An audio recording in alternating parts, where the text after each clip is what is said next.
joyous to see the former president again and to see so many of the colleagues I worked with in the administration. Thanks for letting us invite a few friends to the White House. We will try not to tear up the place.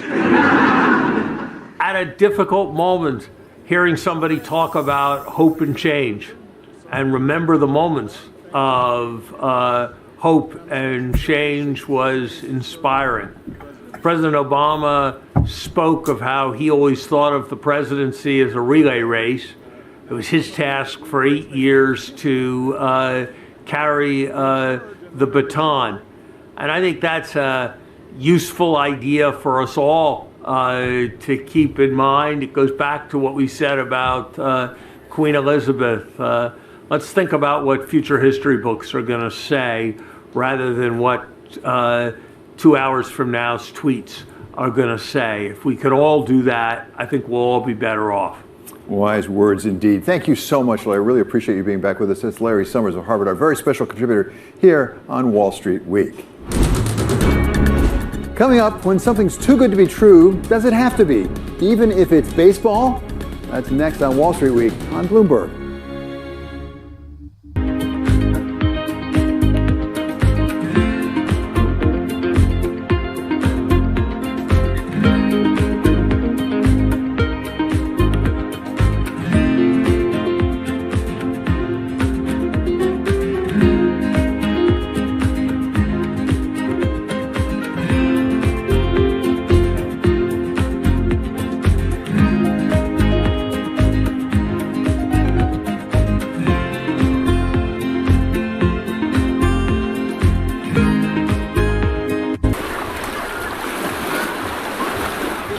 Is moving both Citadel and Citadel Securities to Miami. The scoop was broken by Bloomberg's Amanda Gordon. Bloomberg has enhanced search on the terminal to deliver what you need when you need it. Now, you can simply type phrases in everyday English in the command line.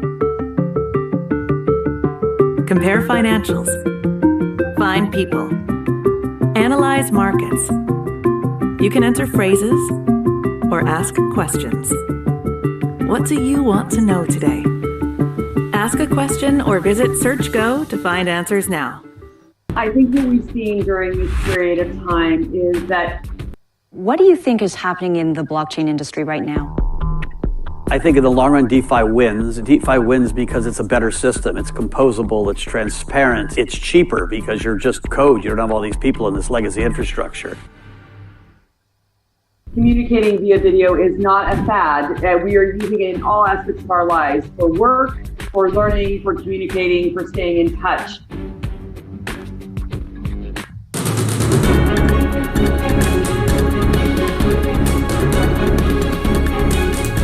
Finally, one more thought. Everything that goes up must come down, or to put it in financial terms, reverts to the mean. We've seen it recently in things like Bitcoin coming back down toward Earth. The weight that we've seen on Bitcoin and the crypto space at large. Downward momentum from a longer term perspective is very bearish right now. In meme stocks, shooting up and shooting right back down again. So-called meme stocks like GameStop down 8%, AMC Entertainment also down. And in those NFTs that were going to take us all into the bold new world of the metaverse. The NFT market has crashed. The gloss has come off of that particular world. And now we're seeing it in the world of SPACs, those special purpose acquisition companies that held out the promise of all the benefits of going public without all those pesky SEC requirements. The SPAC market in particular, not doing well. The SPAC craze is over. I think that investor sentiment has soured on the product. This week, we saw the latest stumble of a SPAC when the company former President Trump chose to help him take his Truth Social media company public ran into trouble with shareholders who refused to let it extend the time to close the deal, as the app itself continues to have issues, including a ban from the Google Play Store. Truth Social, that content moderation piece and making sure that they can kind of abide by the standards that Google expects seems to be the breaking point at the moment. Which brings us to baseball and to the New York Yankees, the best team in baseball, at least through the month of June, winning almost 75% of their games during that time period, only to revert to that mean with a record well below 500 since then. But in a world of things coming back down to earth, there is one part of the Yankees that hasn't.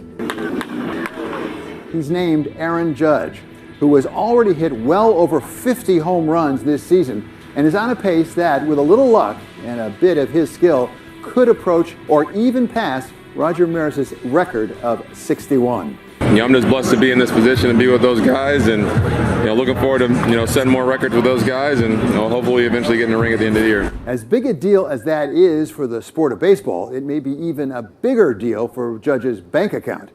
He was offered $213.5 million in a contract extension at the beginning of the year, only to turn it down and bet on himself and decide he was going to have a new contract at the end of the year. Well, that bet, it looks like it's likely to pay off. That does it for this episode of Wall Street Week. I'm David Weston. This is Bloomberg. See you next week.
Is crucially important, and I think we've moved from this attitude from it's an indulgence, a waste of time, almost an illness that needs a cure.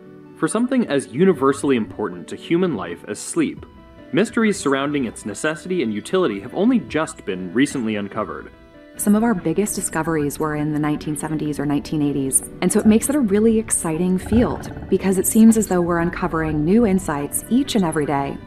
Some scientists are going further to find out how sleep and what happens there can be harnessed to further expand our understanding. It's easy to memorize things. That makes you smart if you can spit back a lot of facts. But if you want to be wise, if you really want wisdom, you got to know when and how and why to use that information. And that's what your brain figures out while you're sleeping.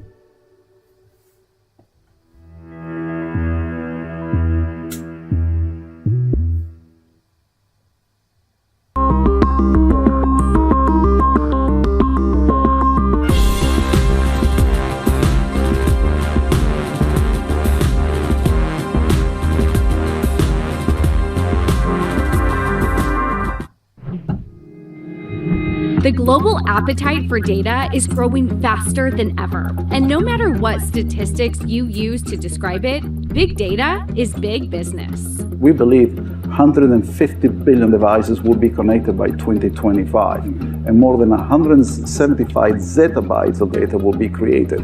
Every 18 months, the data that is produced by the world is double. We started talking about petabytes and exabytes, and now we're talking about zettabytes. It's a near unimaginable explosion in data, and companies just don't know how to manage and secure all this new information. There's also a growth in the nature and location of data as well, expanding beyond structured data to unstructured data. We're looking at 500 plus billion in revenue in a market that several years ago or a decade ago didn't really exist. And that's going to 3x to 1.5 trillion in 2030.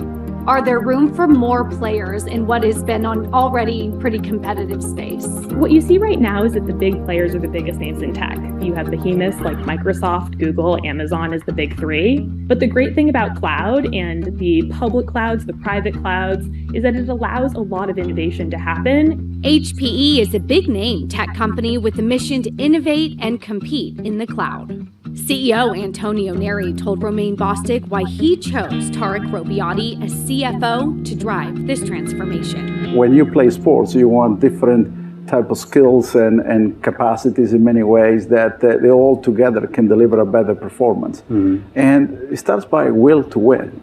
And when I became CEO, I realized I needed a different type of CFO. Someone who is way more strategic, not just on the accounting side, but really think about how we can deliver that value in a different way. Gone are the days where the CFO is just a scorekeeper. I think our role as CFOs is to be the person who assists the CEO change the score. What he had that attracted me was about the transformation experience. Obviously, he has more than 2 decades as a global leader. We're both Italians, by the way, at the core, which I think is a benefit. We can communicate the same language, and we can argue against each other, but always in a constructive way. Simpatico, bravo. Però è veloce. Sì, fa veloce, le domande sono veloci. As CFO, I would assume that you're always in a position where sometimes you have to say no to him. Do you say no to him? Ultimately, decision-making, ownership is his. He's the CEO of the company. He's the boss. He's my boss. At the same time, I want to make sure that I watch his back. Tarek Robbiati is HPE's Chief Financial Officer and also oversees the company's strategic function. Being the head of strategy, he does a lot of the market scanning, looking at the trends, whether it's 3, 5, 10 years. And that's why we combine both the CFO with the head of strategy, because in the end, it has to deliver shareholder value. And then we hone into what are the big trends, where to play and how to win. Think about it this way. We are like biologists. We need to deeply understand the financial DNA of a company, and we need to take the proactive steps that prevented it from aging.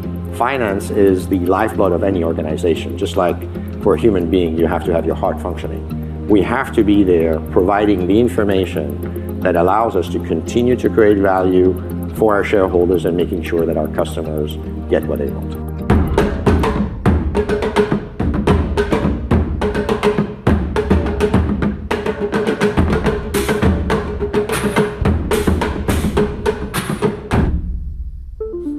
In 2015, the Hewlett-Packard Corporation split into 2 separate companies. HP Inc. primarily makes devices from desktop and laptop computers to printers, tablets, and point-of-sale systems. Hewlett-Packard Enterprise, or HPE, provides information technology solutions.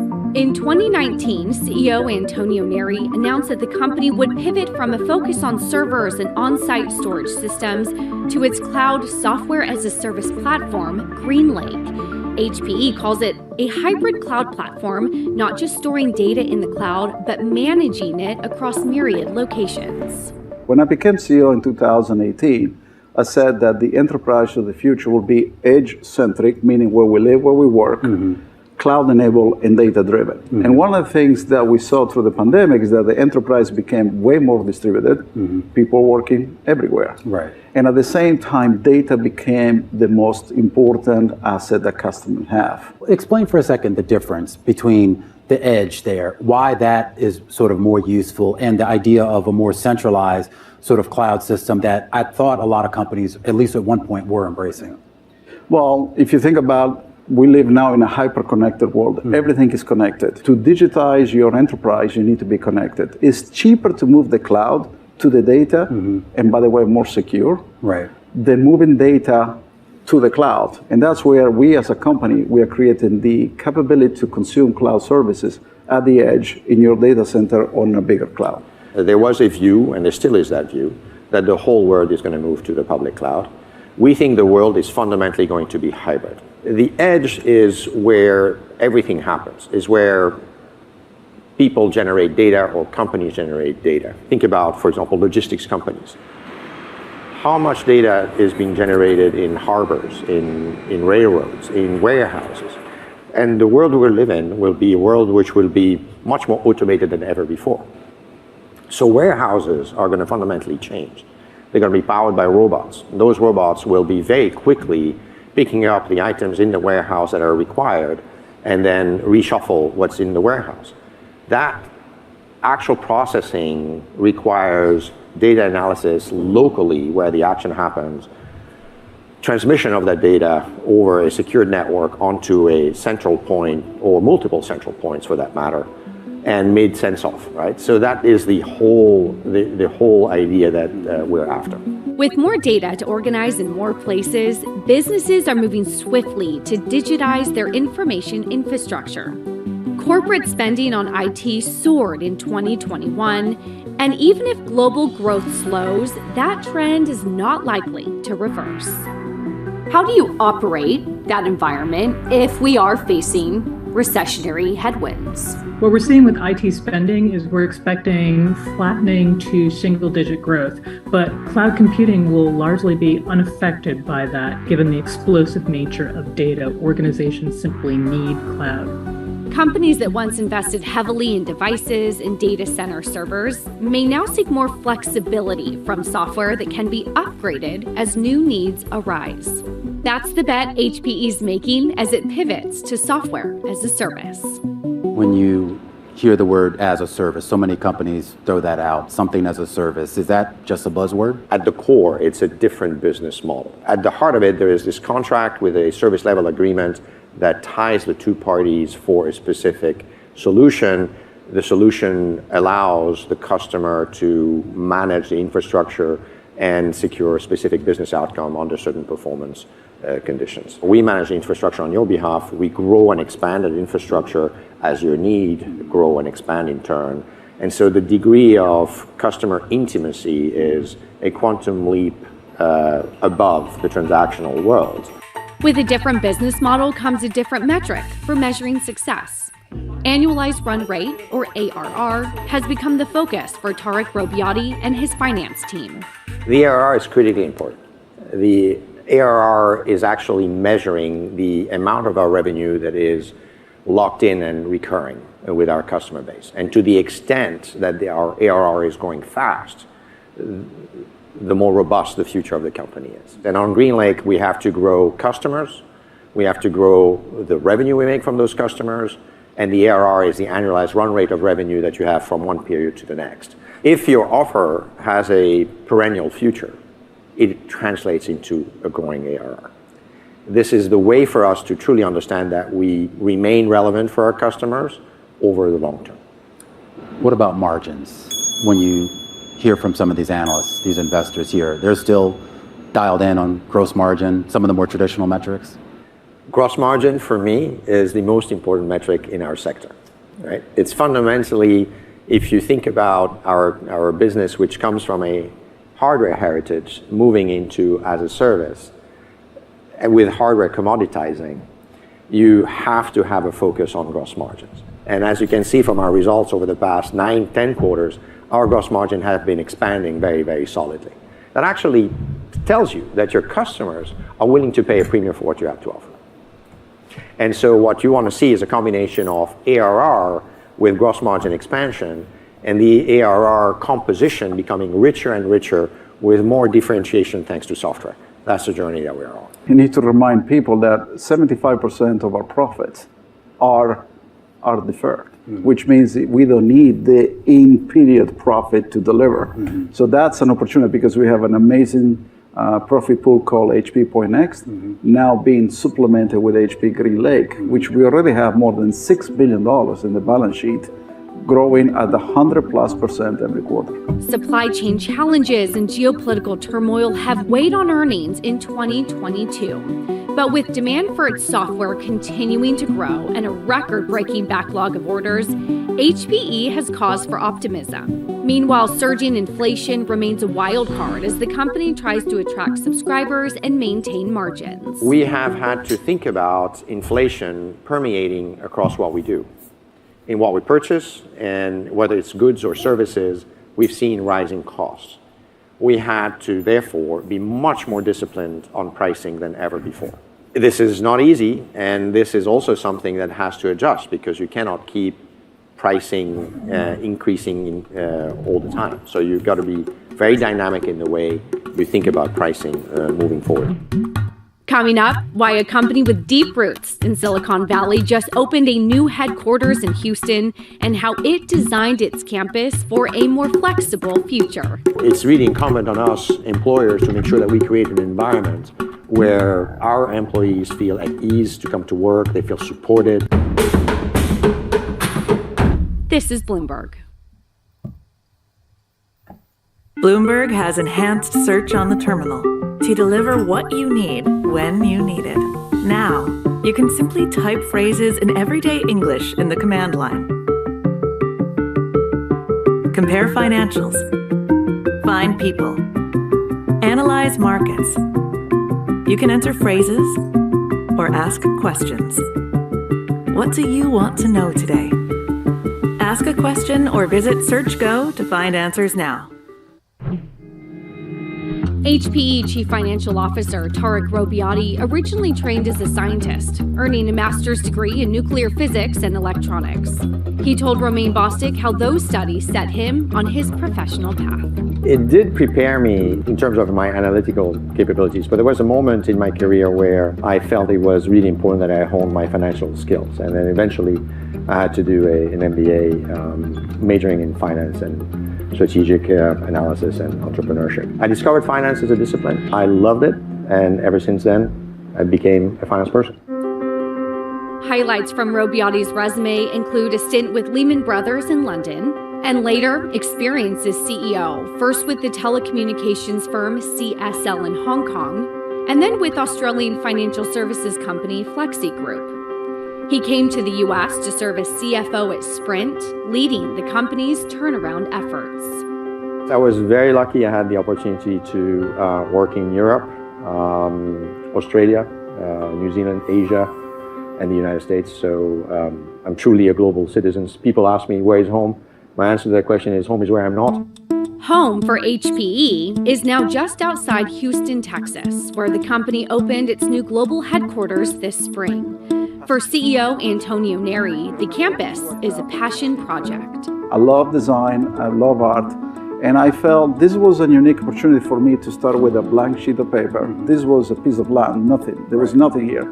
And it's remarkable, in 2 years we were able to build this 500,000 square feet site with a unique experience, digitally enabled in everything we do. HPE hasn't abandoned Silicon Valley. A number of employees and business units remain based in the Bay Area. But Neri and Robbiati believe the expanded presence in Texas strengthens the company operationally, financially, and culturally. We felt that we had a lot of opportunity to streamline and make the company way more efficient. The reason to move here is to get the best of both worlds. Having a presence here in Texas allows us to recruit and retain talent, particularly on the diverse side of the house. People don't realize that Houston, Texas is the most diverse city in the United States. In this side, we have a 25 megawatts data center where a lot of the development gets done from all over the world.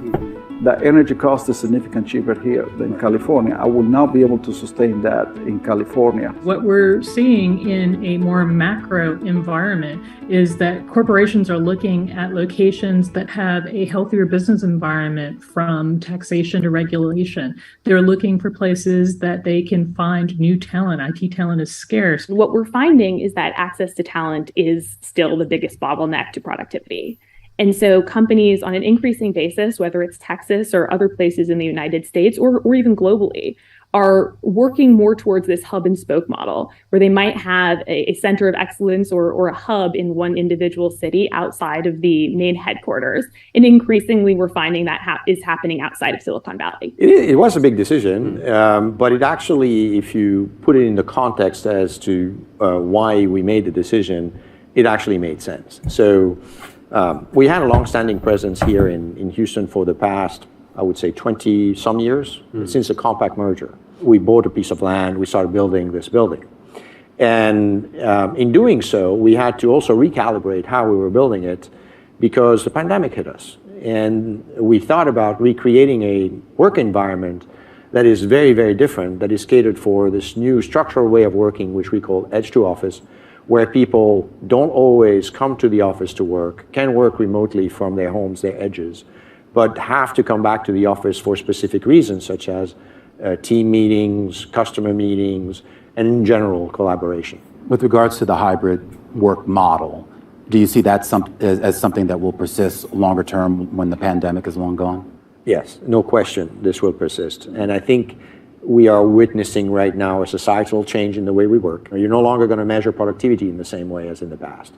You're going to be focusing on outputs.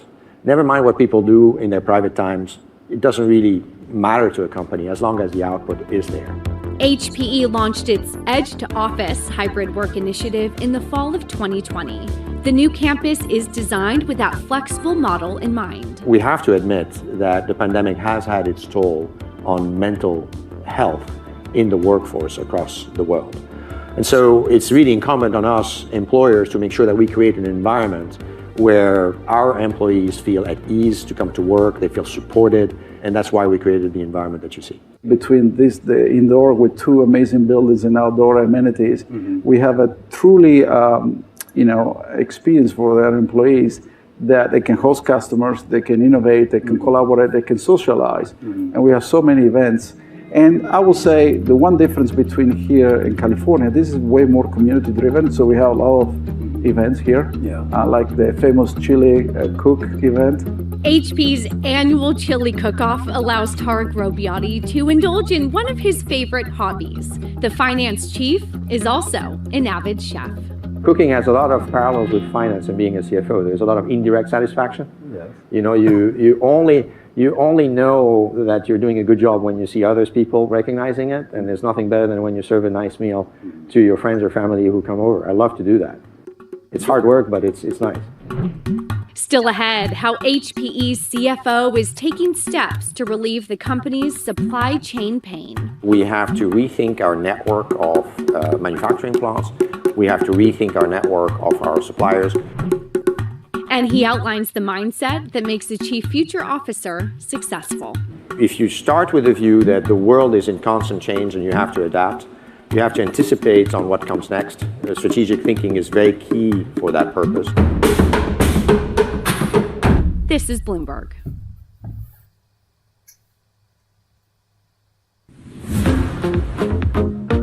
We make it very transparent to the shopper before they accept an order, what the order is going to look like, how much we're going to pay them, and how much the consumer is paying them. And so they can decide whether they take an order or whether they refuse it. And that's the kind of flexibility that our shoppers really value and the kind of transparency that they want. Are you seeing a labor shortage right now? And what are you doing to combat that? It's different in different places. Our demographic of shoppers is completely different from food delivery and ride sharing. We're 70% women and half of them are moms. And that's because a lot of the job at Instacart is very different than just being in a car with strangers. It's about going to the store, doing a good job of customer service, of really picking the right product for the consumer. And we are seeing that being very appealing to women.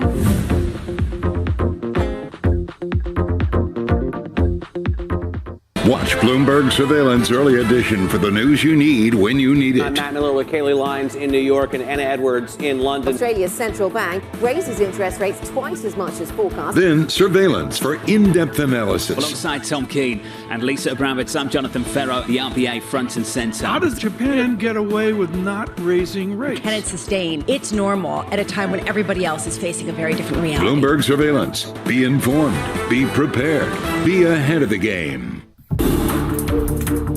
Every Friday with... What do you think is happening in the blockchain industry right now? I think in the long run, DeFi wins. DeFi wins because it's a better system. It's composable, it's transparent, it's cheaper because you're just code. You don't have all these people in this legacy infrastructure. 30 minutes dedicated to fixed income. I'm Jonathan Ferro. This is Bloomberg Real Yield.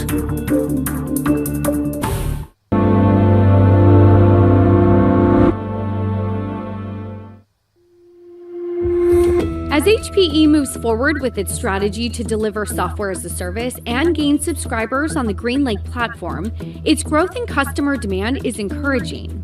But supply chain disruptions have slowed the company's ability to fulfill those orders. It's a problem that's plagued many industries since the onset of the pandemic, compounded by the war in Ukraine. Nobody, including HPE, is going to have an easy time with the supply chain. I mean, we started the just-in-time concept in the 70s, and it's taking years for organizations to back their way out of that and find a more distributed supplier base, a more local supplier. Tarek Robbiati can't wave a wand and clear the backlog all at once. He told Romain Bostic he's focused on long-term solutions. The world is no longer flat. And that's a practical reality we have to reckon. And in that context, therefore, it's really important that we get close to where our customers are. And so we have to rethink our network of manufacturing plants. We have to rethink our network of our suppliers. And I think the whole world and the whole IT industry has to find a new equilibrium with supply chains that are designed for speed, resiliency, and cost, as opposed to just be inefficient and designed around cost. Our goal is to create a supply chain that is very much designed for optimal visibility at every point in time of where components are, where the work in progress products are, and have the ability to shift production and materials in different continents where we operate. So for example, we invested in a manufacturing plant in the Czech Republic because it made a lot of sense for us to have a presence in Europe. This is really a new reality that we have to navigate. It's not like we went backwards on capacity. In fact, capacity has been added. The issues that demand has outpaced any capacity that we ever imagined. So now we need to add capacity. Also, we need to transition some of the technologies to the newer nodes, and that takes time. Tarek Robbiati will play a key role for HPE as it retools to face new challenges. Romain Bostic asked him what skills a CFO needs to truly succeed as a chief future officer. The first quality you need to look for as CFO, it's almost table stakes, right? It's integrity. And it's not about being honest or dishonest. Of course, we're all honest. But it's integrity of thought in the way you present the fact base, which is the data. If you don't have that in a CFO, stop looking, move on, right? That's the first and foremost thing. The second most important thing is the ability to be strategically agile. It's absolutely critical to be injecting in the work that a CFO performs a strategic thinking. The third, I would say, if you think about it in these terms, we are a little bit the stewards of the resources of the company for the company and for the CEO. We got to make sure that resource allocation is up to scratch and that we are allocating resources where there is the biggest return possible. And finally, we also have to be coaches. We have to coach our colleagues and team members, and my job, the way I think about it, is we have to shine the spotlight on their strength, but also at the same time, make sure that we understand our weaknesses and are clear about the areas that we need to improve. So a lot of the CFO job is to distill what I simply would say is tough love. It's about being tough where it matters and also be encouraging in other circumstances. What's the opportunity here for HPE over the next 10 years? The opportunity for HPE over the next 10 years is to redefine the industry. And because we firmly believe with Antonio that the future of the industry is edge to cloud. And I think that there will be a growing acceptance, and it starts already, you have evidence of it, that the future is hybrid and that the future of an enterprise is to become essentially a digital service provider. The pandemic has taught us that the enterprises who performed the best during that period were the ones who had digitized their business models. And for an enterprise to digitize their business models, they have to think about it edge to cloud, and we're the company to help them doing so. What do you think is going to be the main challenge for HPE over the next 10 years? Well, I would say the main challenge is ourselves. We have to really be recognizing that the opportunity is there for the taking, and we have to go after it resolutely and fast. We can't really wait, be complacent, and not execute aggressively to capture the opportunity. So it's down to us, really, and we think with the right focus and with the right team, we can get there. How do you expect your role as CFO to change over the next 10 years? My role is constantly in change mode. If you start with the view that the world is in constant change and you have to adapt, you have to anticipate on what comes next. Strategic thinking is very key for that purpose. You also have to make sure that your team is geared towards it, that you understand the demands that this constant change puts on the team. And then you also have to continue to polish your stamina, build the grit that you need to continue to navigate the journey. For someone who maybe got promoted to CFO today, what would you tell them? Just for the first day on the job, what's the best advice you can give them? Enjoy it. It's wonderful. You have a unique vantage point in any company to truly understand what's going on. No one else in the company has access to the data that tells you what's going on. Have fun. For Romain Bostic, I'm Taylor Riggs. This is Bloomberg.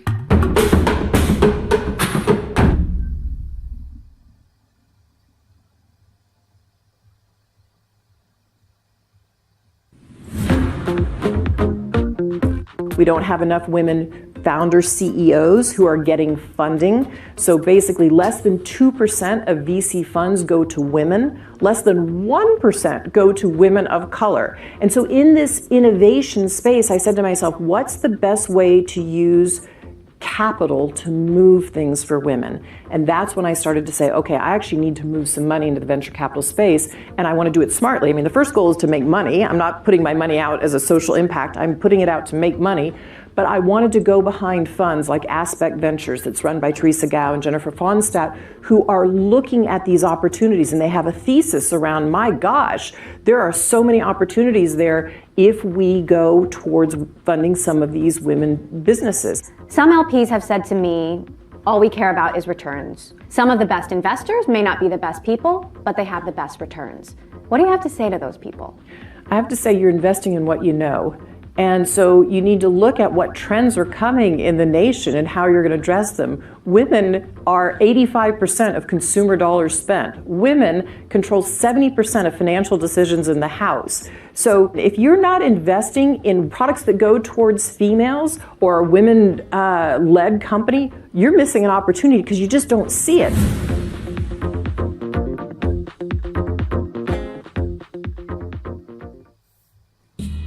Back in 1997, I was interested in the following question, which is, there are a bunch of the dinosaurs called sauropod dinosaurs, which had really long skinny necks. So Apatosaurus is an example.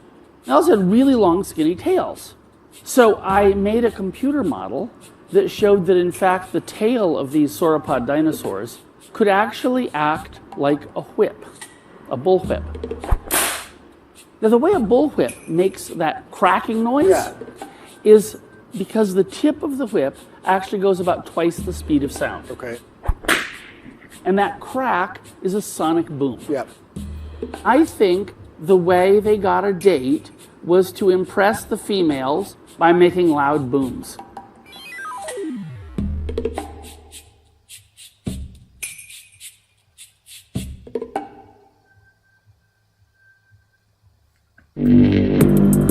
Access the financial world on demand.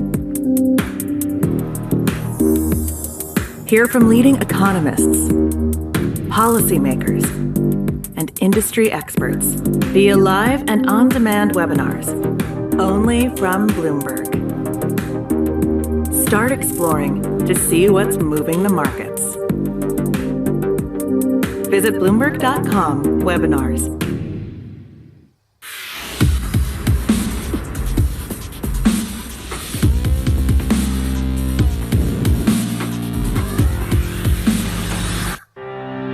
You will put a woman on Mars.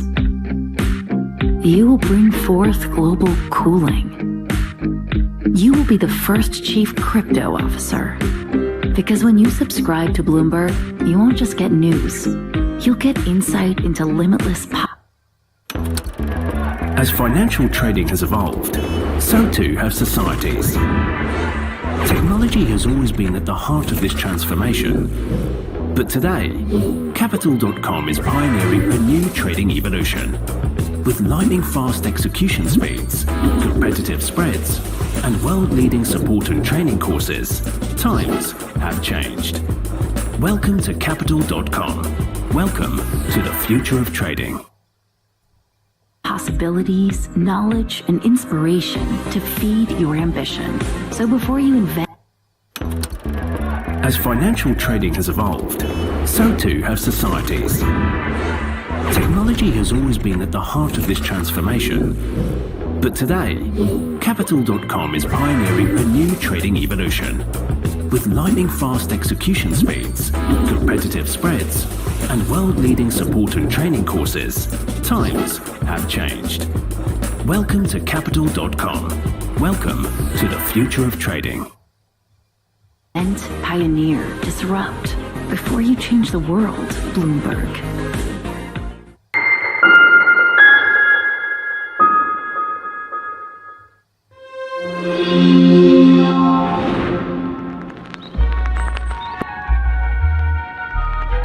This is my kitchen table and also my filing system. Over much of the past 3 decades, I've been an investor. The highest calling of mankind, I've often thought, was private equity. And then I started interviewing. Well, I watch your interviews because I know how to do some interviewing. I've learned in doing my interviews how leaders make it to the top.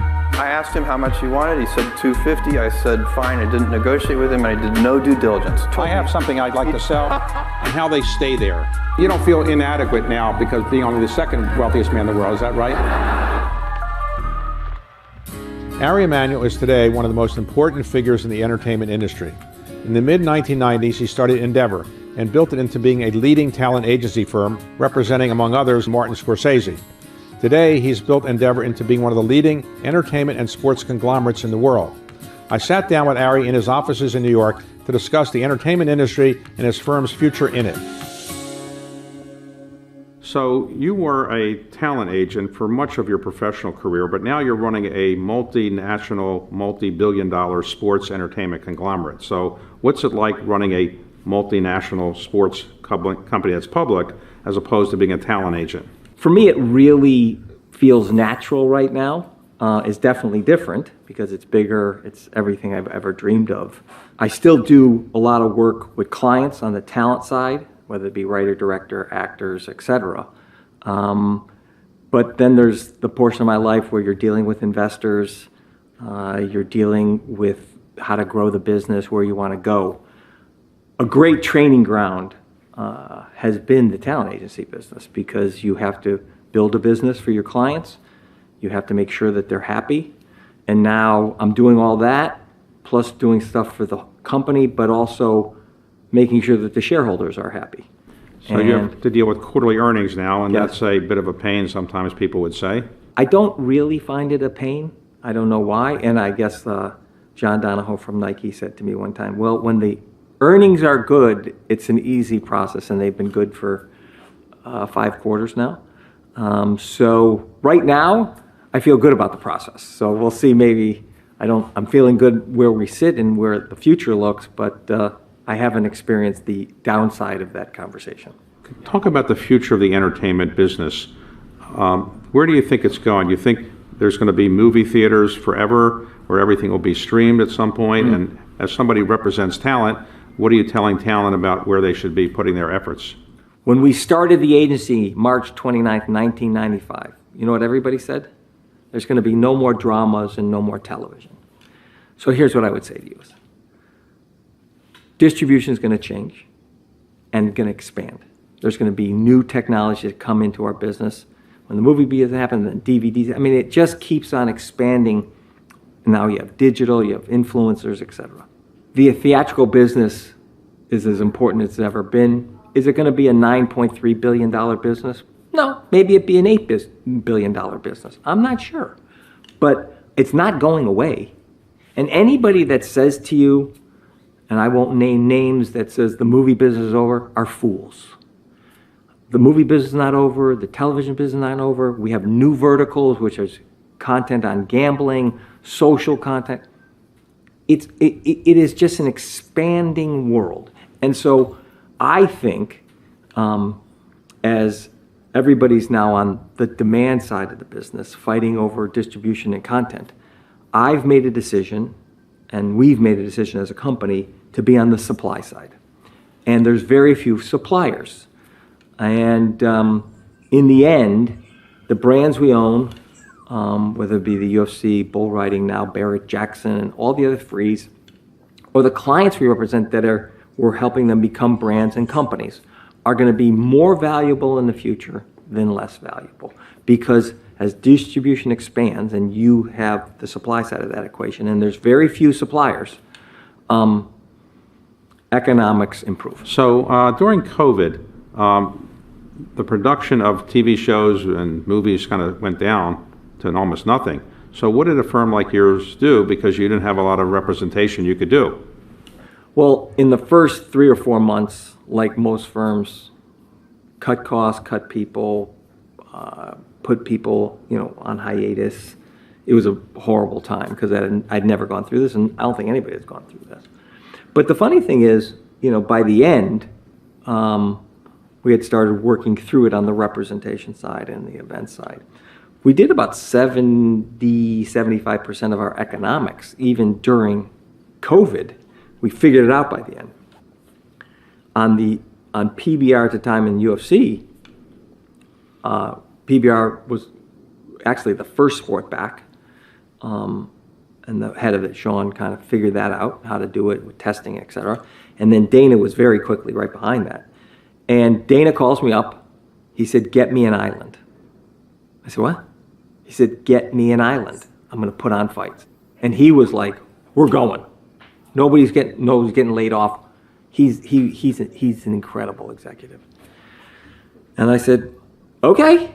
I didn't know what to do. And then, as you know, because I've seen you in Abu Dhabi, Haldoon called me, and he said, because there was rumors about this, and he says, why don't you come here? We'll give you an island, and we'll figure out economics. And I called up Dana, and I said, here's the situation, here's the economics. He goes, we're going. And we set up in Abu Dhabi. I mean, it's famous now. I mean, it kind of, I think, really catapulted the sport in this horrible time. We set up Fight Island. And that whole engine that Dana runs, and Dana's force of nature, we put the sport up on its feet. And we flew everybody out, tested them, and we put the fights on. It was crazy.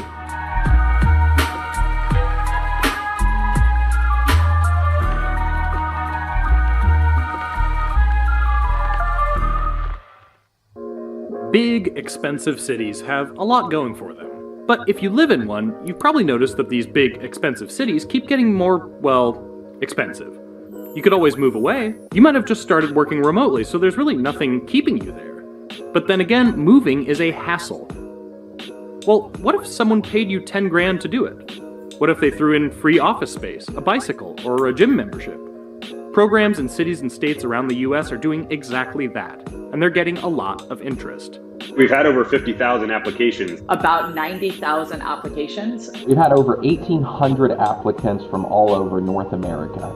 So are these nascent programs actually beneficial to their communities and the workers joining them?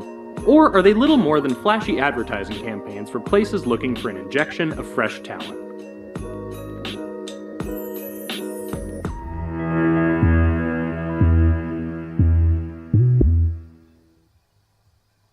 Sleep is crucially important, and I think we've moved from this attitude from it's an indulgence, a waste of time, almost an illness that needs a cure. For something as universally important to human life as sleep, mysteries surrounding its necessity and utility have only just been recently uncovered. Some of our biggest discoveries were in the 1970s or 1980s, and so it makes it a really exciting field because it seems as though we're uncovering new insights each and every day. Some scientists are going further to find out how sleep and what happens there can be harnessed to further expand our understanding. It's easy to memorize things. That makes you smart if you can spit back a lot of facts. But if you want to be wise, if you really want wisdom, you got to know when and how and why to use that information. And that's what your brain figures out while you're sleeping.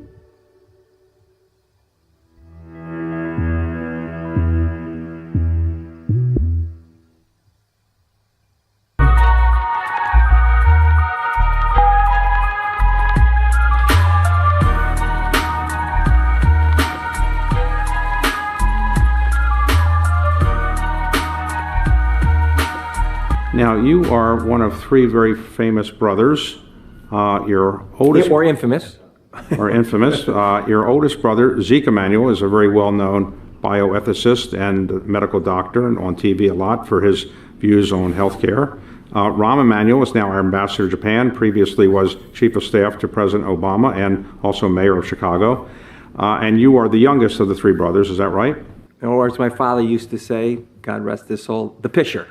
That's Yiddish for small, yes. Right? So what is it that your parents did that produced these three very talented children who are in different areas of life but all have done quite well? Well, first of all, I would say when we were growing up, one of the things I try to do with my kids, and I have 4 children, is they let us figure stuff out. They didn't program us every hour what we were doing. You had to fend for yourself, you had to figure things out. And the other thing that my parents did is education was crucial. And if you didn't perform, then there was punishment. Meaning you'd be grounded, and there was competition of who got the better grades between the kids. And so with those two things, and, my father was a workaholic, he was a pediatrician, and you kind of went around with him when he went on rounds. And on my mother's side, she was a woman that went against the grain in the suburbs of Chicago, was very prominent in civil rights, which for that period of time was, nobody could believe that in Chicago in the suburbs.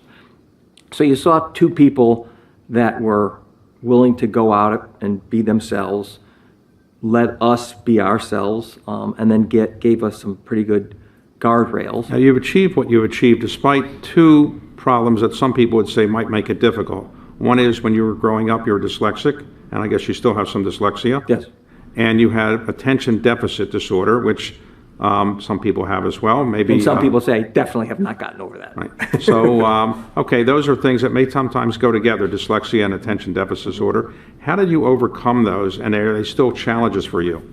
When I was growing up, I had, my mother, and she made sure that I was going to graduate high school, I was going to go to college, and I was going to learn how to read.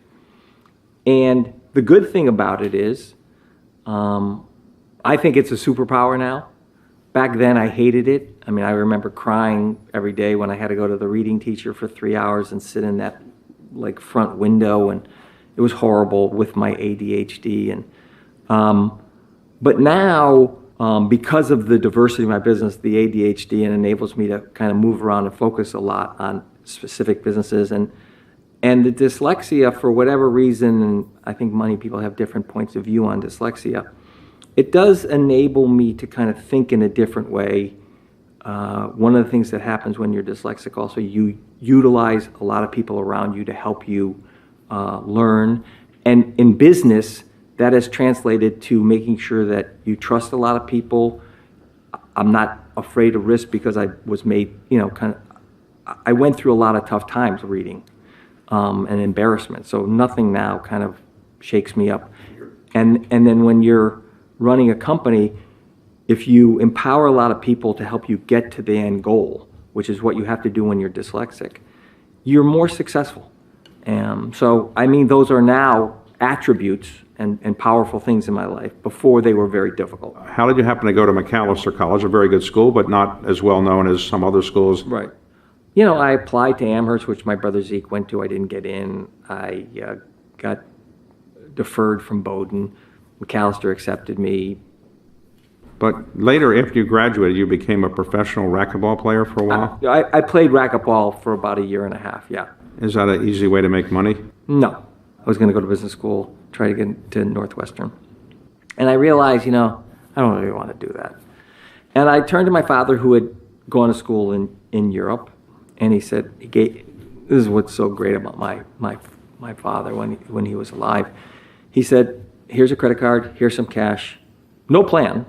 2 days later, I was in Paris.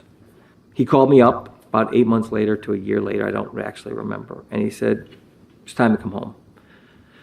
And I came home, packed up my car in Minnesota, moved to New York, and a friend of mine at the time was working in the mailroom of William Morris. And he explained to me what William Morris was. Because I didn't know that there was agents or what that meant. William Morris being a major talent agency. Well, the one we also bought, kind of funny. And then I went to work in New York and got a job working for this gentleman, an older, kind of well-established agent by the name of Robbie Lance. And finally he turned to me, and he was such a wonderful man, Robbie Lance. And he said to me, I'm 84, I'm not going to promote anybody.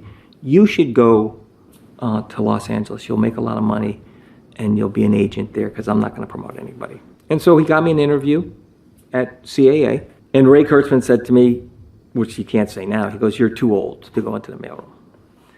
So I did what I normally do. I peppered him with calls. I mean, I think I called him like 3 times a day, every day for 2 weeks. And he turned to me at the time, and he was another great man. And he said, on a Thursday, and he said, if you can be out here on Monday, you have a job in the mailroom.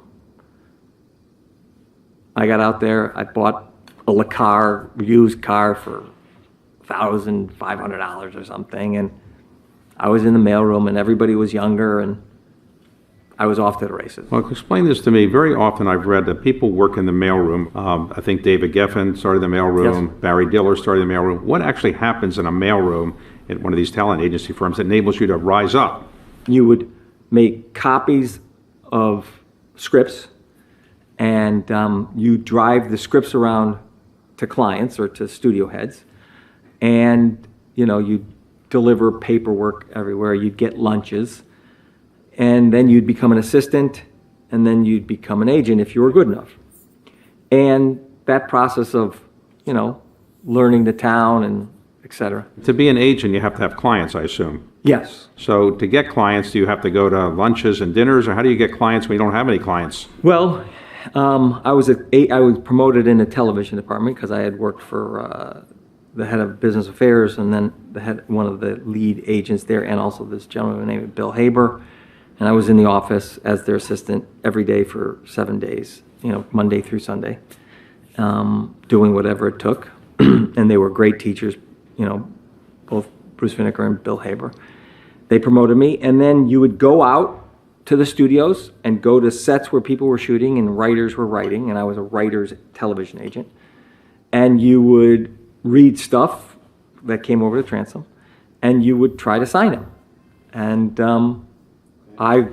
even though I'm dyslexic, I read a lot, went to watched a lot of TV shows, saw what I liked, and signed a lot of clients that were quote-unquote talented, and I think they are talented, and they're still talented, and built my business. How long before you say, you know what, I should have my own company? So I had been, by the time I had started Endeavor, I think I had been an agent for about 4.5 to 5 years. And I was looking at the world.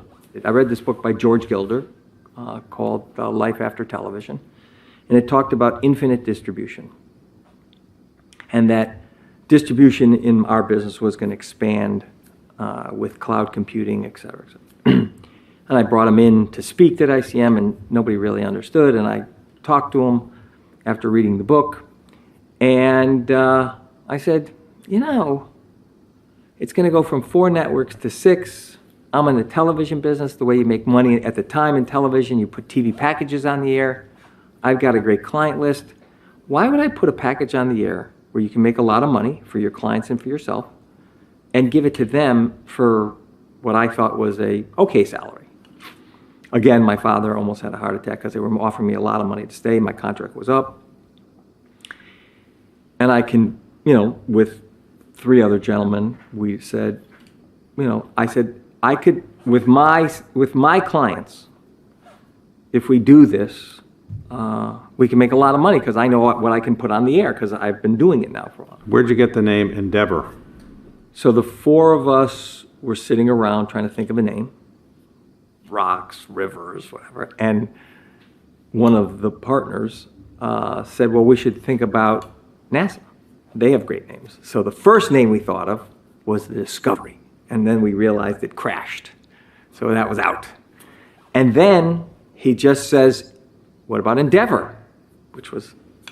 And we all realized that was a great kind of image of what we wanted to create for clients. Okay. And so that was What the year name. did you start Endeavor? Actually on my birthday, March 29th, 1995. Okay, so it went very well from the beginning because you had Yes. clients, but you bought William Morris. Correct. Or you merged with them. Quote unquote. Merged, but they were twice as big as you, and Yeah. you became the CEO. How did that happen? About 4 years before that, we went to see another kind of mentor, a person who's been unbelievable in helping my life, Professor Nitin, who became the chairman of Harvard Business School. And we asked him to kind of, let's go over, I've never been to business school, like game theory of what we should do to grow and kind of consolidate the business with the thesis that distribution is going to change the environment And we laid out over 2 days on a whiteboard that we should go after William Morris and try and merge, buy, whatever. So you merge the company, you become the sole CEO, and then you start... I was, Patrick Weitzel, my partner, who's still my partner, and I became the CEOs. Now you are starting to buy companies. Yes. You bought IMG, which is a entertainment, there's a sports representation business, right? It's a sports production events company. All right, you bought that, and then later you bought Well, that's where you and I met. Right, that's right. And you then bought UFC later? Well, we then bought PBR. We bought Droga 5 prior to that. We then bought the UFC and bought some other stuff. You bought UFC, and you did it with the help of Silver Lake, a well-known private equity firm, and the CEO there helped you get this done? Yeah, I mean, what happened was I was lining up people to go buy IMG. You and I had that conversation.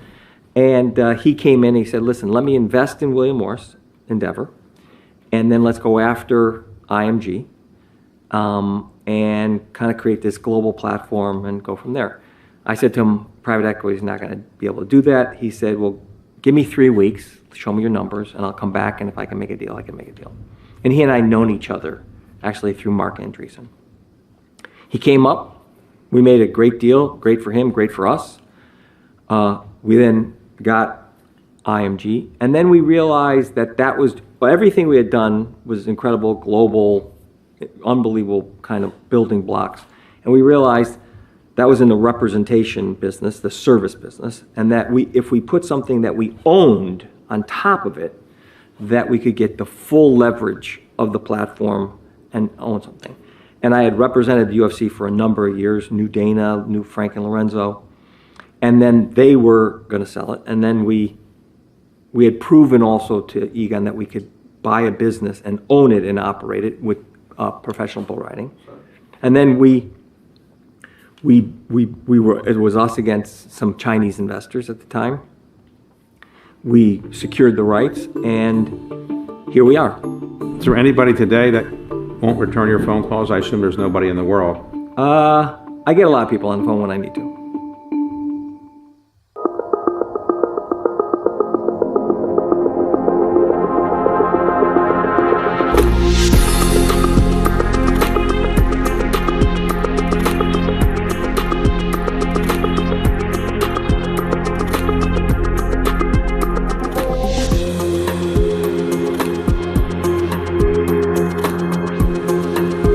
What do you think is happening in the blockchain industry right now? I think in the long run, DeFi wins. DeFi wins because it's a better system. It's composable, it's transparent, it's cheaper because you're just code. You don't have all these people in this legacy infrastructure.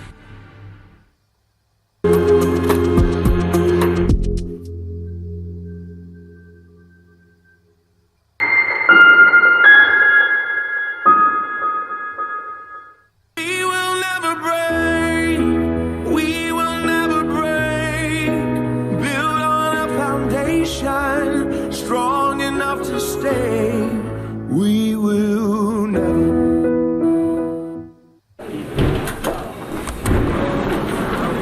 What do you think is happening in the blockchain industry right now? I think in the long run, DeFi wins. DeFi wins because it's a better system. It's composable, it's transparent, it's cheaper because you're just code. You don't have all these people in this legacy infrastructure.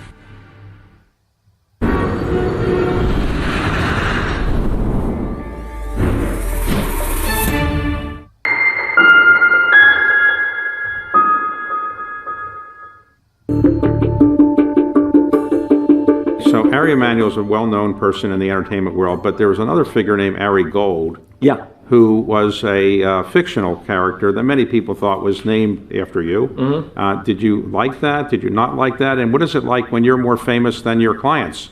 Well, here's what I would say. At the time of the show, and Mark Wahlberg is a client of mine, and I helped put that show together, I didn't like it at the beginning because it depicted me. There were some things that were for sure not true, and then there were some things that I hated seeing that were true. I'm not that same person anymore. But later on, especially after COVID, a lot of people kept on seeing it. It's for sure opened a lot of doors. And at the time, at the end, my brother was in the White House. The show was on the air. I mean, I got a lot of, people would pick up my phone call. Is there anybody today that won't return your phone calls? I assume there's nobody in the world. I get a lot of people on the phone when I need to. So in the entertainment world today, you're pretty much at the top of the totem pole. You know everybody. You have one of the best companies under you. You're the CEO of it. How many more years would you like to do this? Well, here's what I'd say to you is, if I'm not happy, if I'm not still intellectually stimulated, if I'm not feeling like I get up every morning, and I get up bright and early every morning, want to do what I do every day, and kind of do it, and I'm bored of it, I will not be doing it. But today, you're pretty happy and you're not bored. Today, I'm really happy. I've built everything that I want to build. There's more things I want to do, and there's more dreams I have. You're famous for being a fitness expert, or I guess... This is the men's health version of this interview? Yes. I can learn something. So when did you decide to become so fit? And were you always this way? I've always been this way. You get up and then you go right to the gym? I have a certain beginning routine of, vitamins and certain things I do in the morning. I go to the gym. It's about an hour and 45 minutes to 2 hours. In my house, I have a sauna and I have an ice bath. I then do a sauna and I meditate. But what about eating? I mean, you're very careful what you're not eating a lot of hot dogs, I assume. I'm a vegan. Actually, I've tweaked that a little bit because after being 61, I do eat a little bit of meat now. Once a quarter, I do an extended fast, which is probably anywhere from 60 to 72 hours. And then every week I do a daily fast, and then I eat in a 6 to 4 hour window every other day. And has anybody told you this is a little unusual to do this? Well, you could imagine there's other craziness inside this, which I will not go into. Right, you can imagine the conversations. So about 5 years ago, my brother Zeke, who's famous for saying that he wants to die at 75, said, "You'll live an hour longer." I said, "If I live an hour longer, then you never know what's going to happen in that hour." It's not about living. It's only about being healthy, both emotionally and physically, for as long as you live. When the price of anything goes up, the consequences reach far beyond what you'd expect. But perhaps most of all, when it comes to food. In 2010, surging food prices helped spark the Arab Spring. Lives were lost, regimes fell, and the consequences are still with us. Once again, food prices are rising, and fast. Energy costs, broken supply chains, and surging demand were just some of the factors that have driven food prices to their first record high since the Arab Spring. And that's all before a war between two of the world's biggest food producers. Ukraine is called the breadbasket of Europe, and taken with Russia, the two account for about a quarter of global wheat trade. They produce more than half of the world's sunflower seeds and oil, nearly 20% of the barley. Now throw in rising energy prices, and processing, transporting, even refrigerating food gets more expensive. Plus, fertilizer production is extremely energy intensive. Less fertilizer means lower crop yield, and prices rise even more. The pandemic revealed how complicated and fragile global trade systems are. Global agriculture, perhaps even more so. Unlike metals, for example, food goes bad, and crops take months to grow and are vulnerable to unpredictabilities like the weather. Rising food prices will be felt everywhere, but the poorest countries in the world will be hit the hardest. And as all these factors compound, the real fear is that record high will lead to record high, and ultimately to a global food crisis with vast consequence. You will shed light on dark matter. You will make aging optional. You will turn 5G up to 11.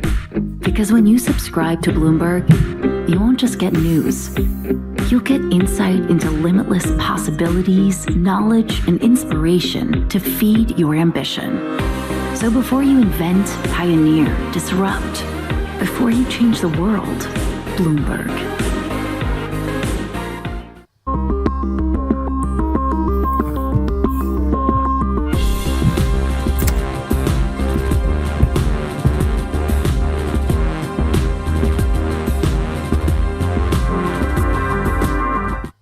wherever you get your news. This is Bloomberg Daybreak with Lee. On Bloomberg Radio. Welcome to Daybreak Australia. This is Bloomberg Technology. This is Bloomberg Green. On TV, radio, and the web, this is Bloomberg.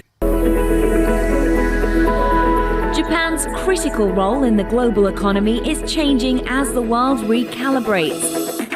After decades of stagnation, Japan's leaders are forging a more innovative and sustainable path forward to revitalize the nation. Corporate giants, policymakers, and pioneers tell us how they're doing just that. Every week on Japan Ahead, right here on Bloomberg Television.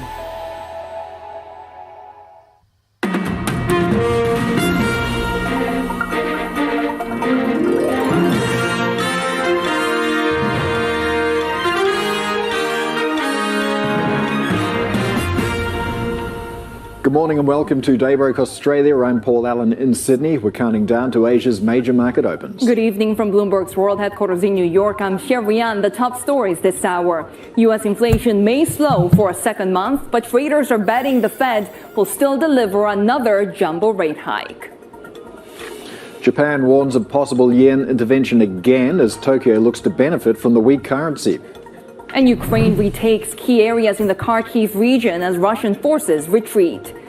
U.S. futures rallying in the Asian Open right now. This, of course, after we had those gains on the S&P 500 on the Friday session. In fact, it was the best week since late July. Every sector on the S&P 500 gained ground on Friday. Perhaps a little bit of bargain hunting, given that the S&P 500 is currently trading at 16.8 times forward earnings, which is below the 10-year average. We had a bit of a mixed picture when it came to the Treasury space. We had the 2-year yield rallying above that 3.5% level, the highest level since 2007, because investors are still thinking we might get a very hawkish Fed come the policy meeting later this month. We continue to see a little bit of pressure for WTI in the Asian session down to $86 a barrel level. We had a lot of volatility last week. We, in fact, had a rally in the last couple of sessions, given the broad risk-on sentiment that we had in the markets, but still we ended essentially flat for the week around that $87 a barrel level. We were watching very closely what was happening to the dollar, because that perhaps also helped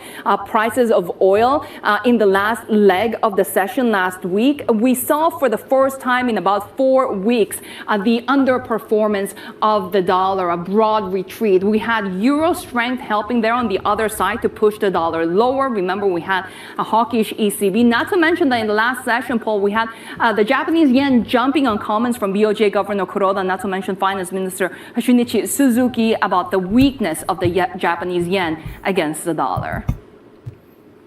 Yeah, let's see how Asian markets are shaping up. And in particular, let's take a look at a couple of currencies that really aren't benefiting from a little bit of weakness in the dollar. The Aussie and Kiwi dollars are both continuing to weaken against the greenback at the moment. Well, you can see the Aussie up just by a few points there, but still not one of the best performing G10 currencies in the dollar over the past few hours. And let's take a look at the yen, as you mentioned, gaining a little bit of strength against the greenback on the continuing drumbeat of intervention talk coming out of Tokyo.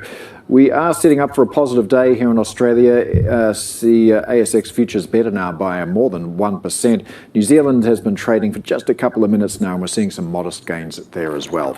Quite a few markets closed today in Asia. Let's take a look at them. China, Hong Kong, South Korea, no trade there for a public holiday.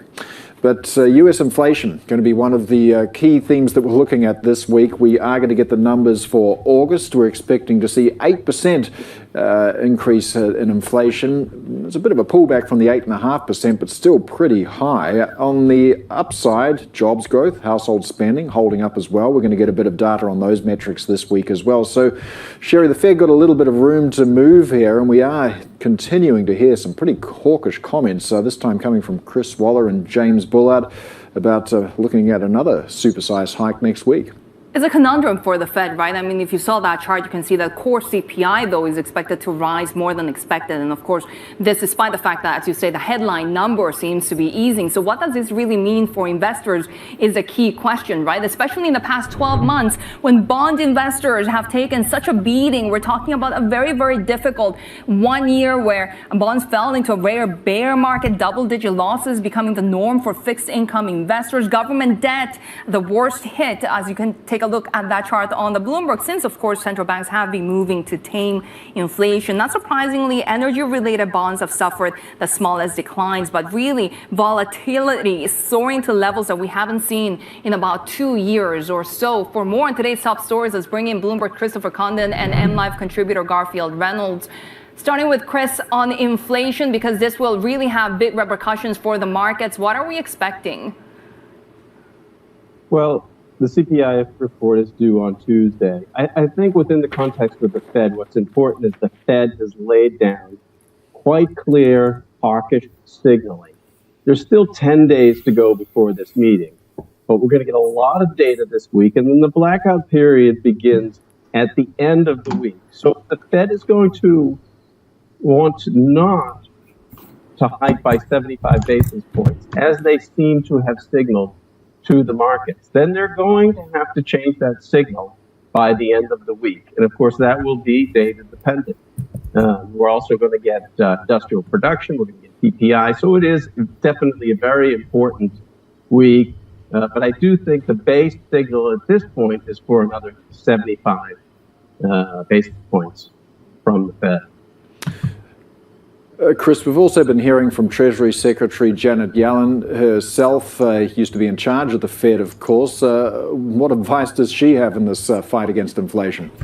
Well, she had a very interesting interview on television this morning on one of the Sunday talk shows. And she was pushed by the interviewer about the risk of the Fed going too fast and too hard and pushing the economy into recession. Basically asking her, if you had to choose between maximum employment and price stability, which one comes first? And she left no doubt about it. She said, my hope is we will achieve a soft landing. But then she added, Americans know it's essential to bring inflation down, and over the long run, we can't have a strong labor market without inflation under control. So she's saying right there that price stability is a prerequisite to a sustainably strong labor market. That leaves no doubt about where she stands. Of course, she would like to see that soft landing with continued strong employment. But if you have to choose, you've got to go for it. And that aligns quite nicely with the Fed and the language that we've heard from Jay Powell on just the same type of question. So Garfield, tell us a little bit about how central bank action is really affecting the bond markets and what we're expecting for investors later in the month. Well, there's a couple of very interesting things going on in the bond market. One is that the Fed's hawkish advantage has been eroded somewhat with the ECB now coming to the party and most other central banks, not the Bank of Japan, moving strongly. So that complicates the picture a bit. The other thing that looks fairly clear when you consider the way that break-evens have continued to grind lower for the US economy is that the bond market does believe the Fed is going to tame inflation, or at least that inflation is going to come down anyway. So this 75 basis point hike that's now they're doing, every 75 basis point hike from here forward is going to be greeted as potentially the final one. So that means if the Fed stays hawkish, even after doing 75 basis points, you get recession fears. That's why we've had the yield curves staying inverted, even if they've steepened a bit. And if you see another come down in inflation and you get some Fed rhetoric, then we could get some strong relief rallies all across the curve, because by now yields are at levels that investors do find attractive. There's been plenty of demand from buy and hold investors for treasuries, even as the more speculative side of things has been whiplashed by this very rapidly evolving debate between whether the Fed is going to be too hawkish or not hawkish enough on inflation, whether it can control inflation, and then how much damage the economy will take from those Fed efforts. Garfield, we've got to talk about the yen as well, particularly after the big moves that we saw last week. Seems to have stabilized now around 142. Is the jawboning that we've been hearing about intervention starting to work? Well, yes and no. The jawboning, Kuroda's jawboning was quite impactful. It also was very well timed because it came at a moment when the dollar rally had obviously run out of puff. And in fact, I was just looking at the Bloomberg Dollar Index chart and seeing you have a series of peaks. This one was the latest one where it goes up very strongly, comes down a bit, and then regains momentum. And the obvious thing that is helping it to gain that momentum is, again, the Fed and how hawkish it is going to be. So if you see those Fed bets start to come off, then you would see the dollar come off in a sustainable way. However, if CPI on Tuesday doesn't offer much comfort to currency bears and to bond and stock bulls, then you could see the dollar revive its climb and get significantly higher. We would see the potential for the yen to fall through the 146, 147 level, which would take it back to the weakest since the early 1990s. All right, more to watch out for the yen then. Bloomberg's Christopher Condon and MLive contributor Garfield Reynolds there. Let's get over to Vonnie Quinn now for a check of the first word headlines. Vonnie. Paul, thank you and good morning. A top-tier media school in Beijing has been sealed off on the discovery of a suspected COVID case among students. 2 other schools in the capital have also reported 14 new cases, all from quarantine. In the Xinjiang region, authorities have apologized for shortages of food and medicine in areas that have been subject to COVID lockdowns. More cities may lock down ahead of the country's party congress in October. Sources say Brazil's presidential frontrunner Luiz Inácio Lula da Silva is likely to appoint his centrist running mate to a key cabinet position if elected. We're told Geraldo Alckmin could lead several important ministries, including finance or agriculture. Da Silva's alliance with Alckmin is seen as the biggest sign yet he is committed to a moderate political and economic agenda. A new opinion poll suggests the majority of Thais are dissatisfied with Deputy Prime Minister Prawit Wongsuwan acting as Premier. The survey comes ahead of a general election expected early next year, in which Prawit has emerged as a contender. Prawit became acting Prime Minister in late August after Prayut Chan-o-cha was suspended over a term limit debate. Global news, 24 hours a day on air and on Bloomberg Quick Take, powered by more than 2,700 journalists and analysts in more than 120 countries. I'm Vonnie Quinn. This is Bloomberg. Paul. Ukraine's forces have continued their rapid advance in the Kharkiv region, exploiting an extraordinary collapse of Russian defences and raising the question of how far they can go. Bloomberg editor Tony Chuska joins us now. Tony, Ukrainian forces now understood to have captured the town of Izium, which does have strategic importance. Can you tell us a bit about the significance of that and whether or not Ukrainian forces were surprised by how far they've managed to go? Yeah, well, that element of surprise seems to apply on both sides, as you say. The next question, or the looming question for the Ukrainians after this quite stunning, by all accounts, advance in this northern pocket right up against the Russian border, is, of course, what do you do from there? Because we heard, or actually I was watching President Zelensky in his nightly broadcast or video address saying, as he always does, the goal is to retake everything that Russia has captured. So there is a risk, of course, of the Ukrainians, despite U.S. and Western military aid, overstretching, and that's something that will probably play out in the days and weeks ahead. Izium is important because it is a rail junction, and it's been a sort of a gateway for Russian supply lines into this area around Kharkiv, which is Ukraine's second city. And there were some Russian reports that the Russians had given it up, and tonight. Last night, Zelensky hinted that, in fact, the Ukrainians are claiming that they have retaken it. Yeah, tell us a little bit more about what the reaction has been so far from Russia and what we're expecting next from them. Russia hasn't said that much publicly. There's been some criticism by sort of Russian-aligned military bloggers, and also from some of the people in these self-proclaimed republics that have been set up in eastern Ukraine since 2014, when Russia first moved or encroached on this area. So it's not like there's been a blackout or an information blackout. But what did happen is according to the Ukrainian side, that Sunday night there was a series of missile strikes against infrastructure targets, which we take to mean electricity or electrical stations or power plants.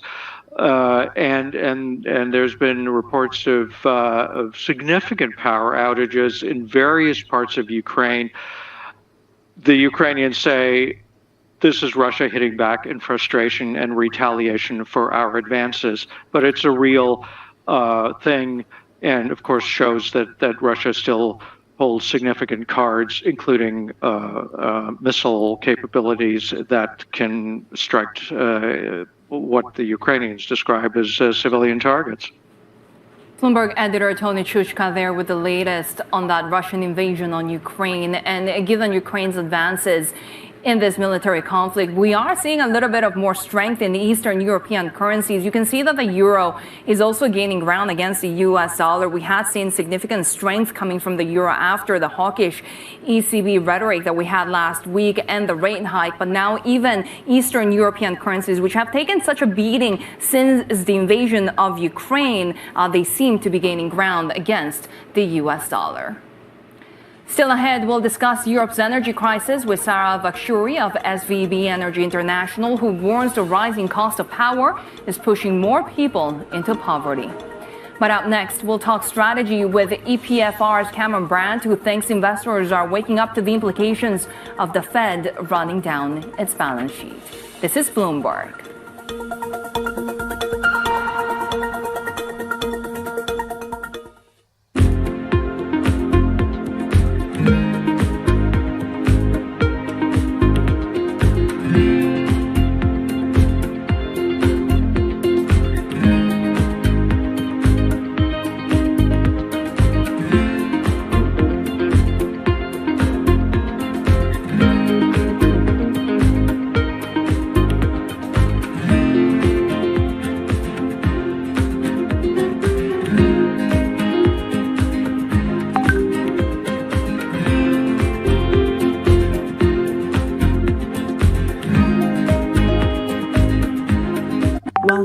And the like make for good headlines. The reality is that even if every car on the roads today went electric, it wouldn't be enough to curb global emissions to avoid catastrophic climate change.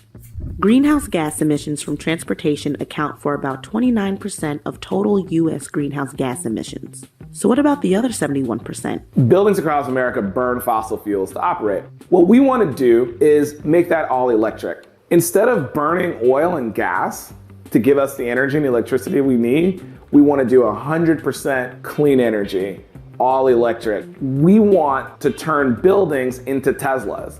Just like a Tesla or an electric vehicle is all electric with no fossil fuels, we want to do that with our buildings. And if we can do it in one building, we can do it in all buildings. And if we do it in all buildings, we'll reduce 30% of US greenhouse gas emissions.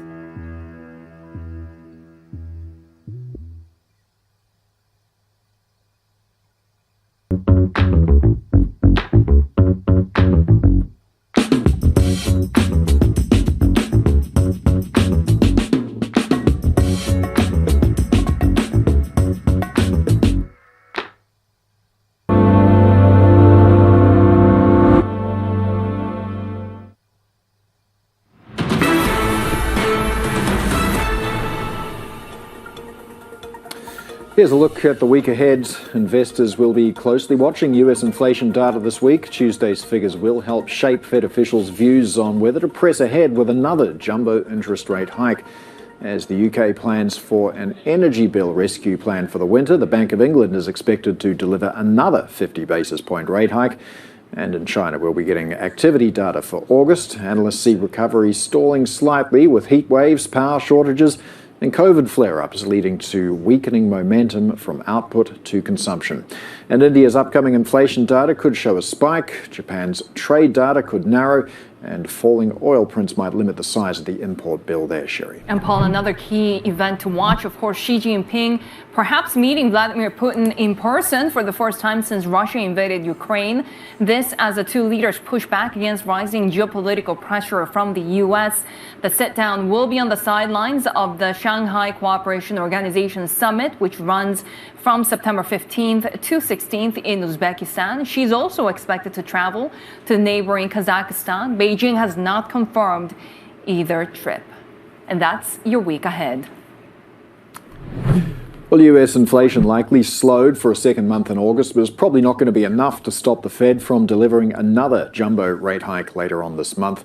Now let's bring in Cameron Brandt, Director of Research at EPFR. Cameron, are expecting to see a slowing in that CPI print to 8%, but it's still pretty high.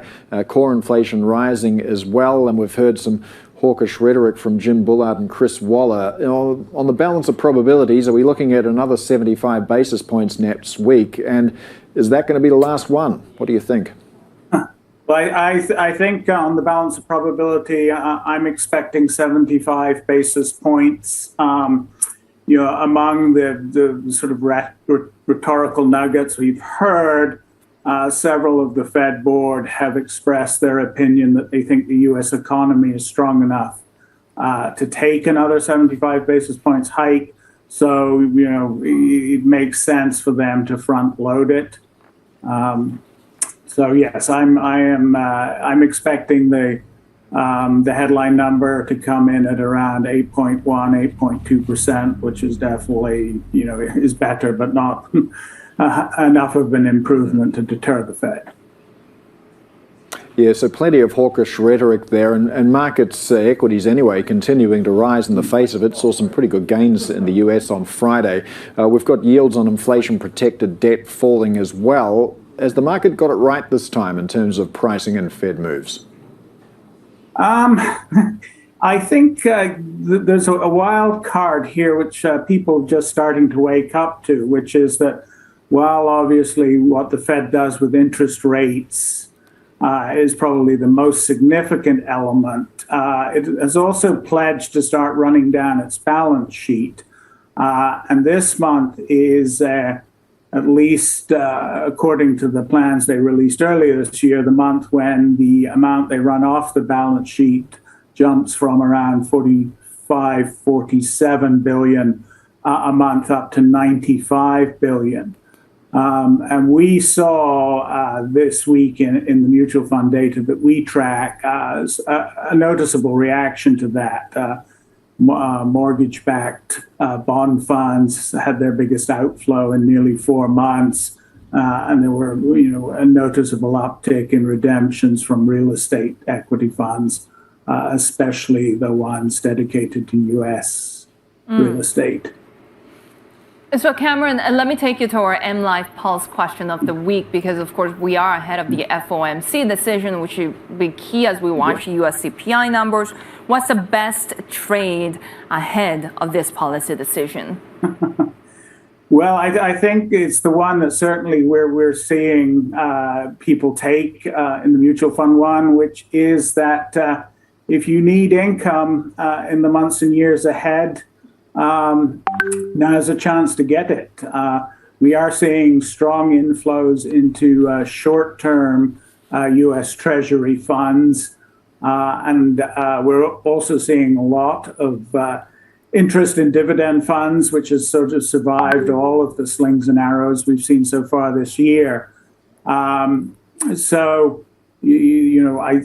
Given how lean yield has been over the past decade, and then given the number of retirees coming out, the sensible trade, I think, is to get yourself some yield, even if it is below the rate of headline inflation. Cameron, as we continue to watch the oil markets, the commodity space, we are now seeing Ukraine making some big military advances against Russia. What are we seeing in terms of Russian exposure and some of the reallocation that has happened globally? So the diversified fund managers have largely finished reallocating that Russian exposure. Among EMEA dedicated funds, they've rotated a lot of that exposure to oil producers, Saudi Arabia and the Gulf states, whereas the diversified global emerging markets funds have focused most of their oil exposure on Saudi Arabia and beefed up their allocations to India and Brazil, as well as South Africa. Cameron Brand, good to have you with us, Director of Research at EPFR. And of course, when we're watching the week ahead, just a correction, the Bank of England has delayed the next rate decision by a week to September 22nd to allow a period of mourning after the death of Queen Elizabeth. And you can get a roundup of all of the stories that you need to know to get your day going in today's edition of Daybreak. Terminal subscribers, go to DayBeGo. You can customize your settings so you only get the news on the industries and the assets that you care about. This is Bloomberg.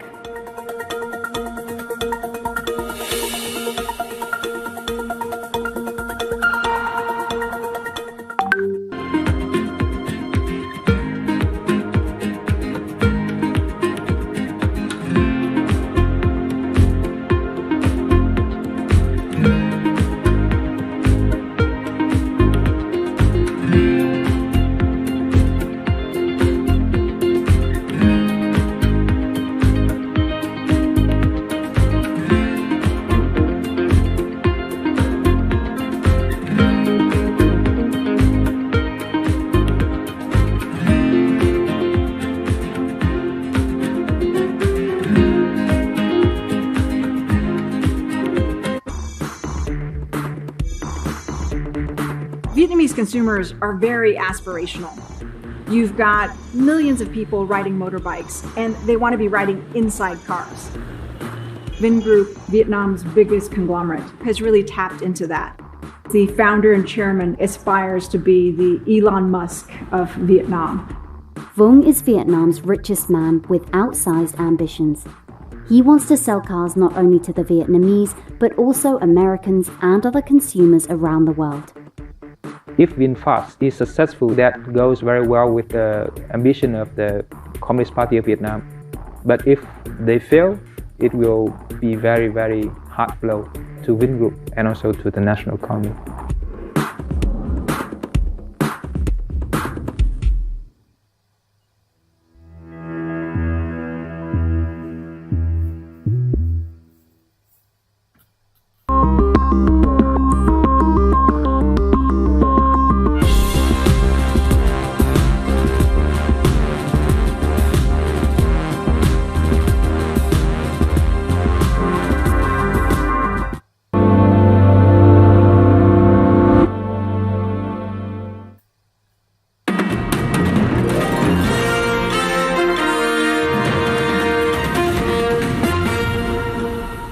Taking a look at the day ahead for Australia and New Zealand now. Australians will be given a public holiday to mourn Queen Elizabeth II as her death revives a decades-long debate over whether or not the country should become a republic. That public holiday will be on the 22nd of September. We'll have more on this later in the show.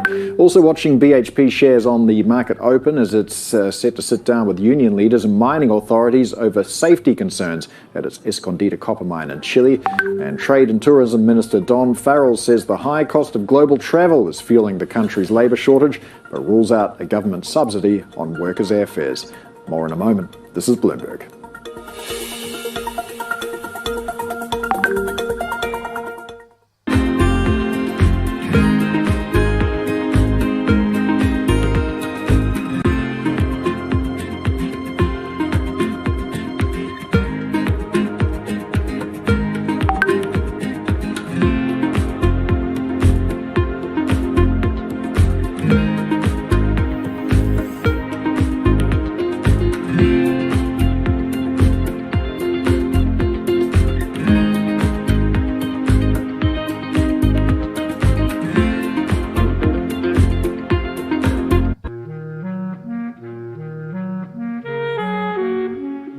I've always been a person who's just been attracted to hair. I like to sit and think and theorize how I can manifest these visions that I have for braiding and how I can take something that may seem like it's a line drawing in my mind and apply that to someone's scalp. We are the only culture that has hair that grows out of our head the way that it does. Anyone from the African diaspora is born with this amazingly curly hair that can be shaped into a variety of different ways of expression. I want Black people to love themselves for how they naturally appear, and also to appreciate the cultural practices such as braiding that our ancestors have practiced for centuries.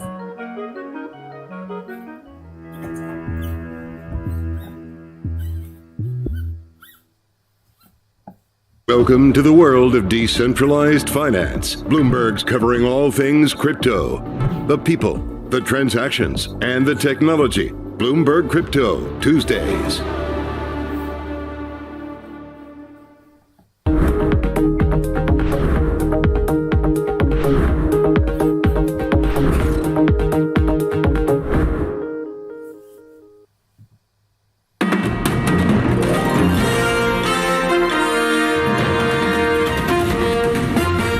You're watching Daybreak Australia. I'm Bonnie Quinn with the First Word headlines.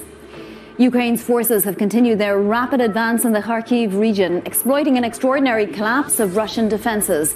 Unconfirmed reports suggest Kyiv's troops have taken a key town not far from the Russia-Ukraine border. Russia's defence ministry, meanwhile, published a map showing much of the country's forces out of the Kharkiv region without commenting further. President Biden says the U.S. will not hesitate to use its military power against terrorist threats. He was speaking at a ceremony marking 21 years since the 9/11 attacks. He cited the July airstrike he ordered that killed al-Qaeda leader Ayman al-Zawahiri, the successor to Osama bin Laden. Biden also said the U.S. owes an incredible debt to the troops who served in Afghanistan over 20 years. Sweden's right-wing opposition has narrowly overtaken Prime Minister Magdalena Andersson's camp in an early vote count. The bloc that includes the Sweden Democrats is likely to gain 175 mandates in the 349-seat parliament in Sunday's elections, versus 174 for the alliance led by the ruling Social Democrats. The result cements the ascent of a party previously shunned as extremist by the political establishment. China plans to launch 3 unmanned missions to the moon over the next 10 years. The announcement comes a day after Beijing said it had discovered a new lunar material that contains helium-3, an isotype that may be a future energy source. Both China and the US are eyeing the moon's resources, with space mining shaping up as a possible source of tension. Global news, 24 hours a day on air and on Bloomberg Quick Take, powered by more than 2,700 journalists and analysts in more than 120 countries. I'm Bonnie Quinn. This is Bloomberg. Paul. Australia will get a one-off national public holiday to mourn Queen Elizabeth II as her death revives a decades-long debate over whether the country should become a republic. Let's get more from Bloomberg's Emma O'Brien. Emma, first off, what's the reaction been to the Queen's death here in Australia? Well, there definitely has been sadness, and sort of block coverage across the media here. There is still pretty strong ties to the UK, mostly cultural ones. But it didn't take very long for the debate about whether Australia should become a republic to sort of creep into that discourse. We saw the leader of the Greens party use his tweet of condolence to bring that to the fore. While he was criticised, it has stoked that debate once again here in Australia. We know that Prime Minister Albanese supports the idea of becoming a republic, but will he really want to use all of his political capital for this push? What are we expecting? Yeah, it appears not. Over the weekend, he was asked a number of times about whether he would bring forward a timeline for a referendum, which would be required if Australia was to move to being a republic. And he did reiterate what he has said in the past, that his priority is getting an Indigenous Aboriginal voice into the Constitution first, and that a referendum on the Republic wouldn't happen in his first term as Prime Minister. It doesn't appear as though the Queen's death will change that, and I think he sort of sees the sensitivities around it, that it would look as though he's trying to sort of capitalise on her death, at least in this point in time. But I guess it remains to be seen whether voices really start to build around this, and particularly to sort of see how people react to the reign of Charles III.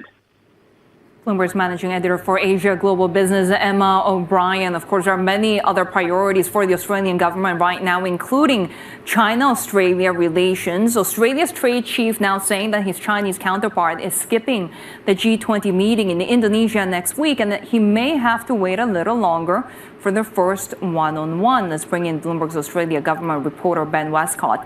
Ben, tell us a little bit about where we are at when it comes to that relationship between Australia and China and what we can expect if we don't have this meeting at the G20. Yeah, absolutely. I mean, this lack of a meeting is really significant because what we've already had is a meeting between China's defense minister and Australia's defense minister, China's foreign minister and Australia's new foreign minister. There's even discussions around a meeting between Chinese President Xi Jinping and Australian Prime Minister Anthony Albanese. But there hasn't been a meeting on trade. And trade is the one major sticking point between Australia and China. At this particular point, Prime Minister Albanese has said that a major hurdle to any warming of relations is these tariffs on Australian exports, including things like wine, lobsters, barley. And he's sort of said if there's going to be any warming of relations, these tariffs need to be lifted. Without a meeting between the trade ministers, that seems unlikely, and it's a sign of China's intentions going forward. Yeah, Ben, the election of a new government here in Australia back in May was seen as a chance to reset relations, but as you say, no movement on the trade front yet. So why do the trade relations remain so strained? Well, I think it remains one of the areas in which there is leverage on the Australian government, and I think it just remains a sign that tensions are still high between Australia and China. So there has been efforts on both sides to move the relationship to a warmer footing. The new ambassador to Australia, Xiao Qian, has been saying for a long time that China wants a reset. The Albanese government went to restart diplomatic ties. But there's still this point of tension between the two of them, which has been there ever since Australia infuriated China by calling for an international investigation into the origins of COVID-19 in April 2020. So if G20 won't be a catalyst for our meeting, what can we expect? When could the next opportunity be for a breakthrough in the trade relationship? Well, that's unclear. And I think at this stage, what that meeting between the trade minister and his Chinese counterpart will be a sign that ties are warming between Canberra and Beijing. For now, we seem to be more or less stuck in a stalemate where some initial warming and these high-profile meetings that hadn't happened for years have kind of petered out a bit. There was a speech by the ambassador Xiao Qian to the National Press Club in which he laid out very clearly what China wanted from Australia in terms of a relaxation of tensions. There's a lot of stuff there that Australia won't agree to. And so we might be just looking on the horizon for that meeting between the trade ministers to determine that there is any sign of the ice breaking. Yeah, Bloomberg's Australia government reporter Ben Westcott there. And Sherry, every time there's a sign that the ice might be breaking, there's also a sign that maybe it's refreezing a little bit as well. We've got the entire immigration system here in Australia due for a review, and part of that review is going to see a change to a thing called the Significant Investor Visa, which basically meant anyone with $5 million, that's about $3.5 million US, to invest in Australia, would get a visa to come and live here. Home Affairs Minister Claire O'Neil says there's not a lot of reason to keep that. It was attracting people in the late stage of life who basically retire, and among them very wealthy Chinese. At least 600 wealthy Chinese using the visa as a pathway to Australian citizenship, according to local media. And people are really not happy, given, of course, what we've heard about where China-Australia relations lie. And really, policymakers also not liking the fact that there is, as you say, little tax income for the government coming from this program, given how the type of people that come in, aged over 45, limited English language skills, and costing 120,000 Aussie dollars more in public services, according to calculations from the Australian Treasury, Paul. But coming up next, we'll discuss also how the rising cost of power is pushing more people into poverty with SVB Energy International Star of Luxury. This is Bloomberg.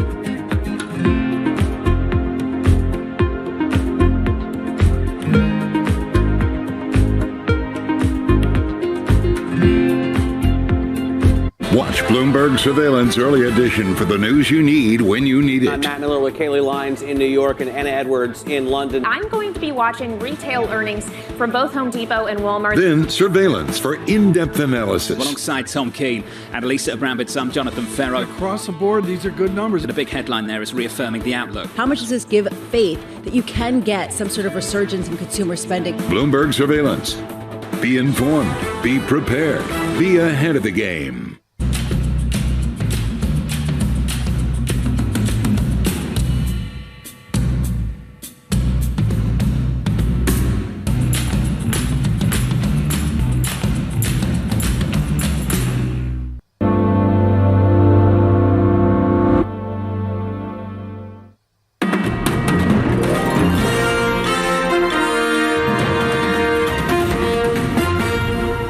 So the first down week for the U.S. dollar. On your strength, of course, we had a hawkish ECB, not to mention a jump in the Japanese yen with more verbal intervention coming from officials. But former U.S. Treasury Secretary Larry Summers says the dollar surge is not over yet. He told us why he expects further strength in the currency.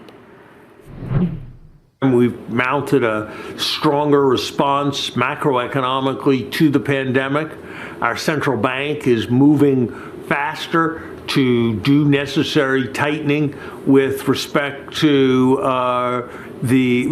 monetary policy, given inflation, and all those various factors are making us a safe haven, a mecca for capital, and that's causing resources to flow into the dollar. It's remarkable that people were saying that the dollar's day was past not very long ago, given its current strength. And my guess is that there's room for this to continue. You know, the euro was in the low 80s against the dollar 20-some years ago. And in some ways, the relative fundamentals of the United States compared to Europe are even stronger now than they were then. That's former Treasury Secretary Larry Summers speaking exclusively with Bloomberg's David Weston on Wall Street Week. Time now for some morning calls ahead of the Asia trading day. Bank of America says investors are rushing out of U.S. equities as the likelihood of an economic downturn increases. The bank's strategists point to rising inflation, the war in Ukraine, and the increasing cost of money as some of the factors driving investors away from stocks. EPFR Global Data shows U.S. stock outflows near $11 billion in the week to September 7. Global equity funds had outflows of $14.5 billion, while more than $6 billion was poured into government and Treasury bonds, Sherry. And Paul, money managers yanked $3.4 billion from European stock funds in the same period, taking total outflows from the Eurozone in the past 6 months to $83 billion. Finland has said the continent faces an energy industry Lehman Brothers moment. Analysts are warning that a complete shutoff of Russian gas will plunge Europe into recession. BlackRock's global chief investment strategy says this risk has not yet been fully priced by equities. Let's bring in Sarah Bakhshuri, president of consulting firm SVB Energy International. Sarah, it's good to have you with us. We continue to hear from European countries trying to intervene in the energy markets, trying to lessen the impact of this crisis. What sort of measures can we expect? The measures that we expect is kind of similar to the aid package that we've seen from the UK government. But the issue with all of these subsidies and aid packages is that on one side, it of course helps with the energy bills and people with their bills and the economy and inflation. But on the other side, the question is the supply. Are these subsidies encourage consumers to maintain their consumption, and where would that supply come from? Of course, we have seen those restrictions on Russian supplies, but we continue to see, of course, the need for Russian energy. I do wonder, though, Sarah, what sort of long-term implications does this war in Ukraine, this invasion by Russia, have on the oil industry and the competitiveness of Russian oil? This is a very good question, and I should really thank you for asking about long-term, because we are all mostly focused on short-term impact of the war. There are so many anticipations that, of course, because of sanctions in the long term, Russian production is not going to be able to keep up its current levels, and Russia might lose its relevance. But something that is very important is that this is on the oil side, of course, but on the gas side, it's very hard to substitute all of Russian gas in the long term. And the other aspect is that now we're looking into energy transition, not only gas, but nuclear power generation. It's going to have a stronger role. And by at least today's measure, if you look at it, Russia has a very important and significant role in nuclear fuel cycle and nuclear power generation. So in long term, if you're even looking at nuclear, at least as of now, Russia still is a very strong player. To what degree is this energy price crisis continuing to support gas prices, coal prices, and delaying a transition towards cleaner energy sources? Well, what is happening at least now is that due to the shortage of natural gas, many power plants have switched to coal and petroleum oil liquids, basically, which increases the demand for oil. With regard to energy transition, there are lots of different contradictory ideas that would this speed up energy transition or slow it down. What will be important, and it's going to be that big change, is that governments would be much more mindful of having a diverse basket of different sources of energy and suppliers. And what we're anticipating is that not only natural gas, but also nuclear power generation is going to have an important role in energy transition. But this is for decades to come, at least the next decade. But again, for that, the other countries, including US, we have to speed up our role and our technologies, and especially in the fuel cycle and fuel processing for nuclear power generation. In terms of regulations, mining and extraction regulations, it's much easier for Chinese government and Chinese companies to extract. They already have a huge control in many countries, strategic reserves that are needed for energy transitions in countries like Africa or Latin America. So there is a huge need for speeding up in technologies, and also a big leap needed for technologies for other countries, non-Russian and Chinese, to be able to keep up with energy transition. Mm-hmm. When do you expect to see some stability returning to energy markets, or is this pretty much how it's going to be until the war in Ukraine is resolved?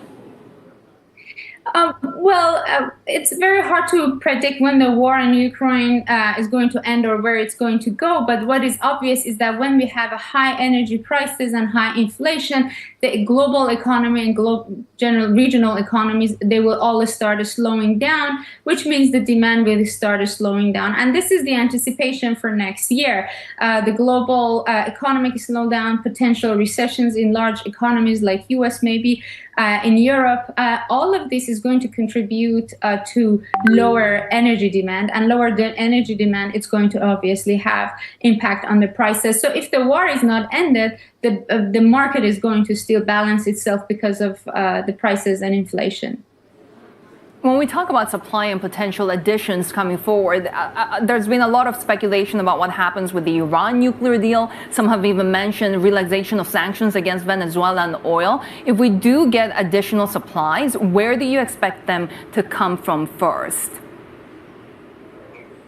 As you mentioned, both Iran and Venezuela are the immediate available supplies in the market that could be released immediately, at least for this winter, that we're expecting high energy prices due to the seasonal higher demand of energy in the cold season. But that's extremely political, and it's very hard to anticipate when they would come back to the market. Would the U.S. government issue some limited temporary waivers for European countries to import Iranian or Venezuelan oil? We really don't know. But again, as you said, all of Iran and Venezuelan oil added together is not really like about 2.2 million barrels of oil. Again, that's not a complete substitute for Russian oil. So there are lots of arguments why China or India are importing discounted Russian oil. The answer to that is that if these countries stop importing that oil, then the the majority of export from Gulf countries that was going to India and China now is going to Europe. So we kind of had this switch of energy and oil trade flow, and still there's not a complete substitution for Russian oil, even with having Venezuelan or Iranian oil. That would comfort the market, but is not going to be a complete substitution for Russian oil. All right, Sarah Vakshori, President at SVB Energy International. Thanks so much for joining us. Now be sure to tune into Bloomberg Radio to hear more from the day's big newsmakers and get in-depth analysis from the Daybreak team, now broadcasting live from our studio in Hong Kong. You can listen via the app, Radio Plus, or BloombergRadio.com. Plenty more to come. Stay with us.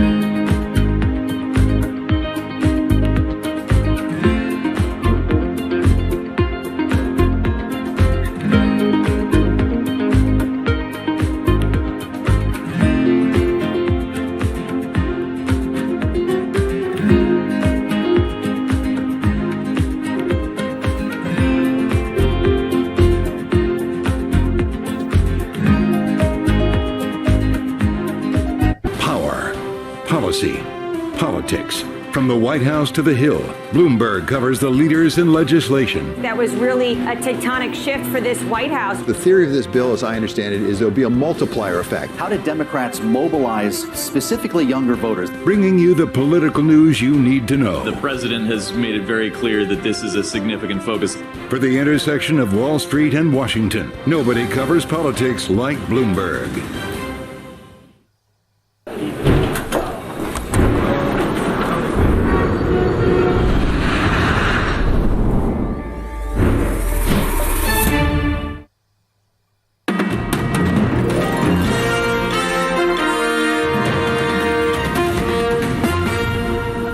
The Fed actually wants the dollar to be relatively firm because a stronger dollar restrains economic activity and it reduces inflation because it reduces the cost of imports into the United States. So the Fed is not unhappy with the dollar strength. This is just part and parcel, one aspect of how you tighten financial conditions.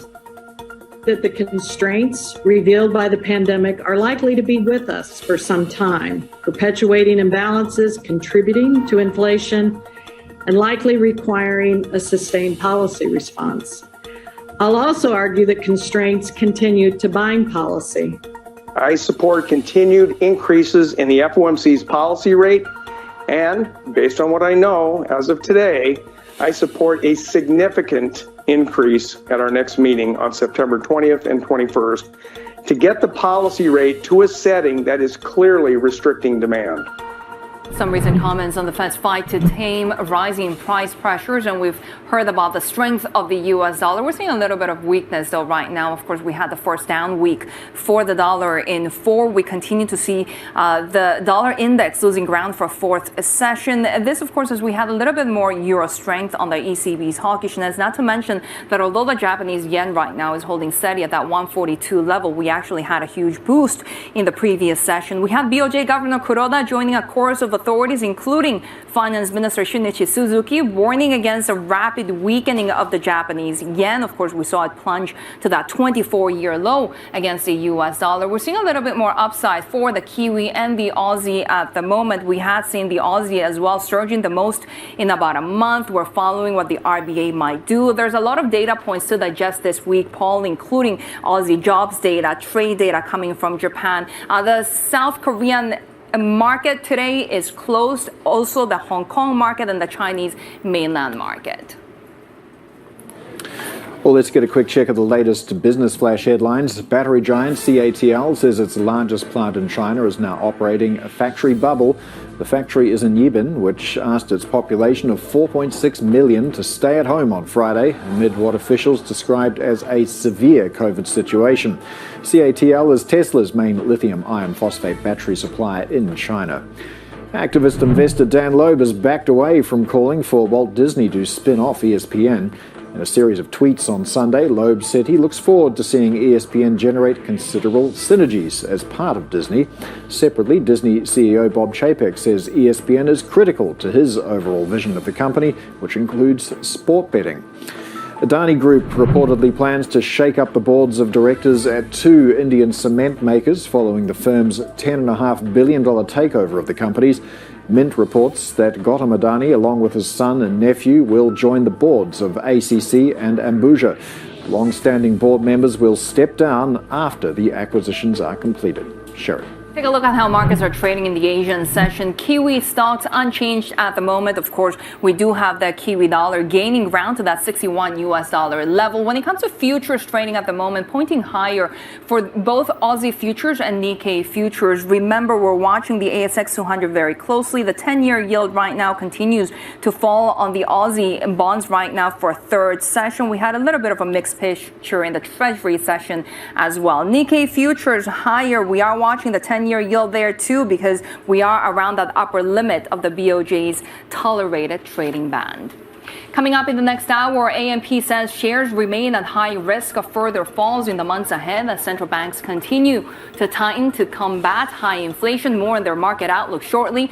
Plus, don't miss our exclusive conversation with Tokyo Governor Yuriko Koike on the city's financial health and boosting tourism in Japan. Daybreak Asia is next. This is Bloomberg.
So now you've been at JP Morgan for about 25 years?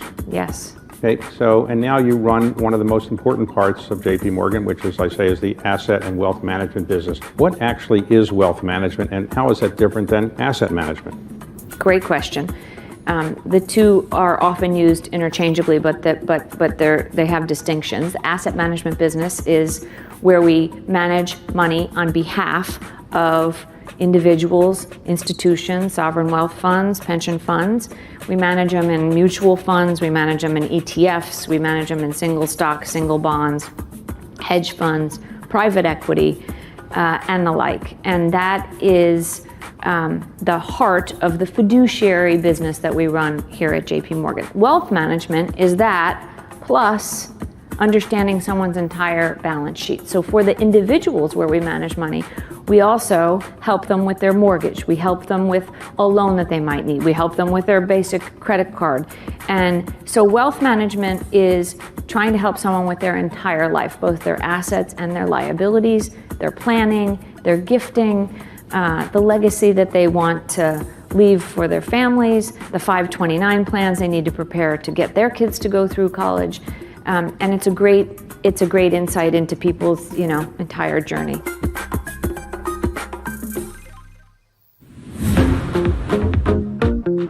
Is it possible the industry is in an arms race that will lead to spending itself into an oversupply? I mean, that has happened before. We've looked at this very carefully, and the digitization of everything. Tell me what aspect of your life, Emily, isn't becoming more digital?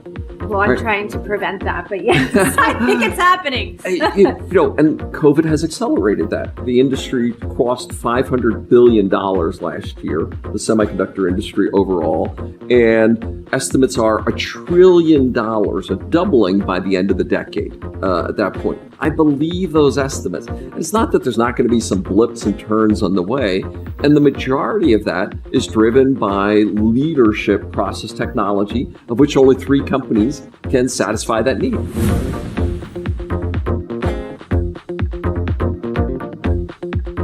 Today's CFOs are reshaping the C-suite, positioning companies to meet the next generation of challenges, breaking out of traditional roles to become Chief Future Officer.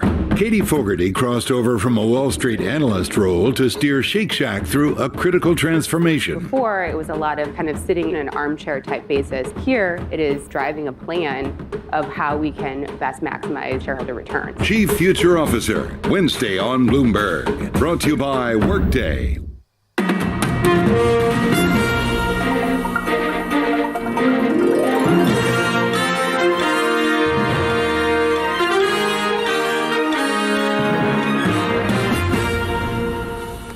Welcome to Daybreak Asia. We're counting down to Asia's major market opens. The top stories this hour. Asian stocks may ride on optimism from a strong US close, with the dollar's rally extending a pause.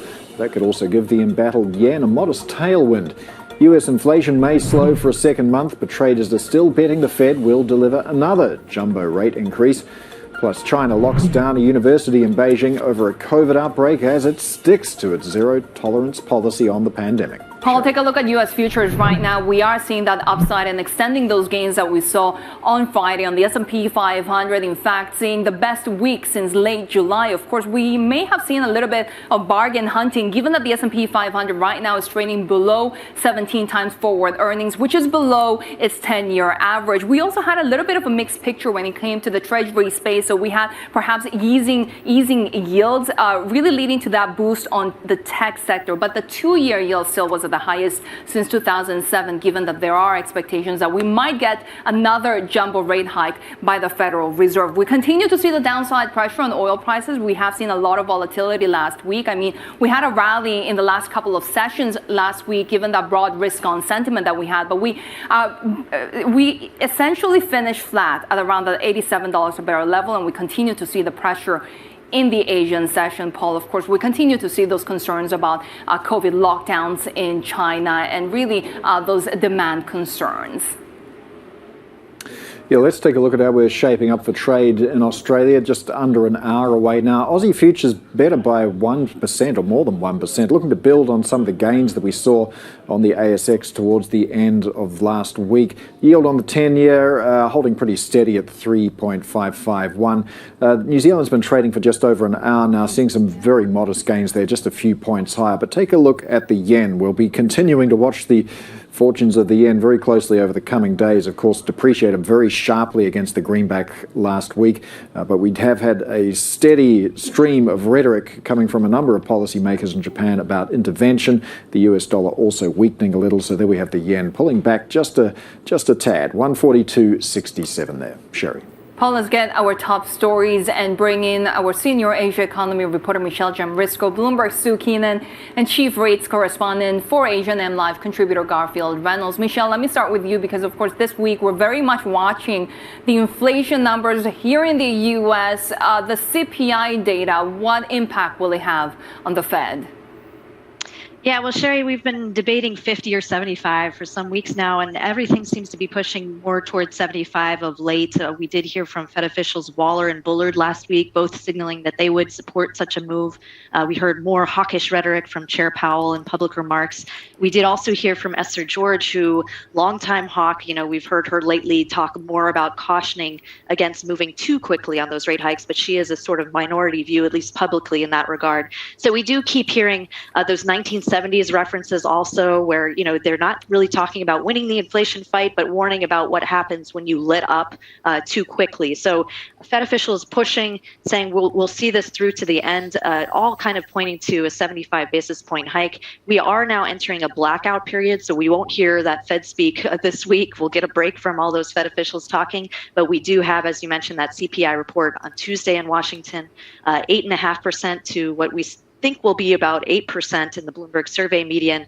Not a huge step down. It is a meaningful step down, and nonetheless, another moderation in inflation, but 8% still sky high, probably still pushes them on track for 75 next week. Sue, meanwhile, we're hearing EU energy ministers calling for urgent measures to tame the price of gas, the energy crisis continuing to deepen there. What do they mean by urgent measures?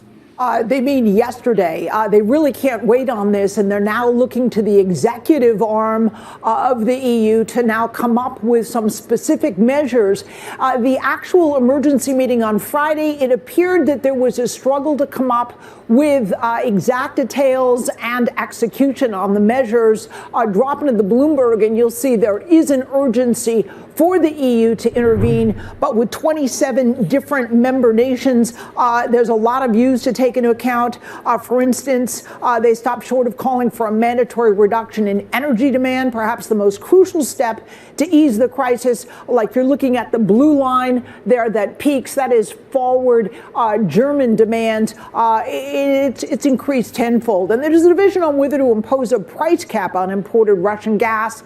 The German lawmaker, for example, is favoring that. Others disagree on the way it would be done. And as for providing liquidity to these struggling energy firms that are now being hit with major margin calls, the ECB's Christine Lagarde reminded everyone that it is the role of governments, not the ECB, to fund energy traders. The ECB's role is to fund and provide liquidity to banks, even though everyone seems to agree that the energy traders need financial aid right now. Now, the real fight starts next week when the EU Commission President Ursula von der Leyen sets out concrete measures for legislation. It is 1 week after Moscow suddenly shut down its main pipeline to Europe, and Moscow has been tapering the amount of gas available to the European nations over several months now.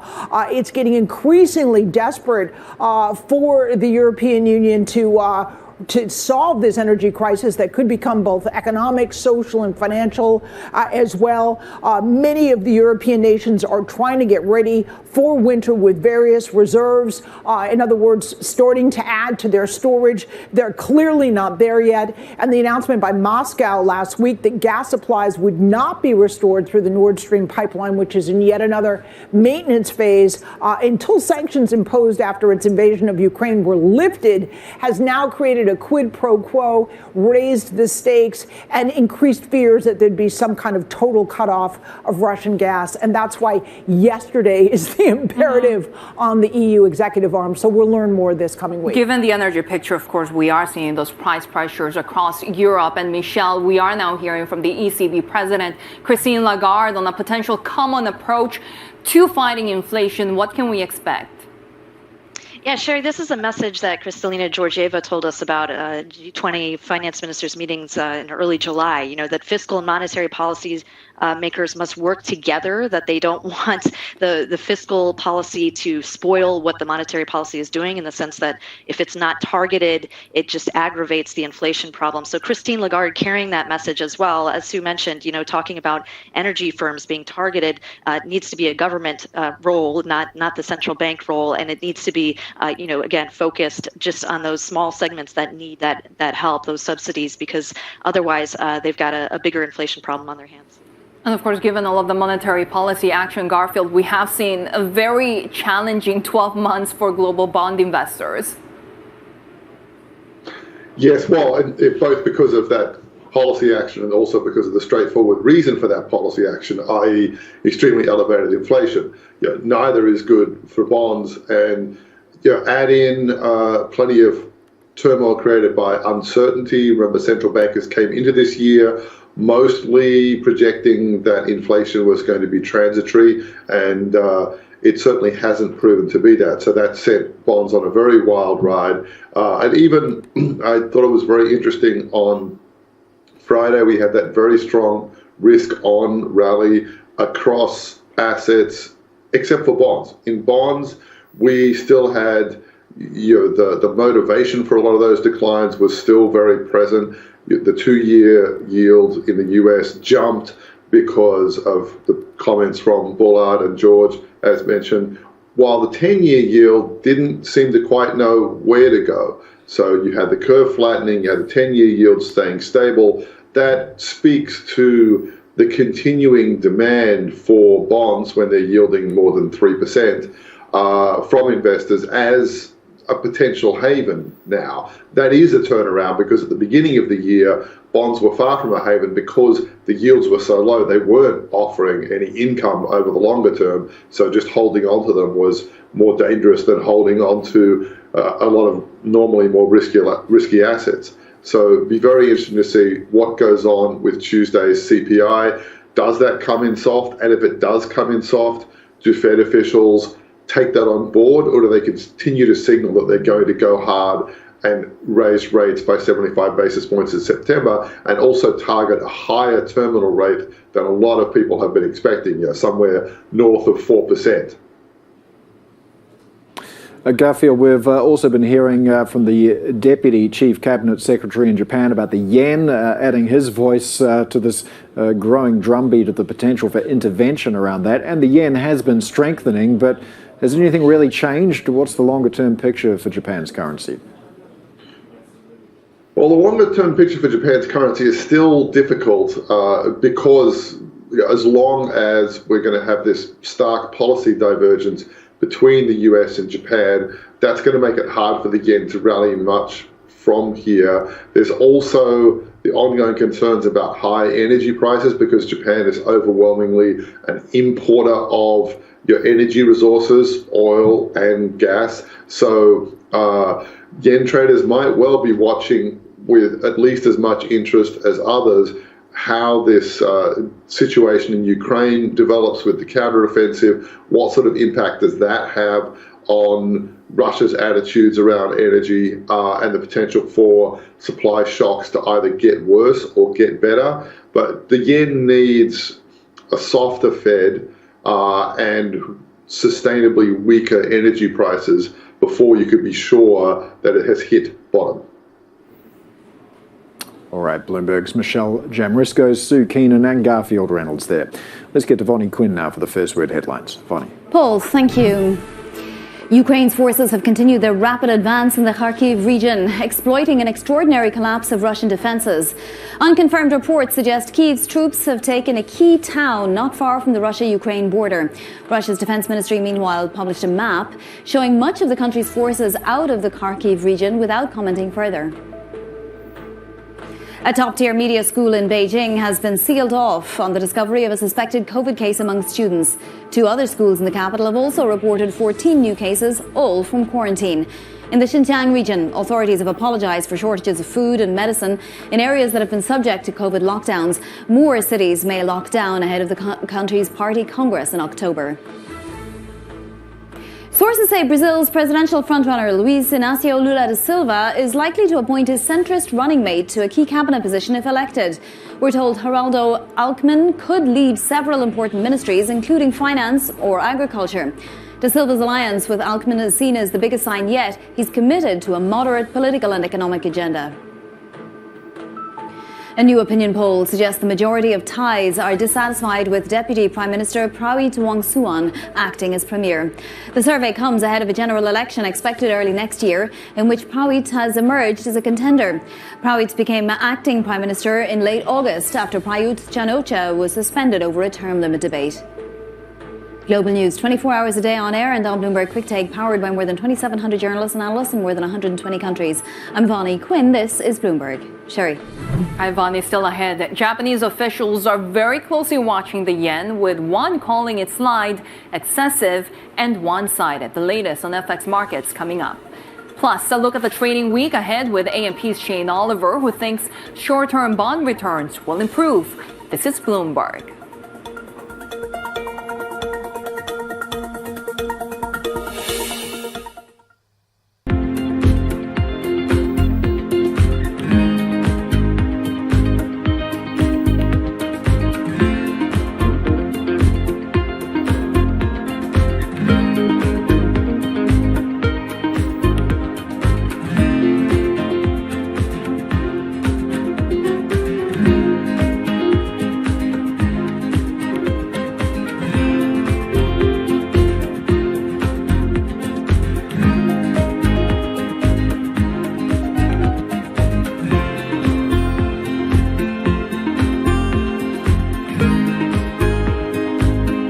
While Teslas and the like make for good headlines, the reality is that even if every car on the roads today went electric, it wouldn't be enough to curb global emissions to avoid catastrophic climate change.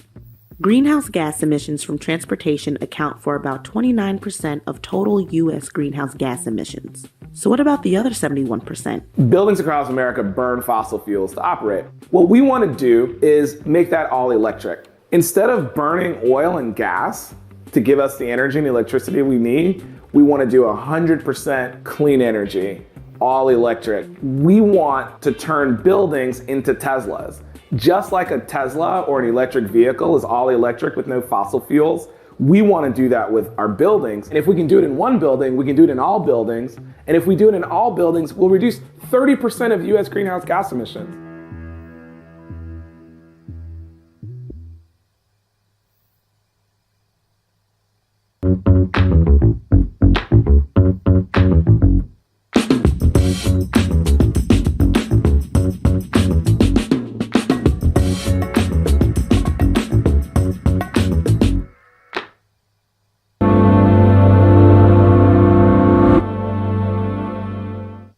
Prepares for the latest read on inflation. Things are moving. The news flow is extraordinary. Will headline inflation continue to ease? The totality of the data has been better than expected. Very positive movement on inflation. Instant reaction on Bloomberg surveillance. This is a new era, and it is one of the most pressing concerns facing us. And what it means for the Fed. This inflation fever is breaking and economies keep softening. They are on track, perhaps, for that soft landing. Inflation in Focus, Tuesday on Bloomberg.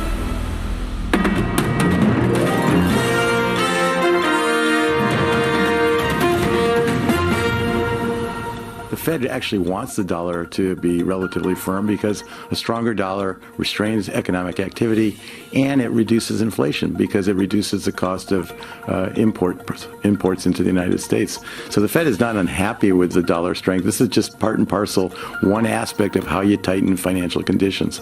That the constraints revealed by the pandemic are likely to be with us for some time, perpetuating imbalances, contributing to inflation, and likely requiring a sustained policy response. I'll also argue that constraints continue to bind policy. I support continued increases in the FOMC's policy rate, and based on what I know as of today, I support a significant increase at our next meeting on September 20th and 21st to get the policy rate to a setting that is clearly restricting demand. Some recent comments there on the Fed's fight to tame rising price pressures. Well, investors will be closely watching that US inflation data this week. Tuesday's figures are going to help shape Fed officials' views on whether to press ahead with another supersized interest rate increase. And in China, we'll be getting activity data for August. Analysts see recovery slightly stalling with heat waves, power shortages, and COVID flare-ups leading to weakening momentum from output to consumption. And India's upcoming inflation data could show a spike, while Japan's data for trade could narrow, as falling oil prices could limit the size of the import bill. Sherry. Of course, those inflationary concerns and central bank action, one reason why we're seeing such difficult times for global bond markets. We are talking about double-digit losses being the norm for fixed income investors in 2022. And you can see on that chart how government debt has been the worst hit. Treasuries globally performing worse than corporate bonds and securitized debt since early 2021 as well. Energy-related bonds have suffered the smallest declines, not surprising given the price of oil. But really, it's all been about volatility soaring to levels in the bond markets not seen just 2 years ago. Let's bring in our next guest who says short-term bond returns should improve a bit further. With us now is Shane Oliver, Head of Investment Strategy and Chief Economist at AMP. Shane, always good to have you with us. Have bond yields peaked at this point? Where are we headed? Look, it's quite possible they've peaked. I don't want to make that call just yet because they could slip a little bit higher. But I think in the period ahead, we're probably going to see more evidence that US inflation has peaked. It's probably still going to be too high for the Fed's comfort, so that probably means a 0.75% hike at the next meeting, but that's largely factored in. And I think as the year goes by, we'll see more evidence that the combination of improving supply, declining delivery times, declining upstream price pressures and so on, combined with slowing demand, will allow bond yields to stabilise and start to head back down again. And if we go into another leg down in share markets, it's more likely to be led by not the valuation pressure of bond yields rising from low levels, but concerns about recession. And again, I think if those concerns about recession are dominant, that would probably see bonds rally. So it's quite possible we've gone from an era or a 6-month window where bonds were a very poor diversifier in a portfolio to where they will be a better diversifier going forward. Is that why we're seeing so much uncertainty in the equity space? We continue to see outflows from U.S. markets, not to mention European equities as well. Is that concern about recession what's being the big hit for these equity markets? I think so. Markets are surprisingly resilient, and there are technical reasons for that. Markets hit a oversold level last week. We also had sentiment levels at very negative levels, and that was obviously positive from a contrarian point of view. But then by the same token, markets never go in a straight line. And despite that resilience, I think the risks are still on the downside. And the big driver of that risk is recession risk. Obviously, that recession risk is much higher in Europe. I put the risk of recession in Europe at 70-80%. In the US, it's probably 50-50. But that, I think, is going to become the dominant concern, and obviously that impacts earnings expectations going forward. Well, we do have a lot of data coming out of China this week, industrial production, retail sales. China, of course, staying strongly committed to this policy of zero COVID. So what's your outlook for China, particularly the growth story in this environment? Well, you'd have to say it's messy. I think the growth target for this year was north of 5%. They're not going to achieve that, obviously. Zero COVID is a big factor behind that. The drought is certainly not, and the hot weather is certainly not helping, as is the property slump. The data that we get, I think, on Friday this week will probably show some stabilisation in things like industrial production and retail sales, but it's going to be stabilising at a pretty soft level. And recently we've seen an increase in the number of cities going into lockdowns again, which will act as a drag as we go through September. So you'd have to say the Chinese outlook remains fairly rough until we get some more clarity on this, probably post the Congress or which I think is coming up in October, November. We might get some change in direction in China and maybe some relaxation on the zero COVID front. But until we get to that point, I think the risk is still on the downside in terms of growth as the government focuses on keeping COVID numbers down. And that obviously has an impact on the economy. Yeah, you anticipated my next question there. I was wondering if you think investing conditions are going to change materially after that People's Congress happens. Does this present an opportunity for some reform, some reset of policy? I think it certainly does. If Xi Jinping is confirmed in his quest for another term and an expansion in his role, then I think he can relax on some of these other things, and that may see some relaxation of the zero COVID policies. And that may also combine with the introduction of mRNA vaccines into China. So obviously a fair way to go on that front, but I think that is probably one thing that we'll see some sort of turning point. The rest of the world has gone down the path of living with COVID, and I think it's only a matter of time before China does as well, but they're unlikely to do that before those political events later in the year. Shane, of course, an economy that's very much dependent on what happens in China is Australia itself. And we have seen property prices here in the U.S., for example, the sector really taking a hit with the Fed rate hikes. What are you seeing in Australia right now? And do you see any opportunities in the property sector going forward? Well, there will be opportunities, but it's probably a bit too early just yet. I mean, Australia, like many other countries, have benefited massively, or the Australian property market rather, has benefited massively from the shift from very high interest rates, say 30 years ago, to the ultra low interest rates we had a year or two ago, and that's now reversing. This rise in interest rates is effectively pulling the rug out from under the property market. And that has further to go because the central bank here, a bit more dovish perhaps than other central banks, but by the same token, it is signalling more rate hikes ahead, and that's going to be an ongoing drag in the property market. So far, property prices in Australia have fallen about 4%, but top to bottom, we think they'll probably fall 15 to 20%. So you've still got a fair way to go. Yes, that will provide opportunities for investors, but it's probably a bit too early to go hunting for those investors unless you're really prepared to dig down into those parts of the property market that have already been hit very hard. But on average, I think it's still a bit too early. All right, Shane Oliver, Head of Investment Strategy and Chief Economist at AMP. Thanks so much for joining us. And you can get a roundup of the stories you need to know to get your day going in today's edition of Daybreak. Terminal subscribers go to Daybe Go. It's also available on mobile in the Bloomberg Anywhere app. And you can customize your settings so you're only getting news on the industries and the assets that you care about. This is Bloomberg.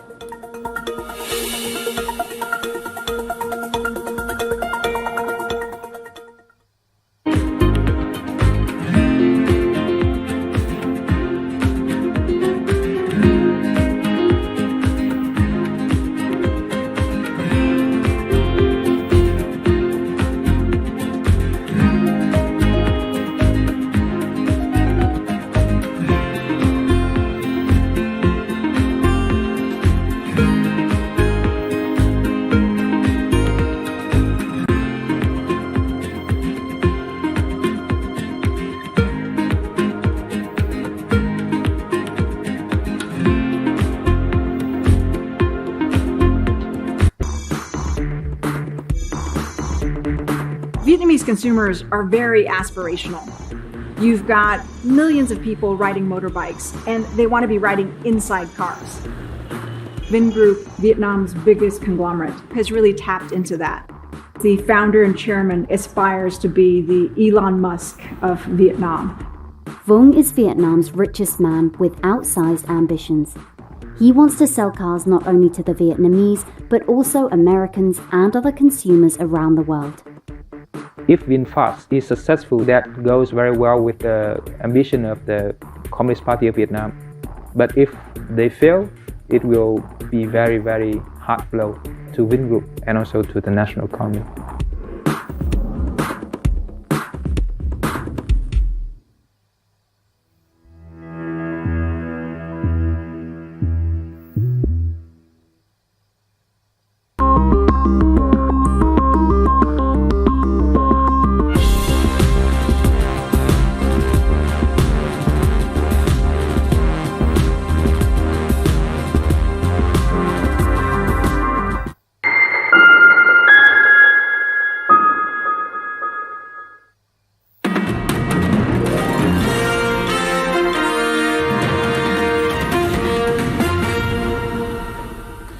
Quick check of the latest business flash headlines. Battery giant CATL says its largest plant in China is now operating a factory bubble. The factory is in Yibin, which asked its population of 4.6 million to stay home on Friday amid what officials described as a severe COVID situation. CATL is Tesla's main lithium iron phosphate battery supplier in China. Activist investor Dan Loeb has backed away from calling for Walt Disney to spin off ESPN. In a series of tweets on Sunday, Loeb said he looks forward to seeing ESPN generate considerable synergies as part of Disney. Separately, Disney CEO Bob Chapek says ESPN is critical to his overall vision of the company, which includes sports betting. Adani Group reportedly plans to shake up the boards of directors at two Indian cement makers following the firm's $10.5 billion takeover of the companies. Mint reports that Gautam Adani, along with his son and nephew, will join the boards of ACC and Ambuja. Coming up, a rapid cooldown in real estate is threatening to worsen a global economic downturn. The global housing slump in today's Big Take is next. This is Bloomberg.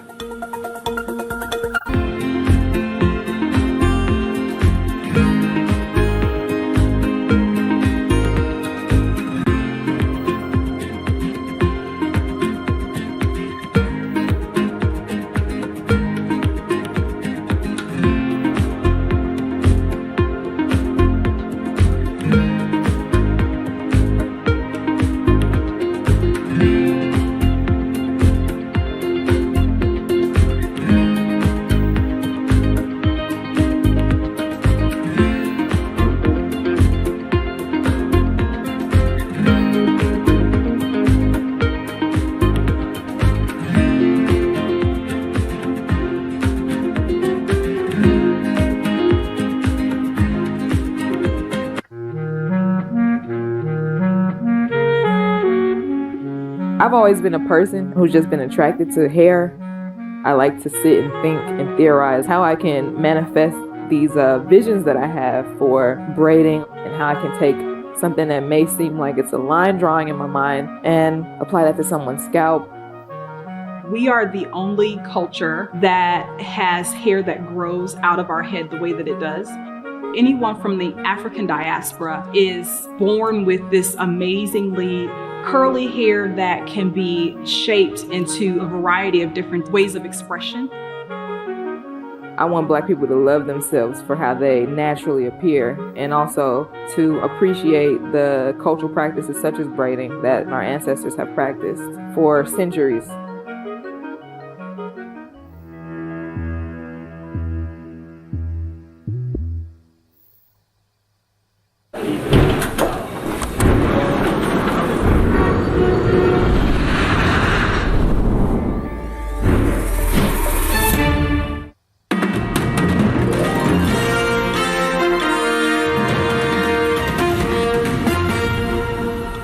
There haven't been any real shortages in oil. We could see, countries like Germany, in fact, completely run out of gas in early 2023. It's just, again, market nervousness around shortages that could come in the future, and very real nervousness around that. For me, where's the scarcity? It's going to come from a scarcity of liabilities or reserves, and I think that's going to blow out funding costs. I think that's probably one of the biggest risks. Certainly energy security has elevated its position, and certainly we're going through a transition. We have to do it more sustainably. The best case for consumers at the moment is really sad to say, is pulling back on consumption, conserving. They're doing it because high prices tend to do that. Bloomberg TV guest responding to our MLive Pulse question on what the most significant shortage will be in the next 12 months. And the reason that this is important, of course, is what happens to those supply concerns and shortages will affect what happens with inflationary pressures that central banks are really dealing with right now. The key question, which commodity will drive inflation the most? Natural gas, Paul, really coming in number one with that 74% of respondents of our survey telling us that it will come from gas, 15% from oil, corn, and none is also another answer from our survey respondents. And of course, it's very important as Europe struggles with natural gas supplies. And we're also seeing top Asian LNG buyers such as Japan and South Korea potentially ending up in a price war that could push prices even higher. Yeah, oil in second place there on 15% does beg the question of what OPEC Plus next move might be. That was another question we asked. Well, Saudi described the oil market as schizophrenic. The OPEC Plus response has been psychologically confusing as well. Modest supply increases followed by modest supply cuts, and this is what survey respondents thought. A 14% increase in output. That's 14% felt there'd be an increase in output, 37% felt there'd be a decrease, and almost half of our respondents felt it would be kept stable. So I don't know if that clarifies the picture very much at all. A very, very confused outlook for the oil market right now. Well, let's get to Vonnie Quinn now for a check of the first word headlines. Vonnie. Paul, thank you. President Biden says the U.S. will not hesitate to use its military power against terrorist threats. He was speaking at a ceremony marking 21 years since 9/11. He cited the July airstrike he ordered that killed al-Qaeda leader Ayman al-Zawahiri, the successor to Osama bin Laden. Biden also said the U.S. owes an incredible debt to the troops who served in Afghanistan over 20 years. U.S. freight railroads will reportedly reduce services starting Monday after two of the country's largest rail unions failed to agree on a new contract. The Journal of Commerce says railroads have begun notifying customers about the service cuts ahead of a possible strike on September 17th. Two unions representing more than 90,000 rail workers are holding out for better working conditions. Sweden's right-wing opposition has narrowly overtaken Prime Minister Magdalena Andersson's camp in an early vote count. The bloc that includes the Sweden Democrats is likely to gain 175 mandates in the 349-seat parliament in Sunday's elections. That's versus 174 for the alliance led by the ruling Social Democrats. The result cements the ascent of a party previously shunned as extremist by the political establishment. China plans to launch 3 unmanned missions to the moon over the next 10 years. The announcement comes a day after Beijing said it had discovered a new lunar mineral that contains helium-3, an isotype that may be a future energy source. Both China and the US are eyeing the moon's resources, with a space mining potentially shaping up to be a possible source of tension. Global News, 24 hours a day on air and on Bloomberg Quick Take, powered by more than 2,700 journalists and analysts in more than 120 countries. I'm Vonnie Quinn. This is Bloomberg. Sherry. Right, a rapid cool down in real estate is threatening to worsen a global economic downturn and emerging as a key variable for central bankers who want to tamp down inflation. Let's bring in Bloomberg's personal finance editor, Ainsley Thompson. So, Ainsley, how big of a problem is this? Because, of course, we have rising borrowing costs with central banks hiking rates, but at the same time, that's in order to bring down inflation. So is this a real problem? Well, it is. The cooling housing market threatens to really make the global financial downturn worse. Last year, when prices were rising so much, homeowners felt wealthy, and that sort of underpinned consumer spending and consumer confidence. Now the opposite is true. And for central banks, it really is a fine line. As you say, they want to cool inflation by raising rates, but if they do it too much, it risks tipping, really affecting consumer confidence and tipping some countries into recession. So in terms of that potential impact, how exposed are borrowers to these higher rates, these increasing rates?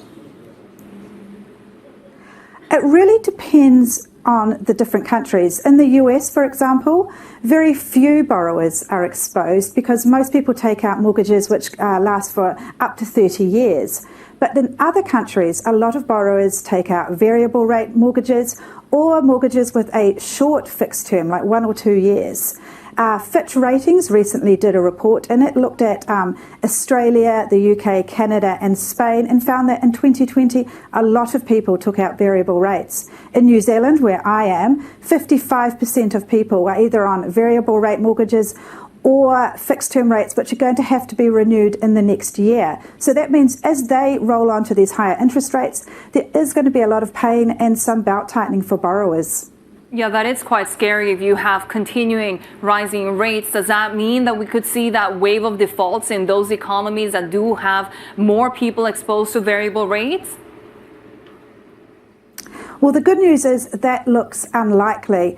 Household balance sheets are still really strong. People have been saving a lot of money. Also, the labour market is robust in most countries. And also the lending criteria has really been improved since the financial crisis, and most borrowers have been stress tested against higher rates. So it looks unlikely that we will see a big wave of defaults. All right, Bloomberg's personal finance editor, Ainsley Thompson there. Coming up, Tokyo Governor Yuriko Koike shares her views on gender equality, the yen, and Japan's reopening. Catch our exclusive interview next. This is Bloomberg.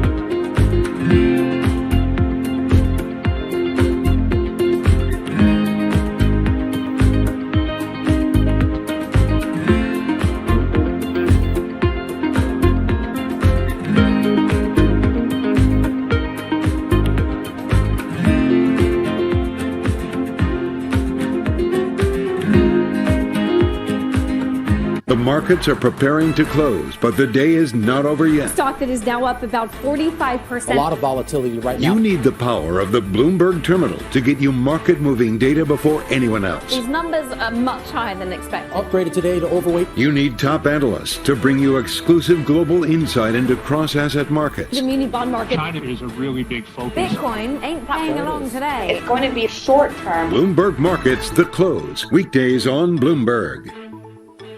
Welcome to the world of decentralized finance. Bloomberg's covering all things crypto, the people, the transactions, and the technology. Bloomberg Crypto, Tuesdays.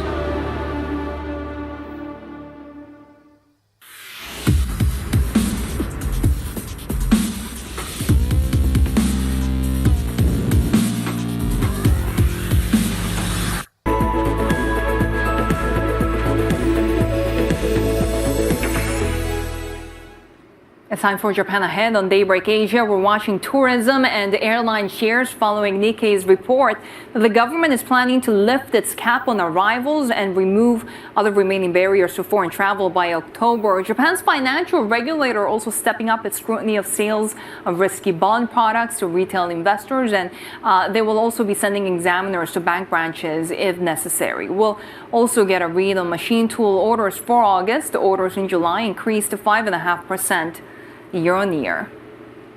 Another senior Japanese official has spoken out about the weak yen, promising measures to ease the impact of movement he calls excessive and one-sided. Let's get more from Bloomberg's Japan and Korea economy editor Paul Jackson. Paul, we did see a lot of verbal intervention so far, whether it's Japanese finance minister officials or even BOJ Governor Kuroda, but we're now seeing after that initial jump that the yen is again under pressure. So could we see any other sort of intervention other than just verbal, given the fact that these effects don't seem to be that long lasting?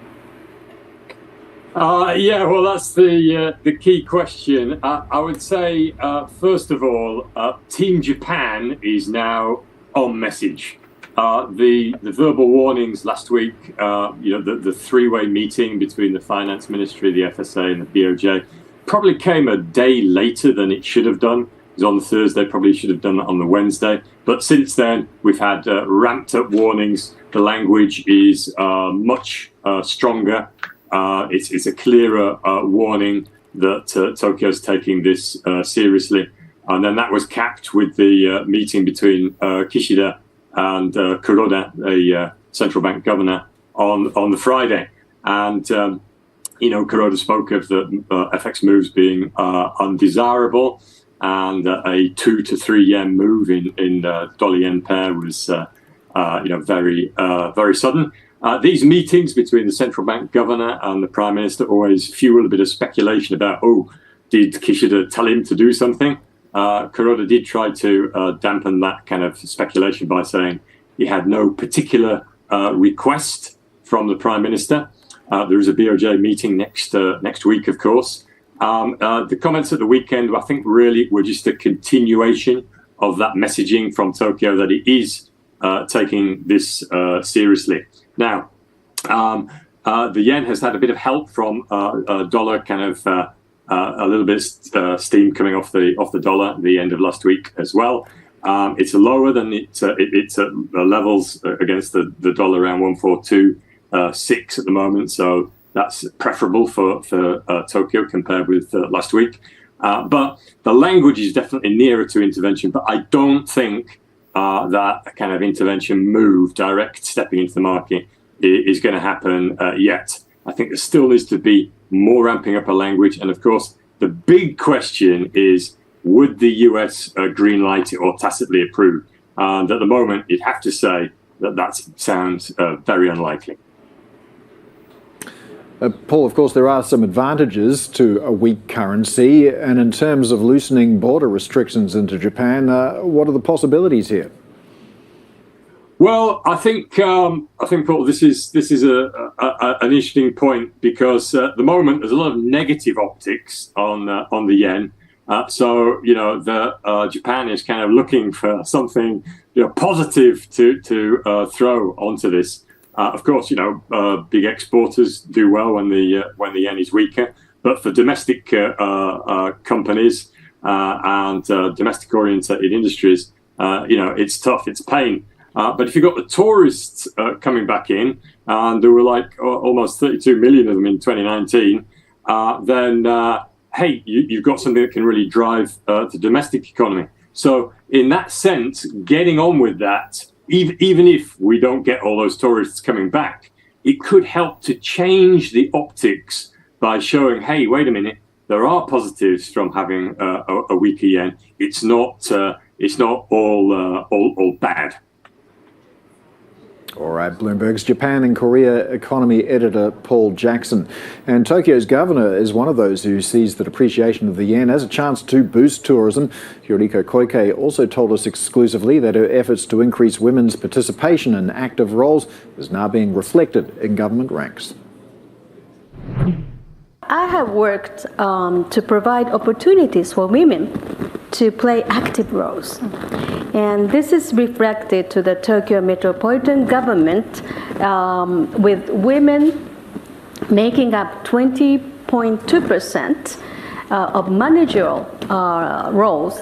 And additionally, 31.2% of representatives in the Tokyo Metropolitan Assembly are women, which is the highest amongst 47 prefectures today.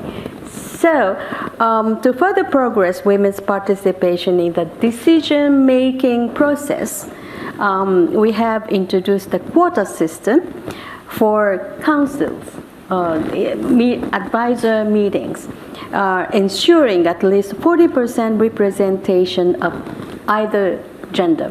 And I decided the council or any meetings consisted by men or women or representation either gender exceed 40%. If it's less than that, the meeting is not considered as meeting. Recognized as a meeting, official meeting. So we are almost reaching to the target. We're dealing with the weak yen. So weak, hit 144 yesterday.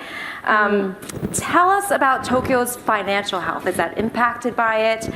How are we doing? What's the report card look like? Well, I think this is the time to enforce our export. Why don't we, as I told you that tomorrow the door will be open. The tourism is a big industry in Tokyo as well as in all Japan. So this is the time to greet more foreign tourists by using this advantage of depreciation of yen. If you could take your best guess of when the borders will fully reopen. Soon. Month? What month? November? Well, national border is under the management of the central government. Yes. But as a governor of Tokyo, I hope that will be tomorrow. Okay. All right. Well, obviously we heard from you. Tokyo has a lot of goals, different kinds of goals. Another is to reach net zero by 2050. And I know also becoming the center of green finance. But we are still behind places like in Europe. What are your thoughts on the problems of greenwashing? And what do we need to do in order to increase Japan's presence in the ESG green world, but in a very meaningful way? The combination of keeping good environment or sustainable society with good use of finance is very important. So right after I was elected as governor of Tokyo, I decided to start issuing green bond and in Tokyo. And it was so welcomed by the market, and once we sell the green bond, instantly it is sold. So please buy more. Our green bond. It's we are more than ranking is much higher than government, but of course the system-wise we cannot exceed the government's rating, but we are double or triple A. And that's very important because, as I told you, the $2,000 trillion asset is sleeping. Why don't we move and make wake the money? Our assets toward making sustainable society. So a green bond by Tokyo government, and also the ESG bond will be issued quite soon. So this make the environment and the sustainable or city of Tokyo be more sustainable. And also just a day before, I just enjoyed fresh river breeze by using Yakata Bune. It's a very traditional boat run by Midori Mushi. Yes. Wow. Yes, just a little bit, but it's a good trial. So we have many source of energy, wind, and also we are preparing for an ordinance, new ordinance of Tokyo to make obligation to the house makers to put a solar panel on the roof very soon. Yes. And why don't we use our empty roof in Tokyo? It will create generate great power. Tokyo Governor Yuriko Koike speaking with Bloomberg's Kurumi Mori. And of course, you can watch us live and those past interviews as well. The interactive TV function TV Go is where you should go to get the latest on the securities and Bloomberg functions that we talk about. Also become part of the conversation by sending us instant messages during our shows. This is for Bloomberg subscribers only. Check it out at TV Go. This is Bloomberg.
When U.S. inflation numbers are released, a major drop in the headline number. Bloomberg brings you crucial data at terminal speed. Yields dramatically lower. Futures dramatically higher. Strong rally. Bam. People are going full risk on. And instant expert analysis. At what point does the Fed signal we're done? The market's not believing that the Fed has yet done enough. One report is not all it's going to take. When do we get back to boring inflation? Nobody covers the economy like Bloomberg, your global business authority.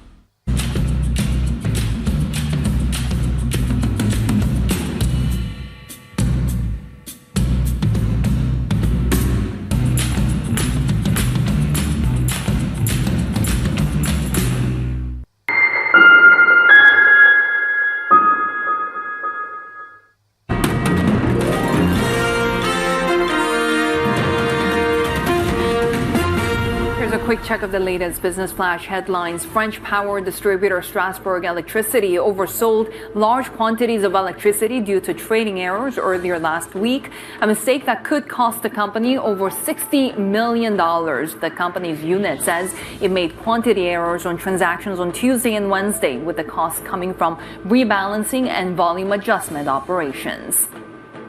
Tesla is rolling out a new beta version of its autopilot system, which it calls Full Self-Driving, or FSD. CEO Elon Musk tweeted that the version is overly cautious, especially around pedestrians. Last month, Musk announced that Tesla will start charging $15,000 for the driver assistance system, the second price rise this year. Yeah, well, we might have seen US stocks rallying towards the end of the week, but stock funds have seen a lot of outflows in the past week, Sherry. Just last week, US stock outflows $10.9 billion. Bank of America sees the likelihood of an economic downturn increasing in the United States, and this is despite the Fed aiming for that soft landing. Take a look at Europe as well. $3.4 billion pulled from European stock funds in the week of September 7. And we've got Finland talking about an energy industry Lehman moment in Europe as well. So plenty of pessimism to go around there. Yeah, there was already a lot of pessimism in emerging markets, Paul, as well. But this may be turning around a little bit, especially given that the last 2 weeks we have seen some bailout pledges by the IMF, namely for Pakistan, Sri Lanka, Zambia, Egypt, and Chile when it comes to either really drafting or inching toward loan agreements. Not to mention that China is becoming a little bit more open to offer debt relief. It said that it would forgive the liabilities of 17 African nations. So perhaps that bearish sentiment that we've seen in emerging markets could be turning around, although we are watching the dollar very closely because the strength of the dollar will really not help emerging markets. But take a look at how currencies in Eastern Europe are trading, because of course I was talking about the strength of the dollar. Well, it's now falling for a fourth consecutive session, and that's helped Eastern European currencies as well. Also, on top of the weakness of the dollar that we've seen recently, we have also seen that Ukraine's forces continue the rapid advance in the Kharkiv region, perhaps one of the biggest victories since they pushed Russian troops away from the capital Kiev in March. And after that invasion, we had Eastern European currencies really taking the heat. Well, we're seeing a little bit of a turnaround now, Paul. Well, we're a little under 5 minutes away from the market open in Japan and Australia. No trade in South Korea today. Here are some of the stocks we're going to be watching. In Japan, stocks linked to the country's reopening could well move. Japan reportedly planning to end its daily arrivals cap by October, and will also consider removing other remaining barriers to foreign tourism. BHP's giant Chile copper mine has dodged strike action for now after union leaders agreed to participate in talks to resolve safety concerns at Escondida. And wheat producers like GrainCorp, Australian agricultural company, and Nufarm in focus as well. Wheat prices surge on export uncertainties in Ukraine and nuclear worries. Coming up in the next hour, we will talk strategy with Saxo Capital Markets, which is seeing a risk rally in equities if US inflation numbers come in softer than expected. More in a moment. This is Bloomberg.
Possible the industry is in an arms race that will lead to spending itself into an oversupply. I mean, that has happened before.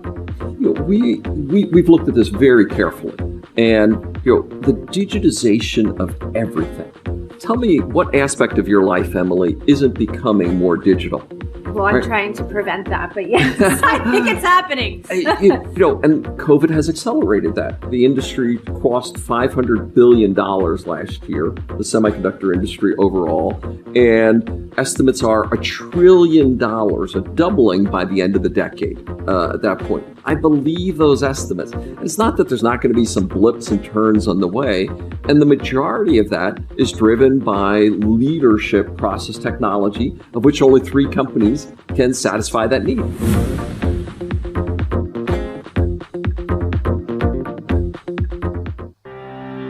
You will put a woman on Mars. You will bring forth global cooling. You will be the first chief crypto officer. Because when you subscribe to Bloomberg, you won't just get news. You'll get insight into limitless possibilities, knowledge, and inspiration to feed your ambition. So before you invent, pioneer, disrupt, before you change the world, Bloomberg.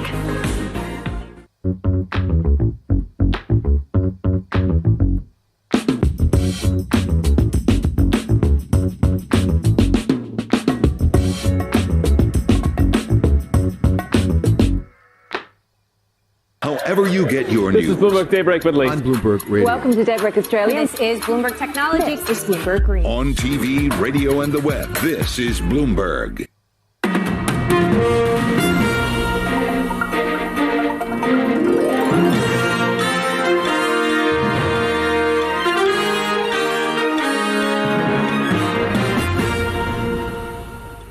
This is Daybreak Asia. We're counting down to Asia's major market opens. We do have the mainland China and Hong Kong, not to mention South Korea, away on holidays, but plenty of eco data to watch this week, Paul, including, of course, activity data out of China, not to mention those U.S. CPI numbers. Yeah, that's right. We'll have retail numbers out of China as well, and we'll have a read of consumer strength in the United States also. But we had a pretty good rally for US equities to end the week, and Australian equities performed pretty well as the week closed out as well. But we're just a few seconds away from the open now. No trade in South Korea, as you mentioned today, Sherry. Yeah, we actually had U.S. futures extending those gains that we saw last week. As you mentioned, the S&P 500 seeing its best week since late July. So we'll see if that really filters through to the Asian markets. We are seeing Japanese equities coming higher at the moment, with the Nikkei gaining 1% right there. The Topix is also slightly higher. We have the Japanese yen, though, reversing those gains that we saw in the previous session. And this is what we're watching very closely in Japan, of course, given that we had seen that new 24-year low against the U.S. dollar. And then we had a rally in the previous session because authorities in Japan, from the likes of Governor Kuroda to the finance ministry, coming out and warning against a rapid weakening of the yen against the U.S. dollar. We're watching the 10-year yield as well, because we are very close to that top level in the upper limit of tolerance for the BOJ at around that 0.25%. We are seeing Brent crude now opening in the Asian session under pressure at around the $92 a barrel level. Paul, we had, of course, a little bit more risk-on sentiment when it came to the energy markets last week, but that's really not being held up in the Asian session on this Monday. Well, trading just getting underway here in Australia as well. Of course, things do start slowly here with the staggered open, but it's looking pretty positive in the early going. We're already up 0.4% with just a handful of stocks online. And it's the materials sector performing particularly well right now, better by about 1.25%. But we were expecting a positive day here in Australia on the back of that strong close to the week for the US equity market. Take a look at the 10-year for the Aussie. Not a huge lot of change there, but we do have the Aussie dollar now strengthening as well against the greenback. Some dollar weakness, I haven't uttered that sentence in a little while, supporting some of the other G10 currencies at the moment. Well, let's bring in our next guest, who says corporate margins have become, will have a lot more room to become depressed. And that could bring the next leg lower in equities. With us now, we have Charu Chanana, market strategist at Saxo Capital Saxo Capital Markets, I beg your pardon. Charu, thanks so much for joining us. So you are watching corporate margins now. How concerned are you that we might be on the cusp of an earnings recession? Well, actually, I think that is something to be really cautious about, into the second half of the year and the end of the year particularly.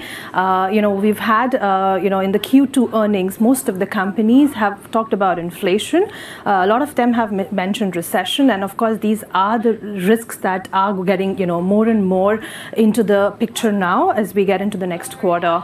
What we are expecting now is that, of course, for, most of the companies, it is getting difficult to pass on those higher costs that they've been facing for so many months now, because of those recession fears, because of consumer confidence taking plunges lower, right? With that, of course, we've seen announcements of staff cuts from several spaces, several different industries, in fact. And we do see that, getting more and more attention into the third and the fourth quarters as well. And that will bring the next leg down in equities in our sense.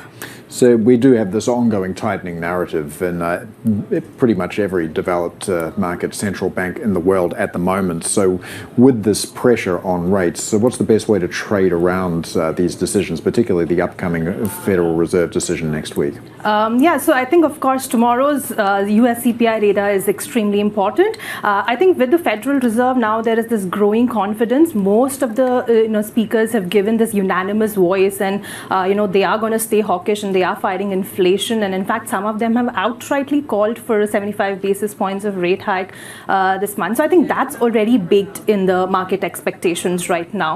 A downside surprise in US CPI is likely more of a concern, and that could see the dollar weakening further. We've seen some glimpses of that, towards the end of last week, and that could potentially be a risk to watch, particularly this week. Also, as the other global central banks are, of course, catching up in this tightening race. We had the ECB come up with a 75 basis points rate hike last week, and now there is some chatter about they also considering quantitative tightening towards the end of the year.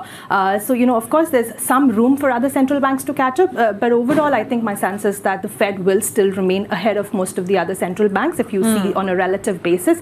And that does keep the US dollar supported, at least until the end of the year, early next year. Chari, is that really why we're seeing the pessimism in the markets? Individual investors, as you can see on this chart on the Bloomberg, when you're taking a look at the bearish and bullish sentiment in the markets, we continue to see the AAII readings showing that bears have run the show now for 20 plus weeks. What could lead to a turnaround in this sentiment?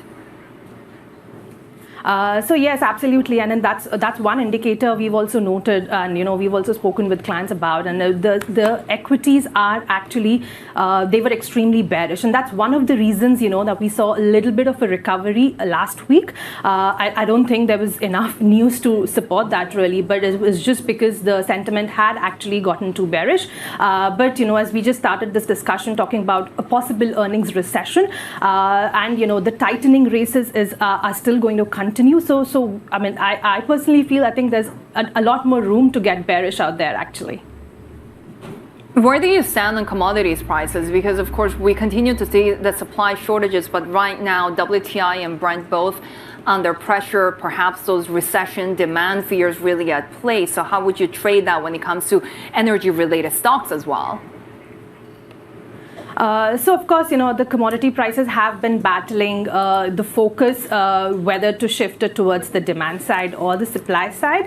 Well, I think the demand side is more tactical in nature. Of course, there's this zero COVID policy that China is continuing to stick by, plus all these the recession concerns that we've been seeing because of rapid tightening cycles as well. But if you look at it closely, there has to be an end point to China's zero COVID policies, if not this year, perhaps next year.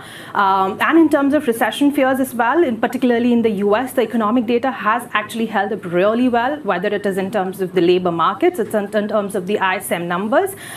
So overall, there is a sense that the US economy is going to be able to bear this tightening cycle pretty well, which puts the focus back on the supply side factors, which are more structural in nature. There's been massive underinvestment in the commodity space for many decades now. And that does mean that the supply will continue to fall short for many years because of this focus towards ESG. We've not really invested enough in that sector, and that would potentially continue to drive commodity prices higher, and would, as you mentioned about the energy stocks as well, there would potentially be a positive impact there. Of course, some of these commodities you're talking about so important to the Australian economy, and the materials sector performing really well at the moment on the ASX, better by 1.7% in the early going. But China is a key part of the commodities story in Australia. Do you see the demand picture in China and the investing picture in China changing after the People's Congress? Well, that is a very important political event that they have there, right? So I do think that, the zero COVID policies will likely to be extremely strict as we get into that event, because they have to show some degree of success with that policy, given the kind of scale that event, the kind of importance that event has. Going further from there, I think it's not clear how that will shape out. But of course, what is very clear is that Chinese authorities have this focus on growth. So they started out by setting a 5.5% growth target for 2022. Of course, they're nowhere close to that, but they don't want to fall to 0.12%. So they have these targeted support measures that are coming through in the economy, and that of course is helping a lot of those infrastructure companies. So that probably obviously flows down to the material sector in Australia as well. So I think those will continue and will ramp up as we get closer, and even after this CCP meeting. All right, Charu Chanana, market strategist at Saxo Capital Markets. Thanks so much for joining us. Right, let's get to Vonnie Quinn now for a check of the first word headlines. Vonnie. Paul, thank you. Ukraine's forces have continued their rapid advance in the Kharkiv region, exploiting an extraordinary collapse of Russian defenses. Unconfirmed reports suggest Kyiv's troops have taken a key town not far from the Russia-Ukraine border. Russia's defense ministry, meanwhile, published a map showing much of the country's forces out of the Kharkiv region without commenting further. Officials in Beijing say a COVID outbreak at a top media school should be stamped out as soon as possible. The Communication University of China was put under lockdown on Friday, and 6 cases have been confirmed there.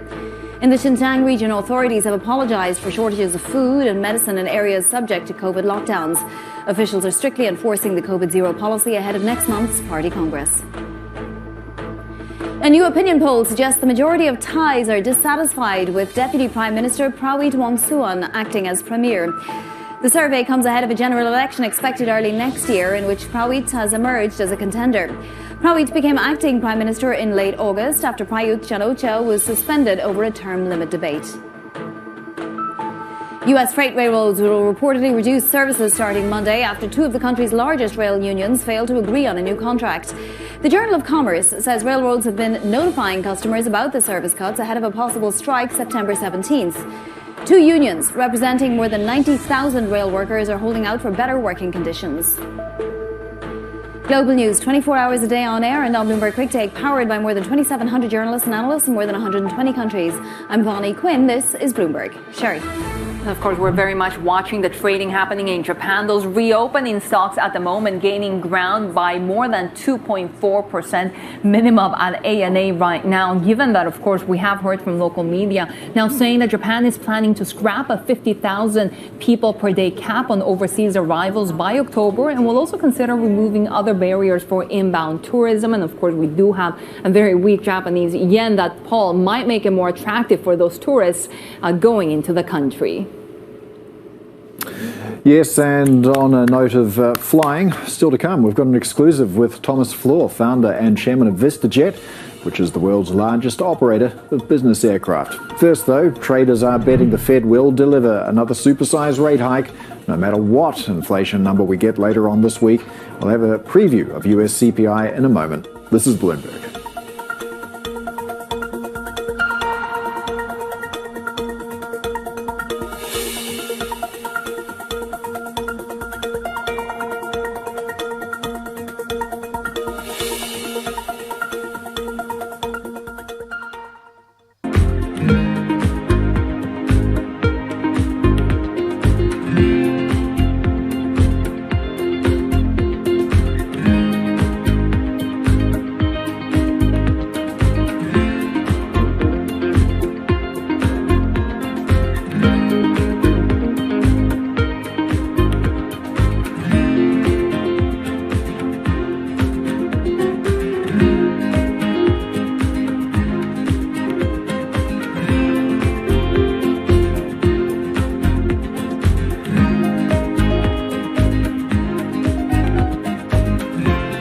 While Teslas and the like make for good headlines, the reality is that even if every car on the roads today went electric, it wouldn't be enough to curb global emissions to avoid catastrophic climate change. Greenhouse gas emissions from transportation account for about 29% of total U.S. greenhouse gas emissions. So what about the other 71%? Buildings across America burn fossil fuels to operate. What we want to do is make that all electric. Instead of burning oil and gas to give us the energy and electricity we need, we want to do 100% clean energy, all electric. We want to turn buildings into Teslas. Just like a Tesla or an electric vehicle is all electric with no fossil fuels, we want to do that with our buildings. And if we can do it in one building, we can do it in all buildings. And if we do it in all buildings, we'll reduce 30% of US greenhouse gas emissions.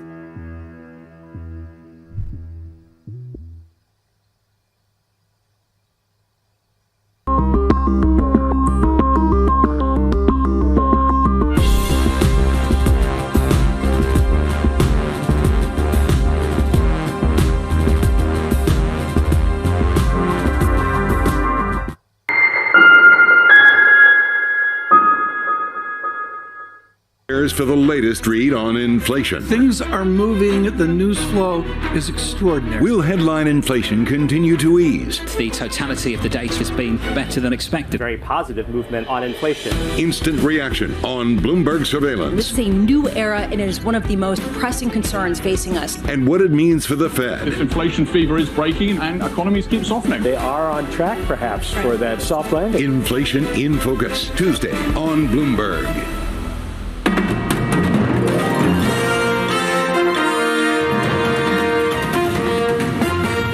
That the constraints revealed by the pandemic are likely to be with us for some time, perpetuating imbalances, contributing to inflation, and likely requiring a sustained policy response.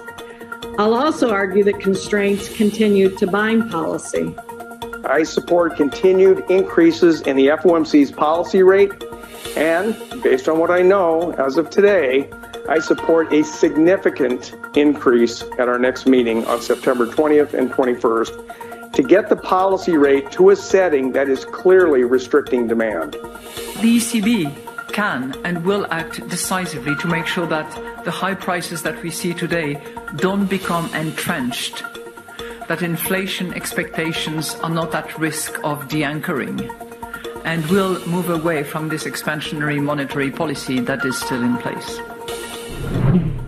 Recent comments on the fight to tame rising price pressures, and the Fed now looking on track for another jumbo increase in interest rates this month as officials try to crimp demand and bring inflation back down to 2%.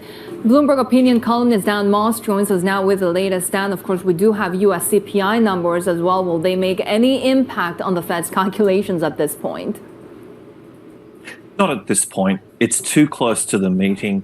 The decline in the rate of inflation is likely to be too little, and there's been almost no pushback from an array of Fed speakers, including the top ones, to this idea that 75 basis points is coming next week.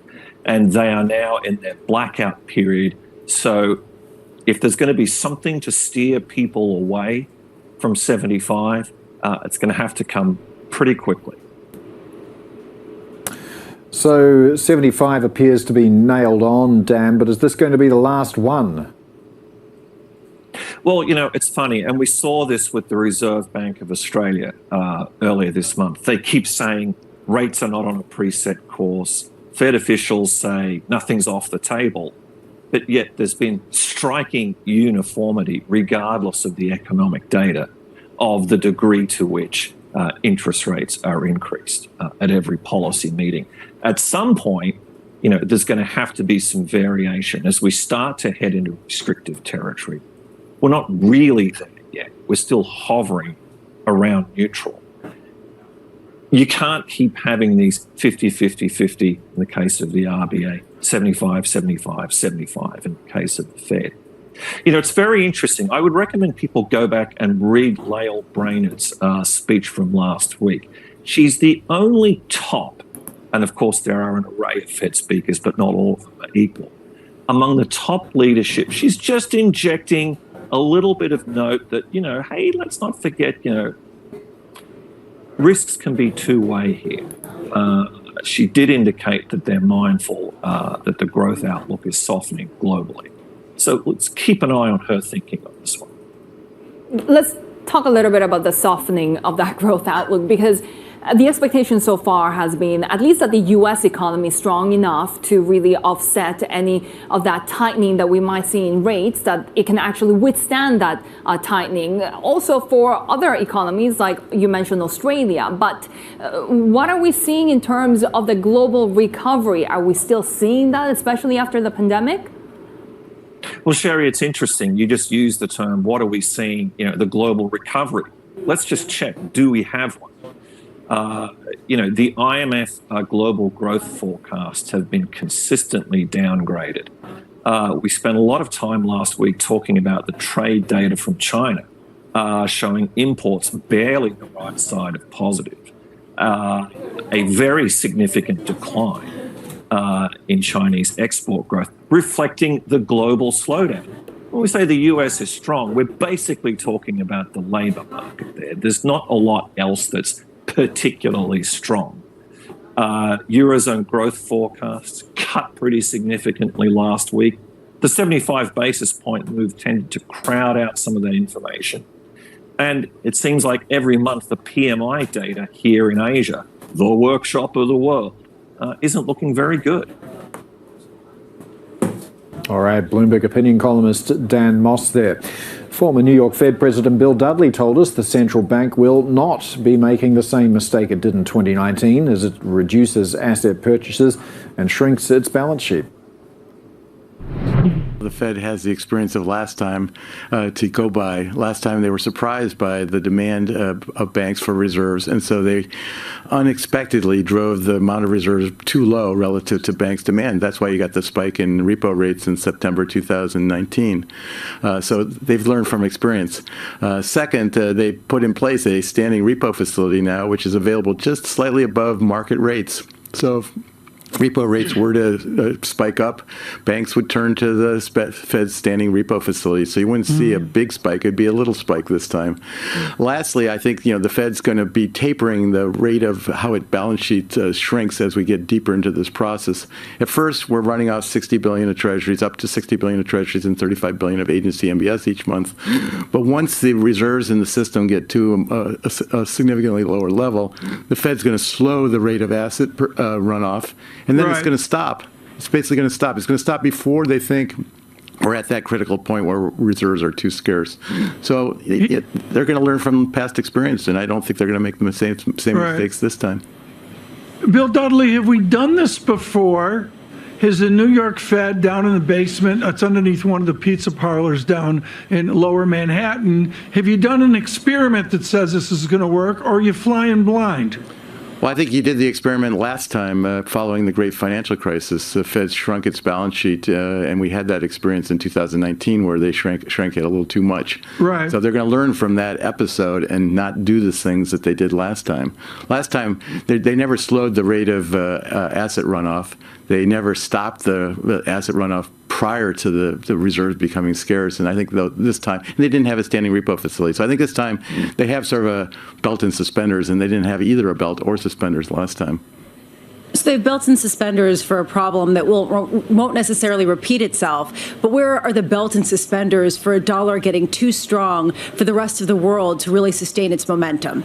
Well, this is a problem always, that the Fed follows monetary policy based on what's best for the United States, and the consequences of the rest of the world are the consequences for the rest of the world. And a strong dollar is one of the consequences of the Fed tightening monetary policy now quite aggressively. The Fed actually wants the dollar to be relatively firm because a stronger dollar restrains economic activity, and it reduces inflation because it reduces the cost of imports into the United States. So the Fed is not unhappy with the dollar strength. This is just part and parcel, one aspect of how you tighten financial conditions. Bloomberg opinion columnist and senior advisor to Bloomberg Economics, Bill Dudley, speaking with Bloomberg earlier. Coming up next, European Union energy ministers are calling for urgent measures to tame gas prices and get liquidity to traders hit by massive margin calls. More just ahead. This is Bloomberg.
Vietnamese consumers are very aspirational. You've got millions of people riding motorbikes, and they want to be riding inside cars. Vingroup, Vietnam's biggest conglomerate, has really tapped into that. The founder and chairman aspires to be the Elon Musk of Vietnam. Vuong is Vietnam's richest man with outsized ambitions. He wants to sell cars not only to the Vietnamese, but also Americans and other consumers around the world. If VinFast is successful, that goes very well with the ambition of the Communist Party of Vietnam. But if they fail, it will be very, very hard blow to Vingroup and also to the national economy.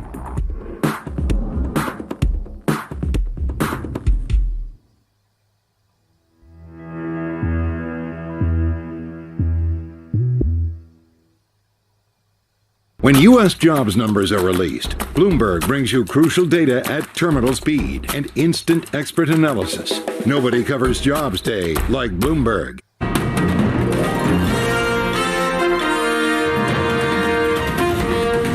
Take a look at how European futures are trading at the moment. Broad upside with U.S. futures as well and Asian stocks gaining ground. Of course, we have the tailwind coming from that U.S. equities rally on Friday, the best week since late July. European stocks also posting the first weekly gain in a month on Friday. We are talking, of course, after seeing outflows in the past 6 months of $83 billion. So you have to put it into context. President Lagarde now urging a common European approach to fighting inflation. Of course, inflationary pressures really rising with that ongoing energy crisis. EU ministers calling for urgent measures to shore up supplies after an emergency meeting late last week. Bloomberg's Sue Keenan joins us with the latest. Sue, what's the latest on the steps that are being taken now? Well, everybody seems to agree they need to act immediately, but the exact manner in which they do so is the issue. Now, on Friday, there was an emergency meeting by the emergency ministers. They're now looking to the executive arm of the EU to come up with the precise manner of action going forward. There appears to be a bit of a struggle on certain issues, and that's despite all of these ministers backing overarching plans for a price cap on all gas imports and a levy on power producers ahead of the meeting. And you're looking at the issue right there, that huge peak in prices. You had everything surge in 2022. In fact, natural gas prices up some tenfold. But given example, they stopped short of calling for a mandatory reduction in energy demand. And that's perhaps the most crucial step to ease the crisis, as that Nord Stream pipeline is being maintained. And the fear is that it's going to be completely cut off in terms of the gas going to Europe. You can see the downturn in the amount of gas going to Europe. And that has only increased the drumbeat to do something and do something now. There's division on whether they can impose a price cap on imported Russian gas, with 27 member states different views taken into account. It only makes sense there's going to be a bit of a difference, and consensus can take time. Meanwhile, as winter approaches, we've got all these different countries having different manners to store gas, to try and get them through. As you can see, they're not really there yet. The big announcement will come in the coming week. That's when the real fight starts. EU Commission President Ursula von der Leyen is going to set out concrete measures for legislation. That's when the actual measures will start to take shape. Sue, the ECB, meanwhile, says it can't offer liquidity to energy firms. What's the latest there? Yeah, now that's a major issue, as Sherry mentioned at the top of the show, that what you have is these massive trading margin calls, and it's causing these energy traders and energy firms to struggle, as we've seen a big shoot up in these prices. Christine Lagarde has pretty much ruled out aid to these energy firms. Like, how do they get liquidity? That's the question. She's saying, hey, that's really the job of the government's short-term financing aid to struggling energy traders is not the ECB's role. They provide liquidity to banks, not traders. So again, there's a call on these governments to provide the liquidity that's needed. And it's all as there is a concern because of the Nord Stream pipeline that the energy crisis is getting worse by the day. Back to you. All right. Bloomberg's Sue Keenan there. Plenty more to come on Daybreak Asia. This is Bloomberg.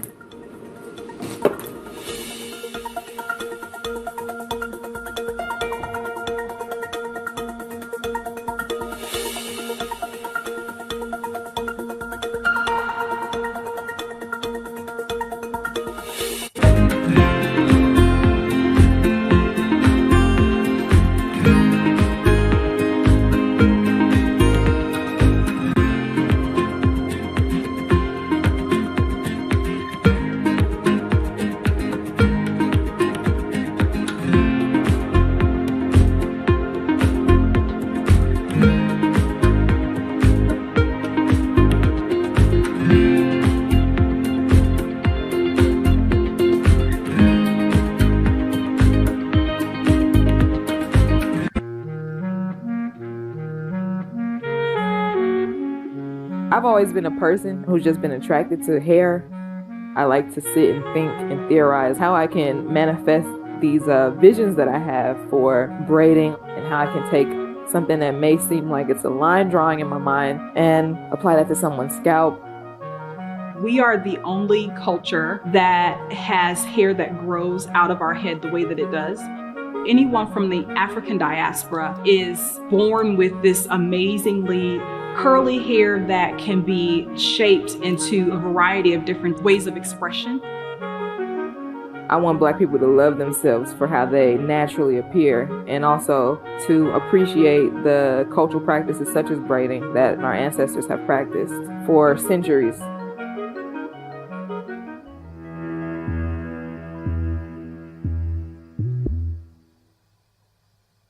Welcome to the world of decentralized finance. Bloomberg's covering all things crypto, the people, the transactions, and the technology. Bloomberg Crypto, Tuesdays.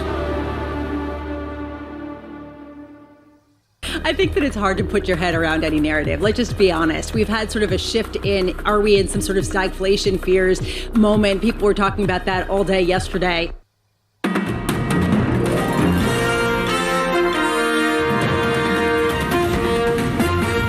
There haven't been any real shortages in oil. We could see, countries like Germany, in fact, completely run out of gas in early 2023. It's just, again, market nervousness around shortages that could come in the future, and very real nervousness around that. For me, where's the scarcity? It's going to come from a scarcity of liabilities or reserves, and I think that's going to blow out funding costs. I think that's probably one of the biggest risks. Certainly energy security has elevated its position, and certainly we're going through a transition. We have to do it more sustainably. The best case for consumers at the moment is really sad to say, is pulling back on consumption, conserving.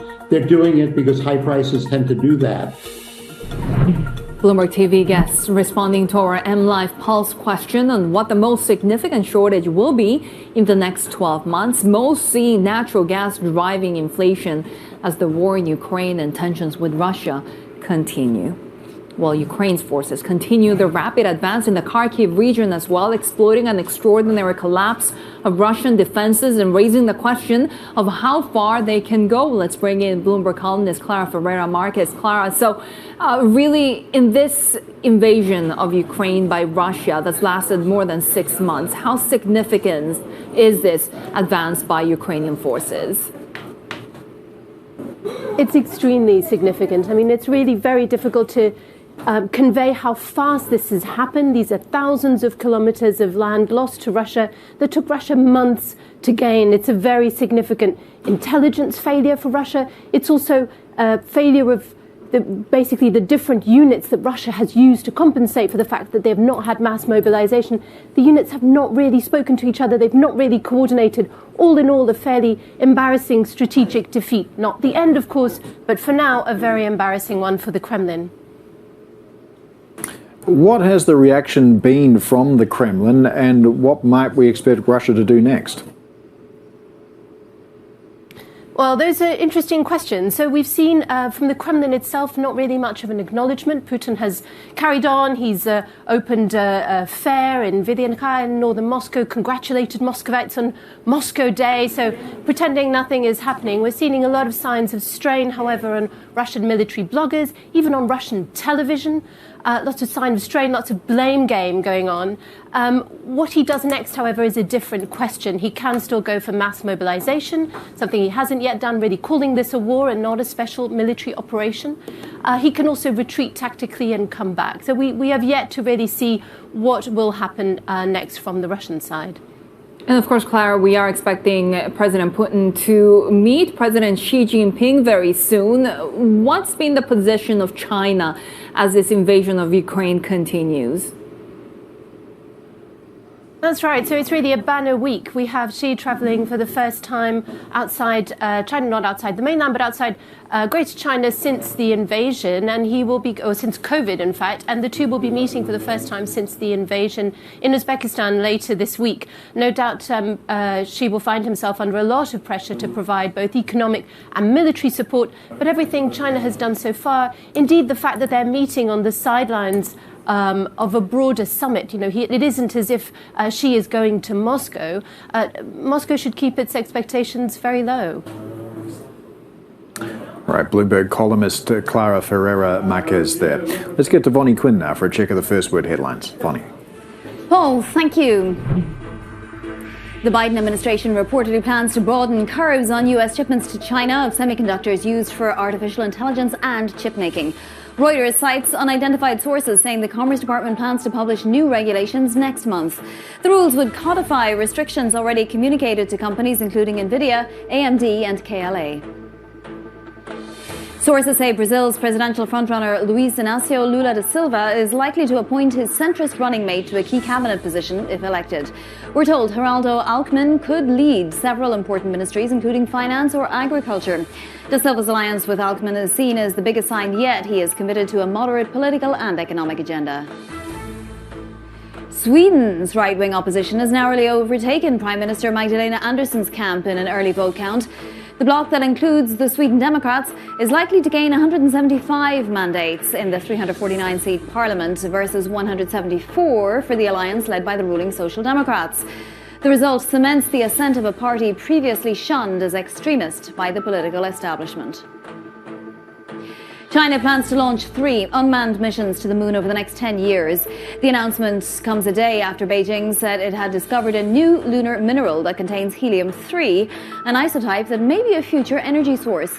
Both China and the US are eyeing the moon's resources, with space mining shaping up to be a potential source of tension. Global news, 24 hours a day on air and on Bloomberg Quick Take, powered by more than 2,700 journalists and analysts in more than 120 countries. I'm Vonnie Quinn. This is Bloomberg. Paul.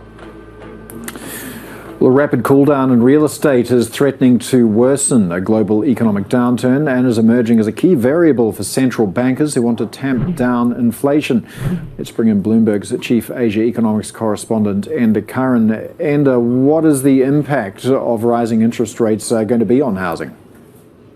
Paul, one of the big stories from the pandemic was a huge increase in house prices right around the world, and that was because it was so cheap to borrow money. Well, now we're starting to see something of a reversal, and it is global, and it's happening in most developed economies. House prices are coming off because central banks are increasing their own interest rates, and that's flowing through to the cost of borrowing. It's most obvious in some economies like Australia, New Zealand, and Canada, for example. Sweden also seeing a pronounced downturn, but others too seeing sharp cooling in house prices, like the UK, for example, and in the US, Goldman Sachs saying probably no house price growth there next year. Now, to be clear, what we're talking about here is an unwinding of some of those pandemic gains. We're not talking about a house price crash that we saw back in 2008, at least not yet. But nonetheless, this is a crucial one for the central banks to watch. They're trying to raise interest rates and manage a soft landing, and how this housing market story plays out will be critical to all of that. I was going to ask, Enda, isn't this exactly what policymakers wanted to see from overheated property markets that were really adding to the inflationary picture? And now that we have tightening central banks around the world, how much of this is actually a problem and how much of this is as intended by policymakers? It is what they want, Sherry. They want to see slower growth. They want to see slower demand. If that means house prices come off, so be it. But the trick with all of this, though, is making sure it's a fairly managed decline. And at the moment, we're seeing some, a pickup in the acceleration of those declines in some markets like Canada and Australia and New Zealand, quite pronounced. Take South Korea. Policymakers there are worried about the number of people on variable rate mortgages and the exposure they have to rising interest rates. So yes, it is what policymakers want. Yes, households have high savings rates and they have equity built in from the big gains over the past few years. All of this is true, and the trajectory so far is more or less on track for policymakers. But, we're in a very uncertain, very fragile global economy right now. And I think policymakers are very aware it takes a long time for the full extent of rate hikes to play out. So they are watching this very carefully. And of course, the property sector in China is a whole different monster. Yeah, well, that is a different story. Of course, the central bank there isn't putting up the cost of mortgages. But nonetheless, it adds to the idea that the world economy is now in a synchronized global property downturn. China's is so pronounced it makes up about 20% of total economic output there. We know house prices and house sales are in a slump. Few people calling a total bottom to China's real estate slump just yet. And it adds to the idea that in the past few years, say, real estate prices were adding to consumer animal spirits, adding to household net worth and all the rest of it. But now, of course, that's not happening, whether it's in China or the US or anywhere else in the world. House prices are coming off the boil. And the current Bloomberg's chief Asia economics correspondent with the global housing market. Coming up next, as Japan is set to move closer to scrapping COVID rules for international travelers, Thomas Flohr of VistaJet gives us his outlook for the business aviation market. This is Bloomberg.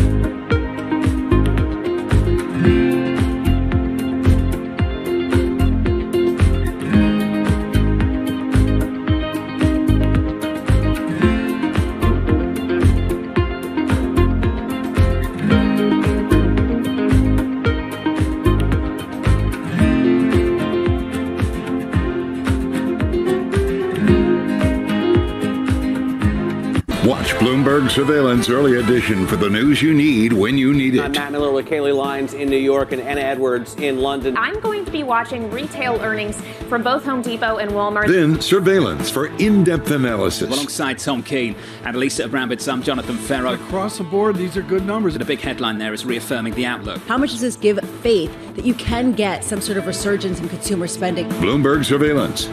Be informed. Be prepared. Be ahead of the game.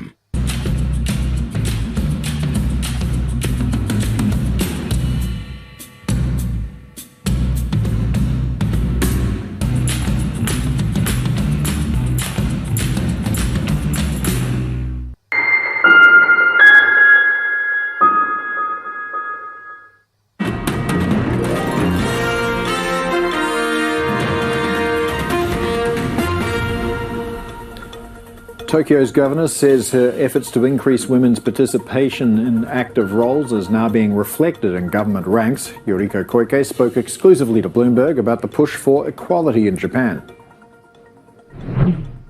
I have worked to provide opportunities for women to play active roles.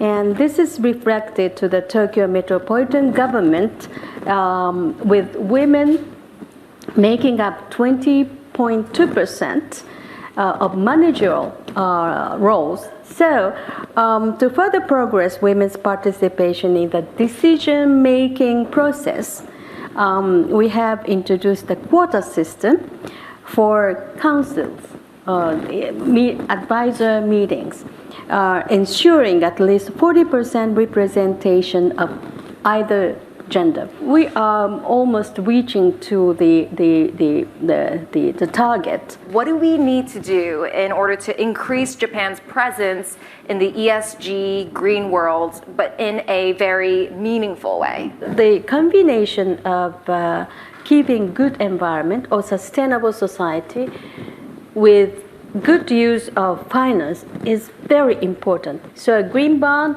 by Tokyo government and also the ESG bond will be issued quite soon. So this make the environment and the sustainable or city of Tokyo be more sustainable. Also, we are preparing for an ordinance, new ordinance of Tokyo to make obligation to the house makers to put a solar panel on the roof very soon.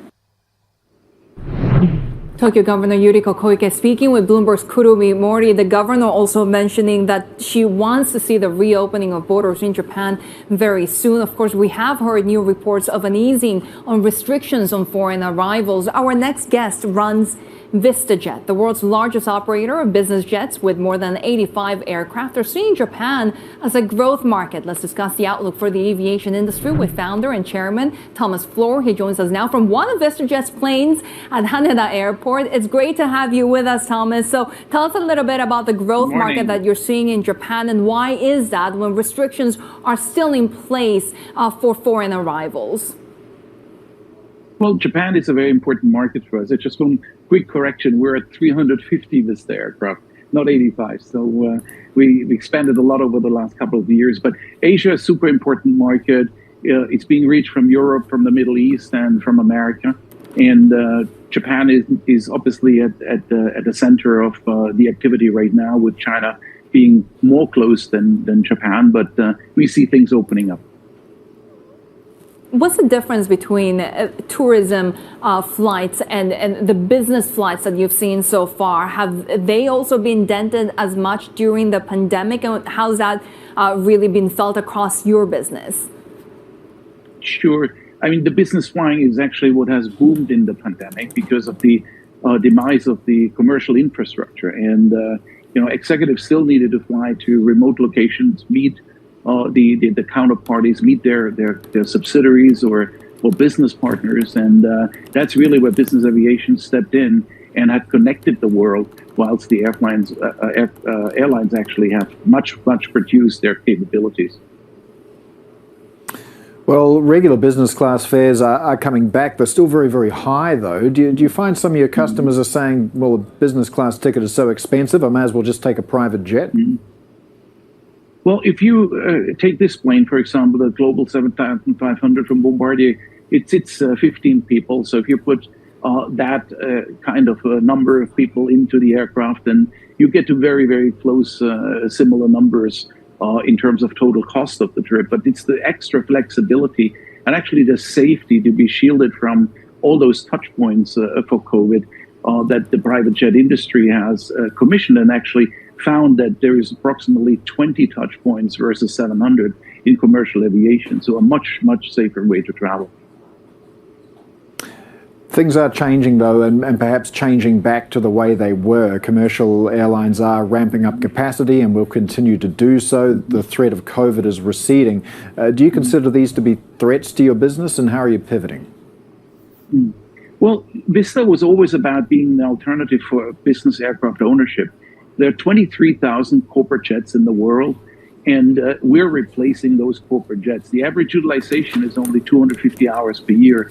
We're flying these planes between 1,000 and 1,500. So our price point is a lot lower per hour than actually owning an aircraft. So that is our major market, replacing full and fractional aircraft ownership.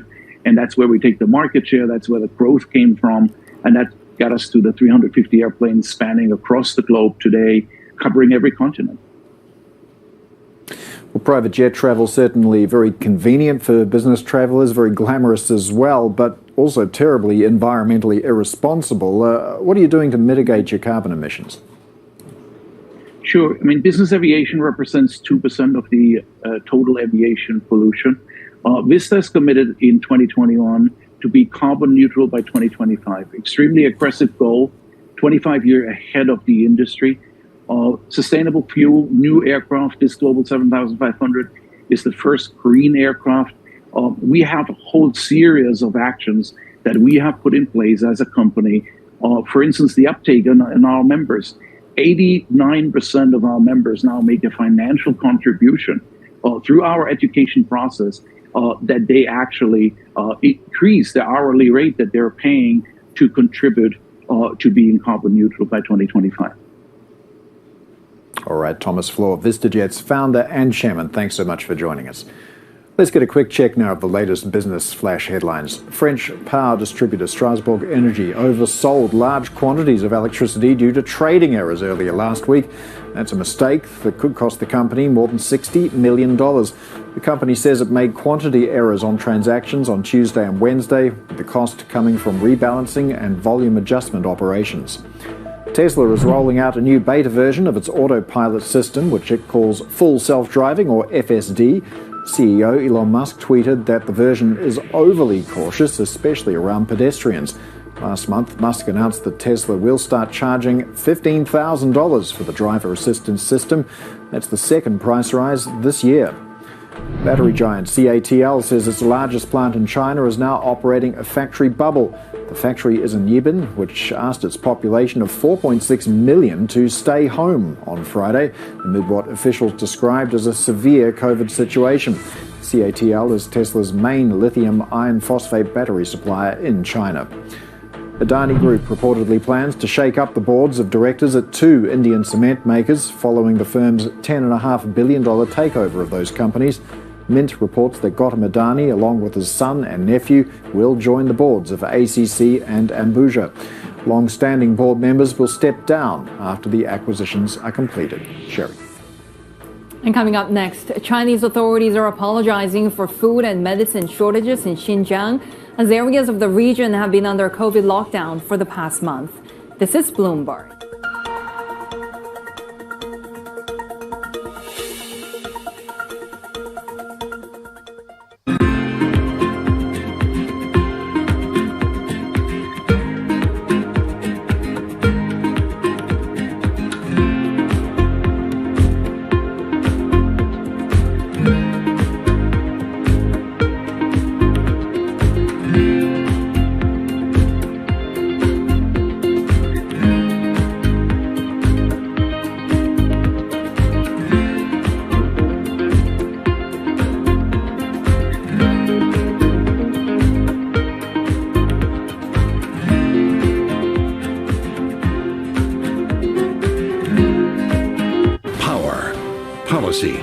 Politics. From the White House to the Hill, Bloomberg covers the leaders in legislation. That was really a tectonic shift for this White House. The theory of this bill, as I understand it, is there'll be a multiplier effect. How did Democrats mobilize specifically younger voters? Bringing you the political news you need to know. The president has made it very clear that this is a significant focus.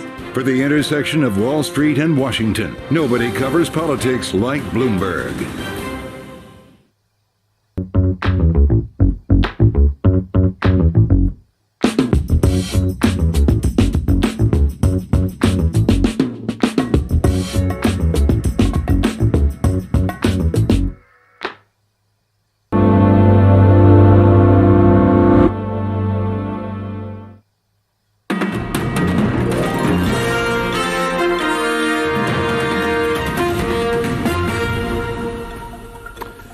Chinese authorities are apologising for food and medicine shortages in Xinjiang, where areas of the largely Muslim Western region have been under COVID lockdown for the past month. Let's bring in our chief North Asia correspondent, Stephen Engel in Hong Kong. Steve, what do we know about this?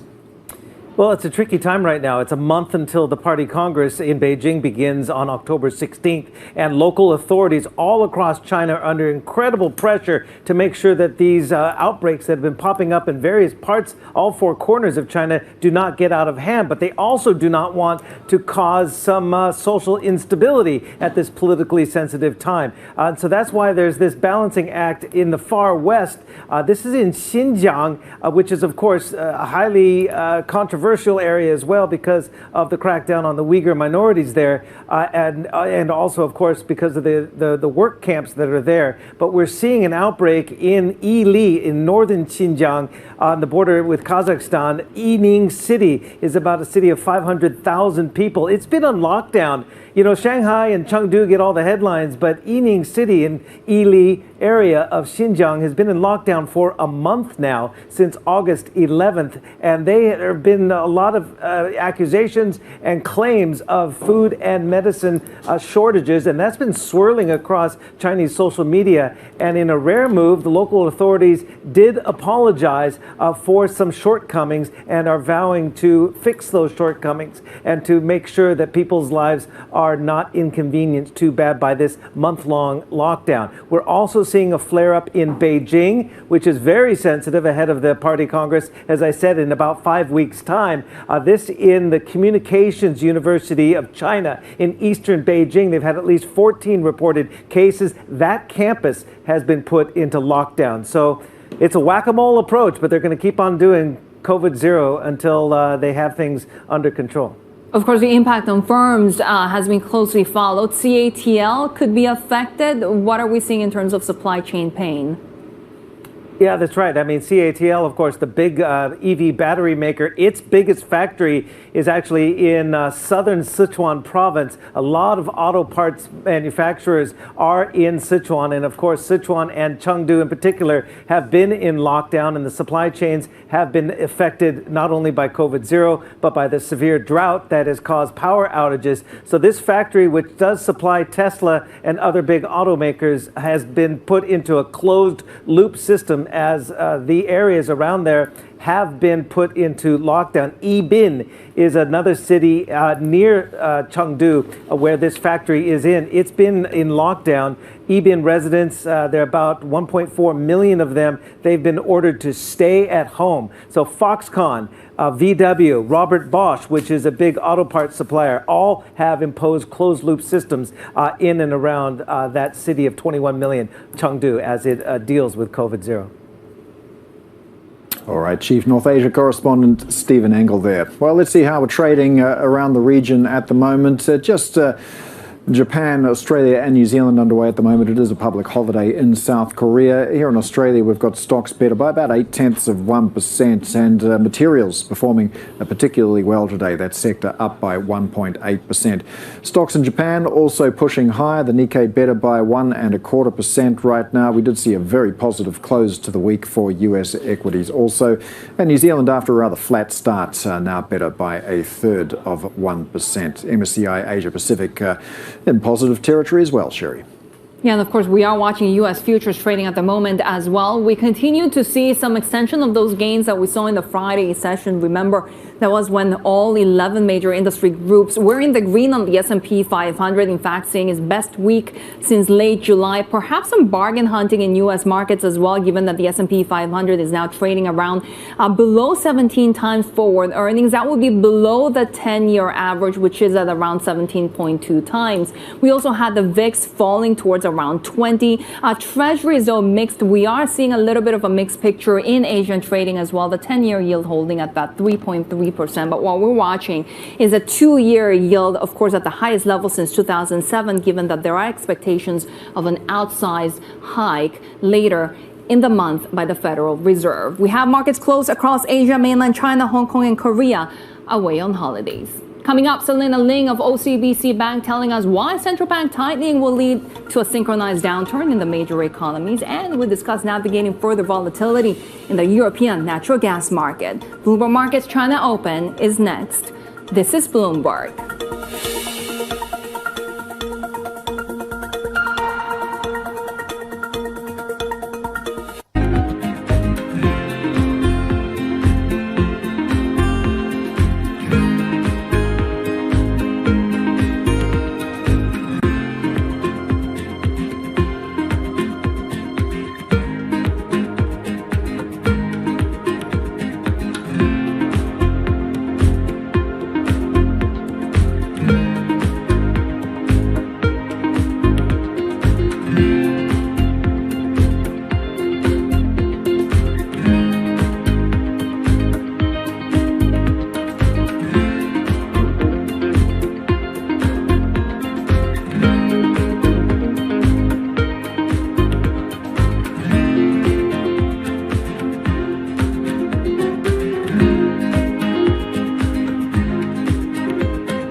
Apple's delaying its next major iPad software update, iPadOS 16, by about a month from September to October.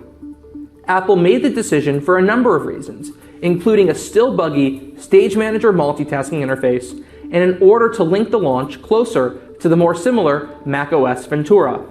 Still, it's an unusual move.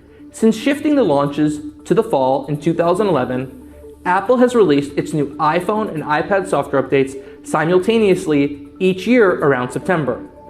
By staggering the releases, users may find some issues around compatibility with cross-device features like retracting and editing messages in iMessage, the new shared iCloud photo library, and the new feature for transferring FaceTime calls between iPhones and iPads.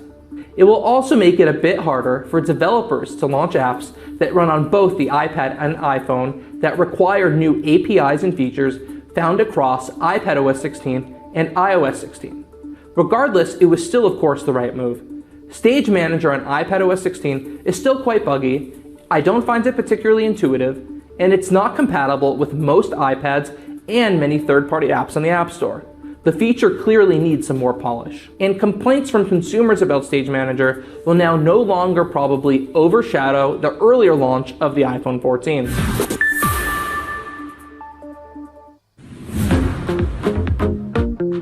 Is it possible the industry is in an arms race that will lead to spending itself into an oversupply? I mean, that has happened before. We've looked at this very carefully, and the digitization of everything. Tell me what aspect of your life, Emily, isn't becoming more digital?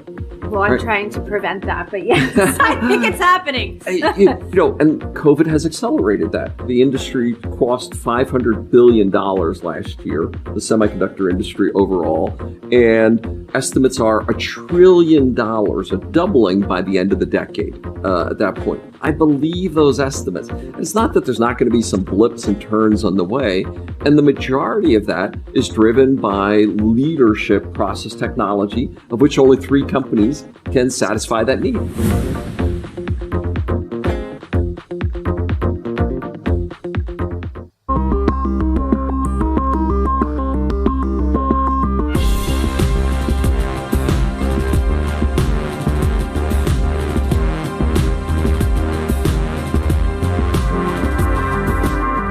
It's really a reminder, isn't it, just how sensitive the markets are to any commentary about trade. We did see some pressure on the yuan, we did see some pressure on the futures. That is now being reversed.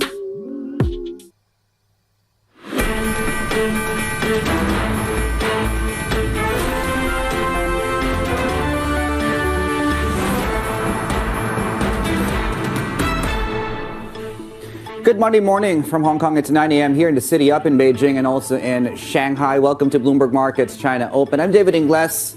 Let's get to your top stories today. Stocks across the region, U.S. futures included, on the up, with the dollar extending that pause when it comes to the uptrend we're seeing in the greenback here. Traders are now looking ahead to inflation data that's due out early this week. Now, Ukrainian forces continue their advance in the key region of Kharkiv, exploiting this collapse of Russian defenses. And we're having a closer look at what's happening in Beijing as the government promises swift action to contain this outbreak at a university there. And it sticks, of course, to its COVID zero tolerance strategy that's ahead of a key party congress in a couple of weeks.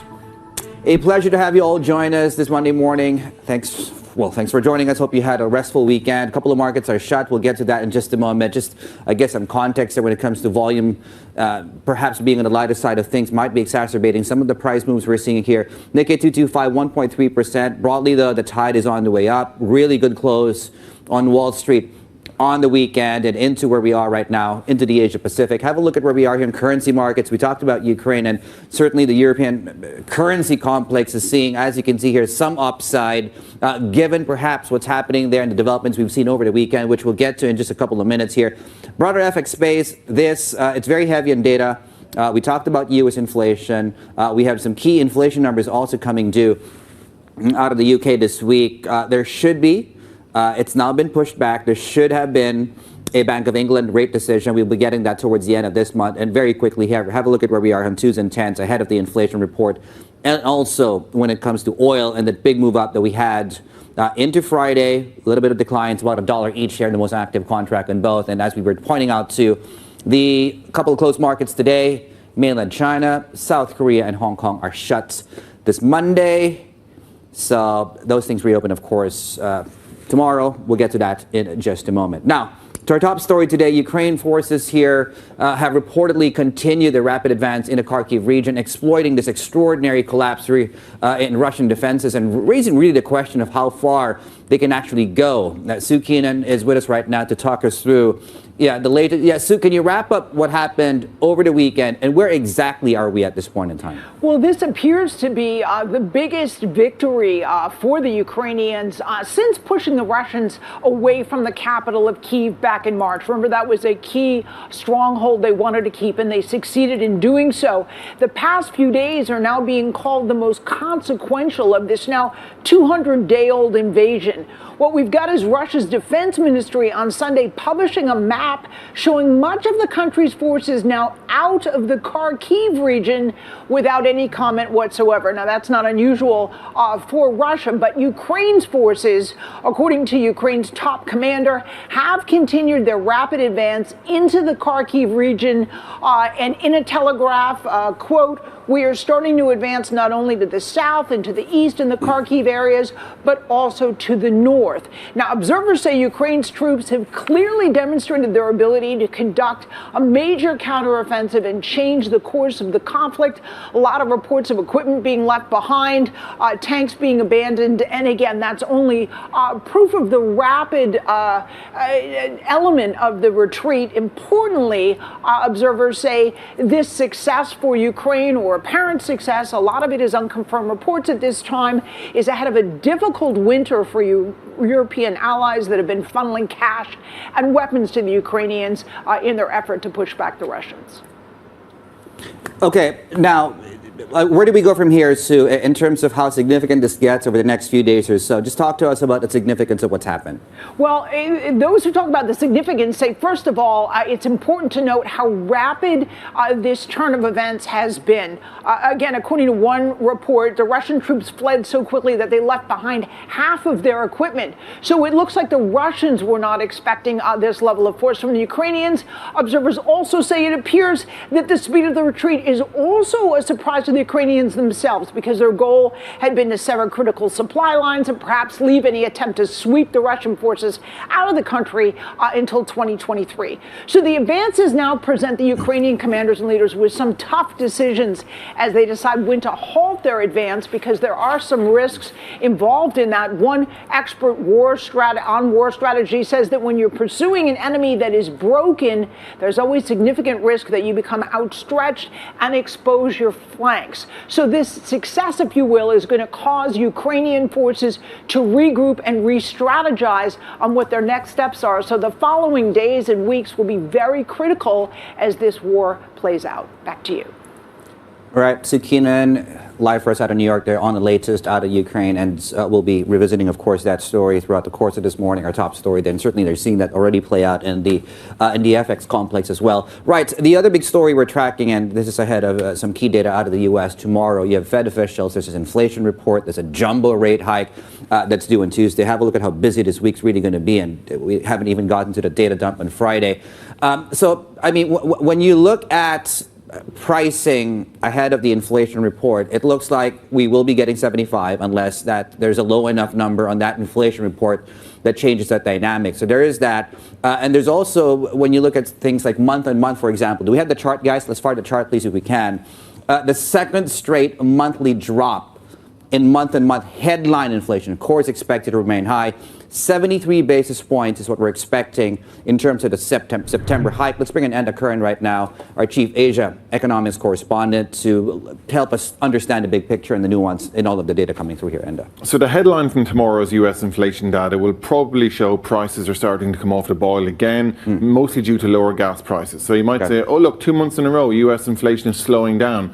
But really, the story will be underneath the bonnet in terms of core inflation, possibly even pushing higher. That's reflecting sticky prices, broad-based prices such as rent, for example, in the US, which continues to push up.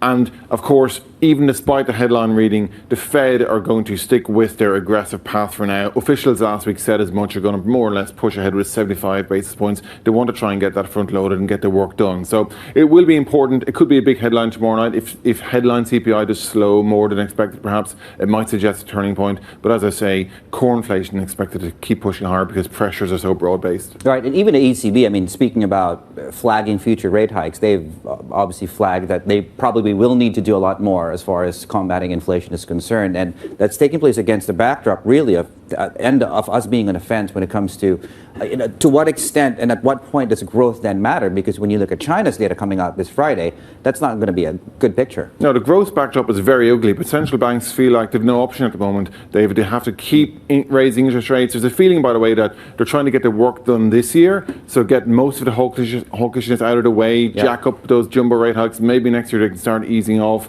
at least by the pace of hikes, or if not, stop hiking altogether. Europe is a very interesting story. ECB raising rates the way they are, despite, of course, the backdrop being all about that unique energy crisis and the impact that's going to have on growth. A lot of people questioning how is that going to play out. The US is a different story, though. The economy is still in fairly good order overall. It seems to be shipping the pace of these hikes, so the Fed still has a window to go by 75, and I think the inflation data tomorrow will probably confirm they still have to do that work. There we go. Enda Curran there, our Chief Asia Economics Correspondent. Let's get it over now to Vonnie Quinn. She is in New York, and she has your first word news. Vonnie. David, thank you, and good morning.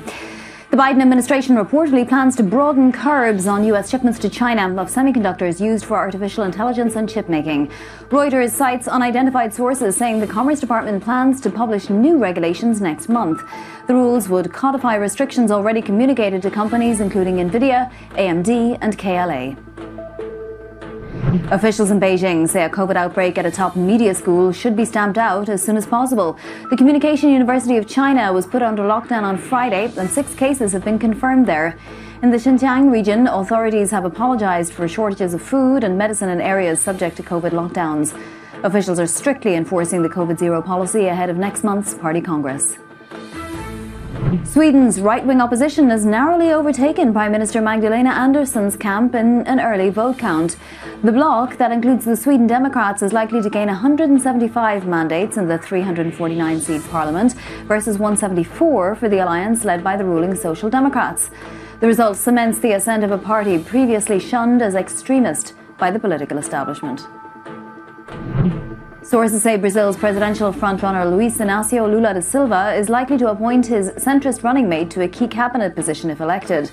We're told Geraldo Alckmin could lead several important ministries, including finance or agriculture. Da Silva's alliance with Alckmin is seen as the biggest sign yet he's committed to a moderate political and economic agenda. Global News, 24 hours a day on air and on Bloomberg Quick Take, powered by more than 2,700 journalists and analysts in more than 120 countries. I'm Vonnie Quinn. This is Bloomberg. David. Right, Vonnie, just an update. You have your case numbers out of China right now. It's we're below 1,000, 949 local COVID cases. That's for September 11. That's as of Sunday. And of course, within that story, and as Vonnie's pointing out, also you had one university in Beijing. There's an outbreak there that officials have said that they will be stamping out that virus as soon as possible. Right, just ahead, the worst is not over for European energy markets here. That's as traders, of course, weigh what's been happening there. The lack of flows out of Nord Stream. T Commodity joins us later this hour. Also ahead here why OCBC basically sees maybe some risks here as far as policy errors are concerned. That's as central bankers obviously are dead set on stamping out inflation. All that is just ahead. This is Bloomberg.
While Teslas and the like make for good headlines, the reality is that even if every car on the roads today went electric, it wouldn't be enough to curb global emissions to avoid catastrophic climate change. Greenhouse gas emissions from transportation account for about 29% of total U.S. greenhouse gas emissions. So what about the other 71%? Buildings across America burn fossil fuels to operate. What we want to do is make that all electric. Instead of burning oil and gas to give us the energy and electricity we need, we want to do 100% clean energy, all electric. We want to turn buildings into Teslas. Just like a Tesla or an electric vehicle is all electric with no fossil fuels, we want to do that with our buildings. And if we can do it in one building, we can do it in all buildings. And if we do it in all buildings, we'll reduce 30% of US greenhouse gas emissions.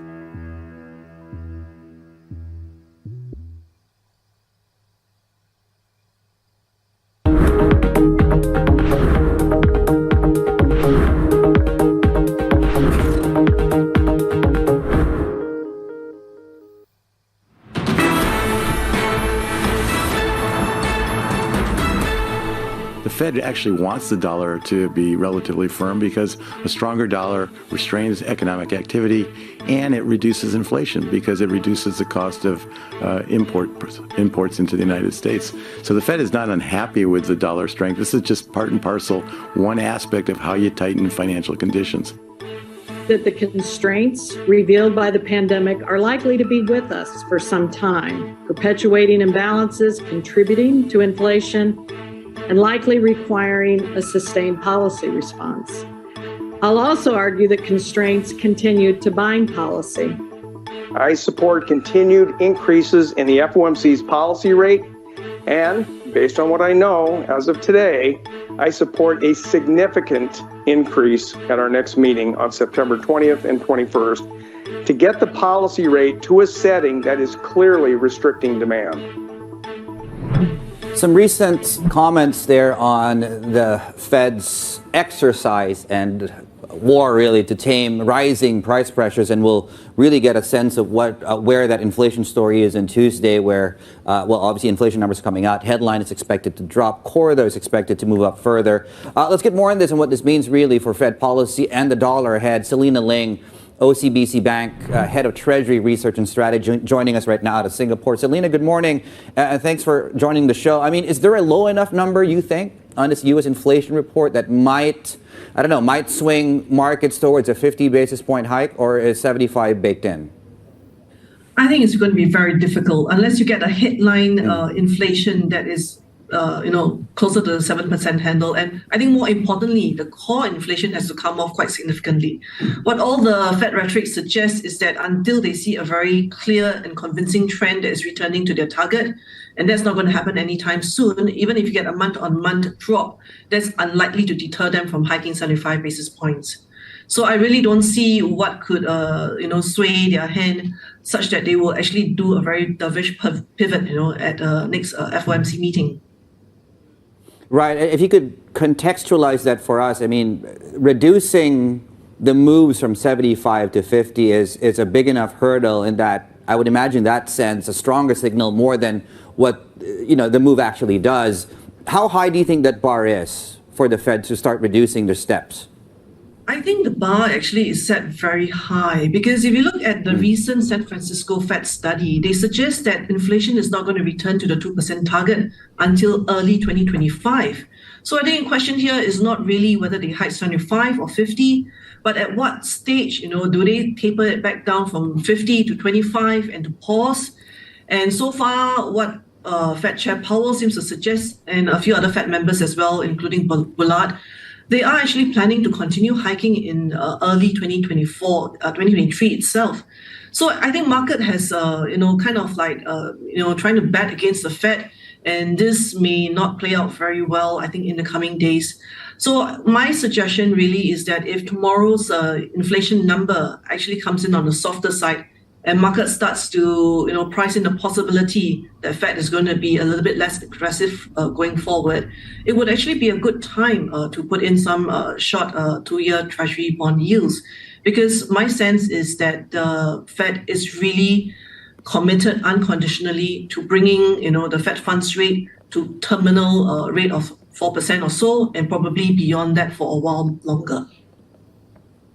Yeah, and Selena, I imagine that then is your answer to the, our MLive Pulse question that we're posing to our clients here. What is the best rate ahead of that FOMC decision? So I'll leave the Fed aside for now then. Let's pivot and let's have a look at, the other big story, which is Japan and the BOJ and what, they're not doing. And Do you think there is a high enough probability now that we might see direct intervention out of the Japanese here?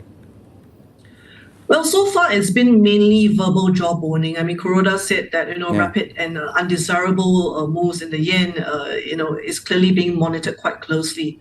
But I guess the question really is that when they next meet on 22nd of September, are they actually going to do any tweaks to the YCC? And if they don't actually do that, then the verbal jawboning is not going to have momentum to run, for a longer period of time. Typically, jawboning only works if you do it once, twice in a short period of time. But if you don't carry it through with, for instance, dropping the YCC, then I think the whole policy divergence story between the BOJ and the Fed is going to come back into play. So my sense is that if the BOJ is not going to do an about turn, probably it's still going to be a lot of pressure on the yen going forward from here. Selena, let's talk about China. The Party Congress is in a couple of weeks, and some in the market look at that as almost a magic door, on the other side of which things would be completely nice and conditions improve. Do you think the economy and market conditions improve after the Party Congress?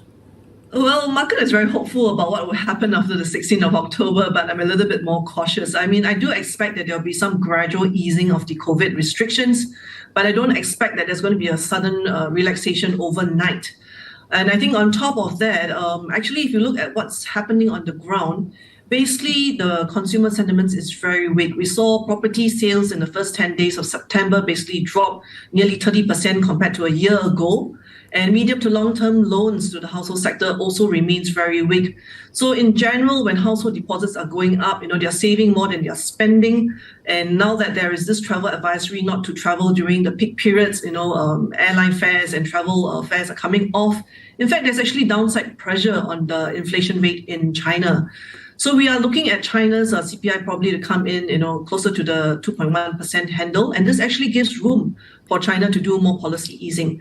So the silver lining in this really is that the softer inflation prints in China do mean that there's more policy room for China to continue with policy stimulus, even after the 16th of October. So I think that's the main story that we're looking at. And back on the hawkish side, you're in Singapore. The MAS next month, do you see they'll follow up on the tightening, on that off-cycle move they did a couple of months back? I think, looking back, they have done 4 moves since October, the last, 2 of which were the off-cycle tightening. So the bar to another off-cycle tightening is quite high. I mean, we're quite close to the next scheduled meeting in October itself. And the bias probably is still that they're going to tighten further. Looking at where the senior is currently trading, we are about 1.4% on the stronger side of the band.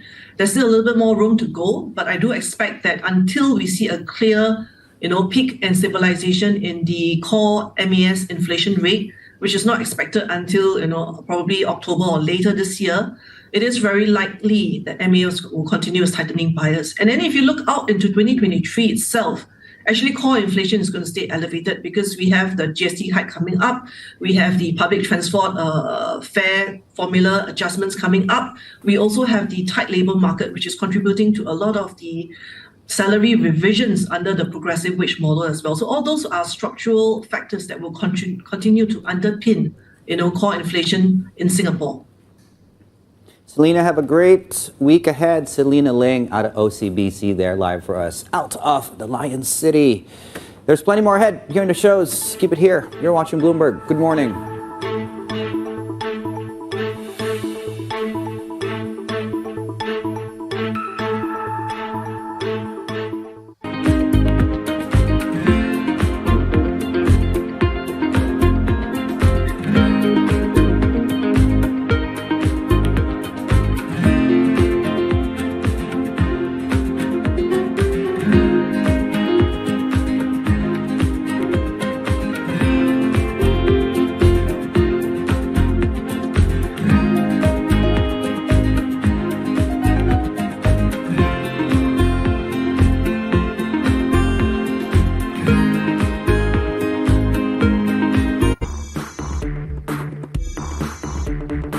Vietnamese consumers are very aspirational.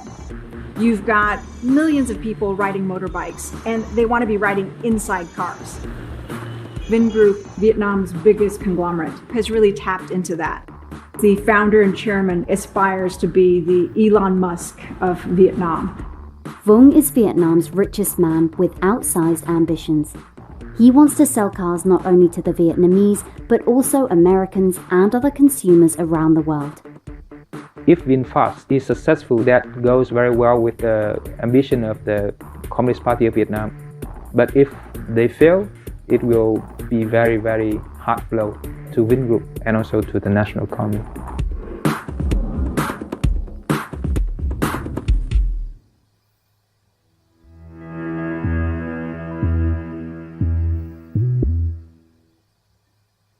Welcome to the world of decentralized finance. Bloomberg's covering all things crypto, the people, the transactions, and the technology. Bloomberg Crypto, Tuesdays.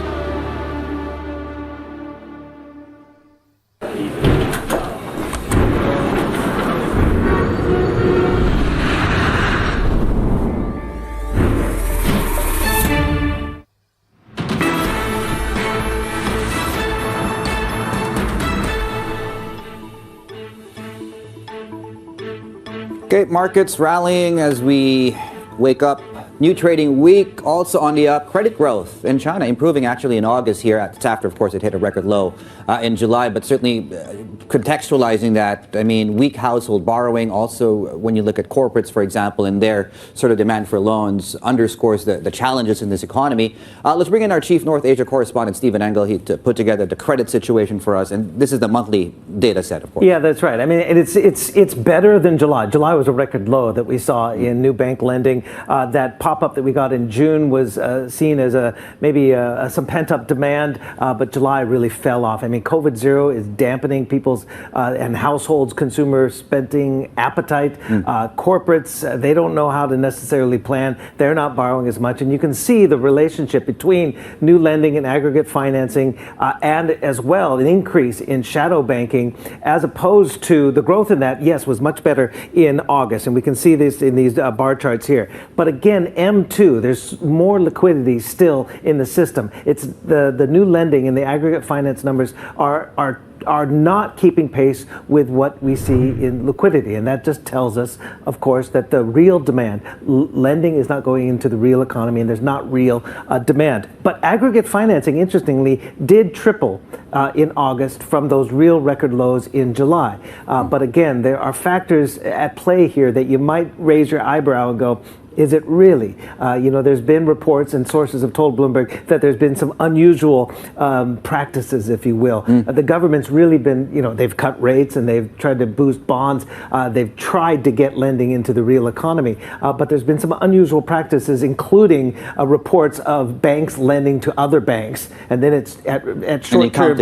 And then it's redressed as new loans. So you have to take it with a little bit of a grain of salt. Yep. And at some point, it will need to show up in the real economy, right? And of course, the data dump is coming out on Friday. Right. Stephen Engel, our chief North Asia correspondent there, just to give us a sense really of where you are on things that might be meant to help the economy and the actual economy itself. Closed markets today, just very quickly, in case you're wondering whether we get an open. Nope, we don't get that, at least for Hong Kong, mainland China. And South Korea, which should have been up and running for 90 minutes, also shut this Monday. Let's get it over now to Vonnie Quinn. She is in New York. She has your Business Flash headlines. Vonnie.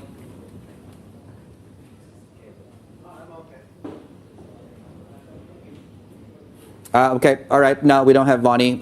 We will get to you the latest Business Flash headlines a bit later on. All right, so let's get a sense of really where markets are at this point in time. It's Monday, so equities are bid. The dollar is on offer right now. I think it's the second or third day that the Bloomberg Dollar Index, and really to that very point, that second column you see on your screens, FX on the up, and within that, there's certainly the story within the European complex, not just the euro, and some of your Eastern European currencies are bid. So all of that heads of a fairly critical week for markets. That's just ahead. This is Bloomberg.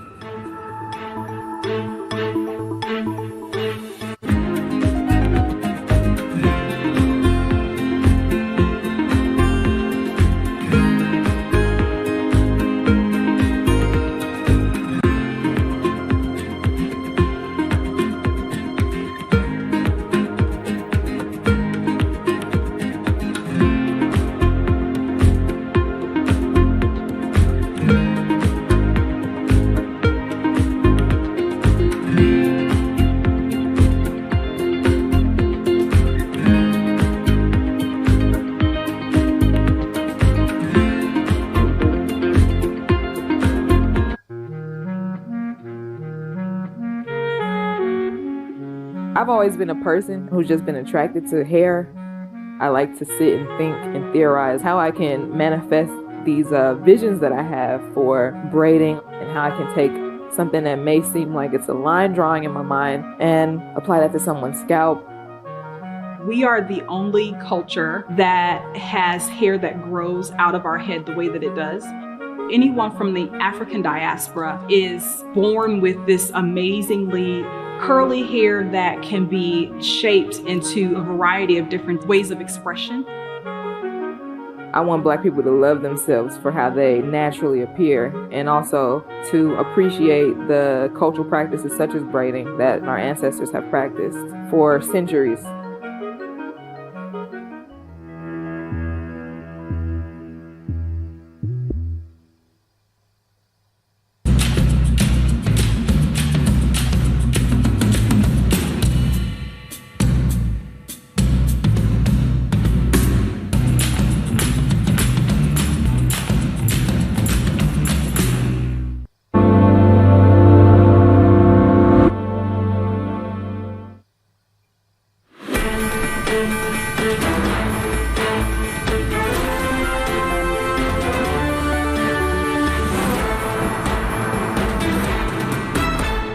It's 9:29 a.m. in Hong Kong, 9:29 p.m. in New York. I'm Bonnie Quinn with the First Word News. Ukraine's forces have continued their rapid advance in the Kharkiv region, exploiting an extraordinary collapse of Russian defenses. Unconfirmed reports suggest Kyiv's troops have taken a key town not far from the Russia-Ukraine border. Russia's defense ministry, meanwhile, published a map showing much of the country's forces out of the Kharkiv region without commenting further. U.S. freight railroads will reportedly reduce services starting Monday after two of the country's largest rail unions failed to agree on a new contract. The Journal of Commerce says railroads have begun notifying customers about the service cuts ahead of a possible strike on September 17th. Two unions representing more than 90,000 rail workers are holding out for better working conditions. A new opinion poll suggests the majority of Thais are dissatisfied with Deputy Prime Minister Prawit Wongsuwon acting as Premier. The survey comes ahead of a general election expected early next year in which Prawit has emerged as a contender. Prawit became acting Prime Minister in late August after Prayut Chan-o-cha was suspended over a term limit debate. China plans to launch 3 unmanned missions to the moon over the next 10 years. The announcement comes a day after Beijing said it had discovered a new lunar mineral that contains helium-3, an isotype that may be a future energy source. Both China and the US are eyeing the moon's resources, with space mining shaping up to be a possible source of tension. Global News, 24 hours a day on air and on Bloomberg Quick Take, powered by more than 2,700 journalists and analysts in more than 120 countries. I'm Bonnie Quinn. This is Bloomberg. David. Bonnie, thank you. Still, I guess, in keeping with that last bit of looking up here. This contract, A50 contract in Singapore, the reason we're looking at that is you don't have trading, of course, in the cash markets today.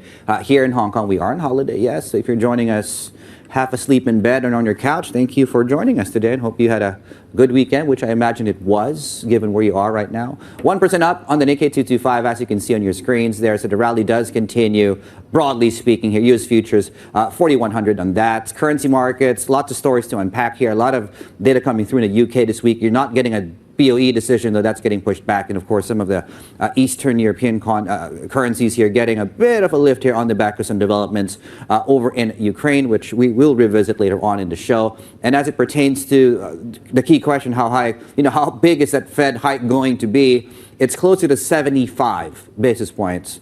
Really, 73 at this point in time, as you see on your screens. It's ahead of some key inflation data due out on Tuesday out of America. Now, on the back of that, and maybe a story of also a dollar that's on weaker footing, and the euro making a little bit of a comeback after dipping below parity last week. Let's bring in Garfield Reynolds, our chief Asia Pacific rates correspondent right now to talk us through these moves here. Yeah, so Garfield, I think the latest one here were these comments out of the Bundesbank chief.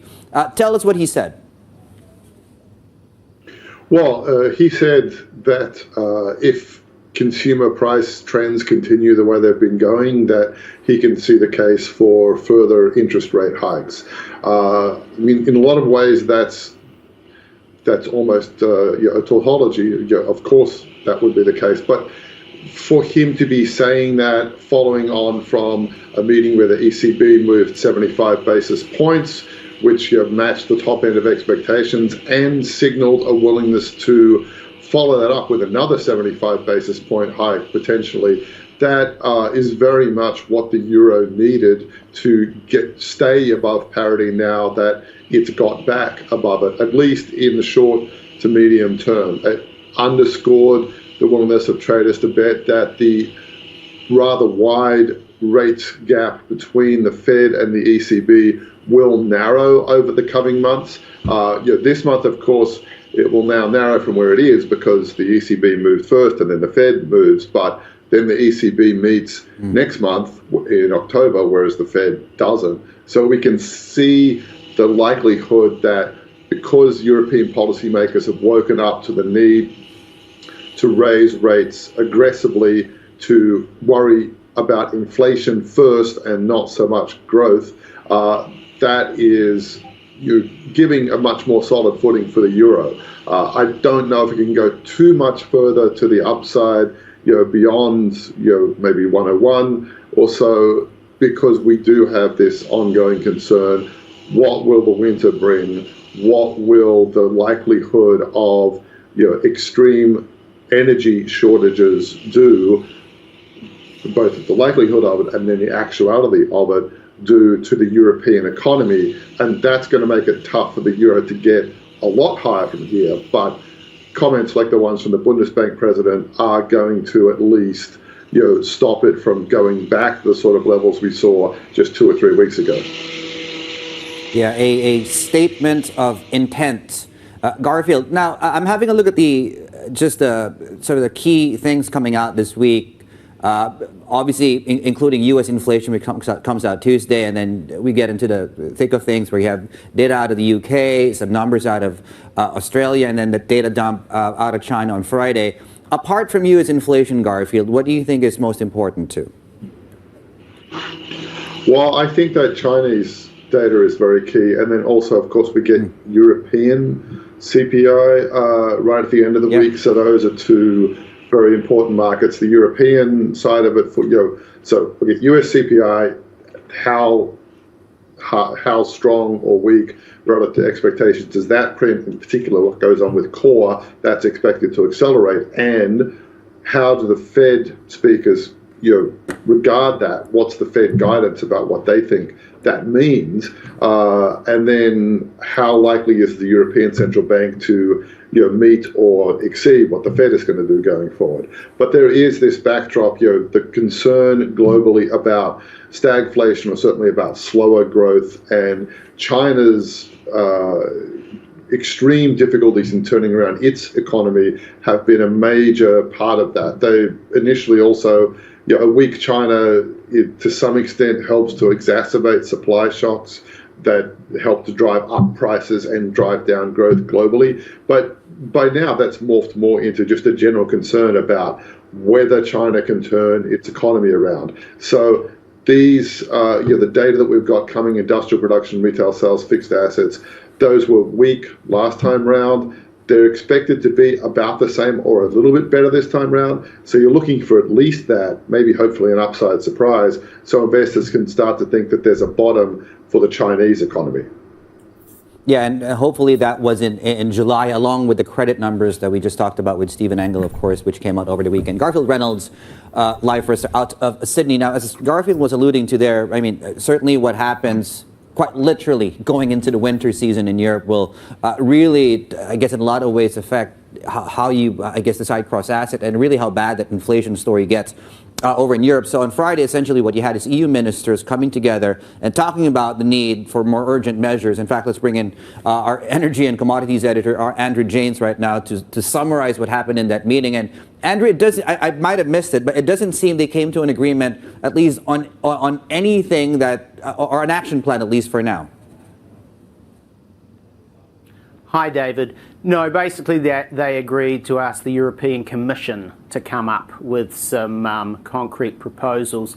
Interestingly, what they didn't call for were mandatory reductions in energy demand, which would be one of the simpler kind of fixes to the problem. But perhaps that's They see that as a bit too politically difficult. They talked about price caps on Russian gas imports. That's assuming there will be more Russian gas imports.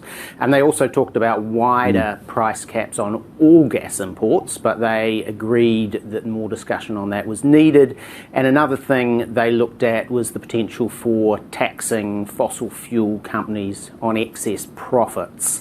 And in some other developments over the last few days, EC President Christine Lagarde said that, while the ECB could provide liquidity to individual central banks, it wouldn't be sort of stepping in to help utilities or energy traders.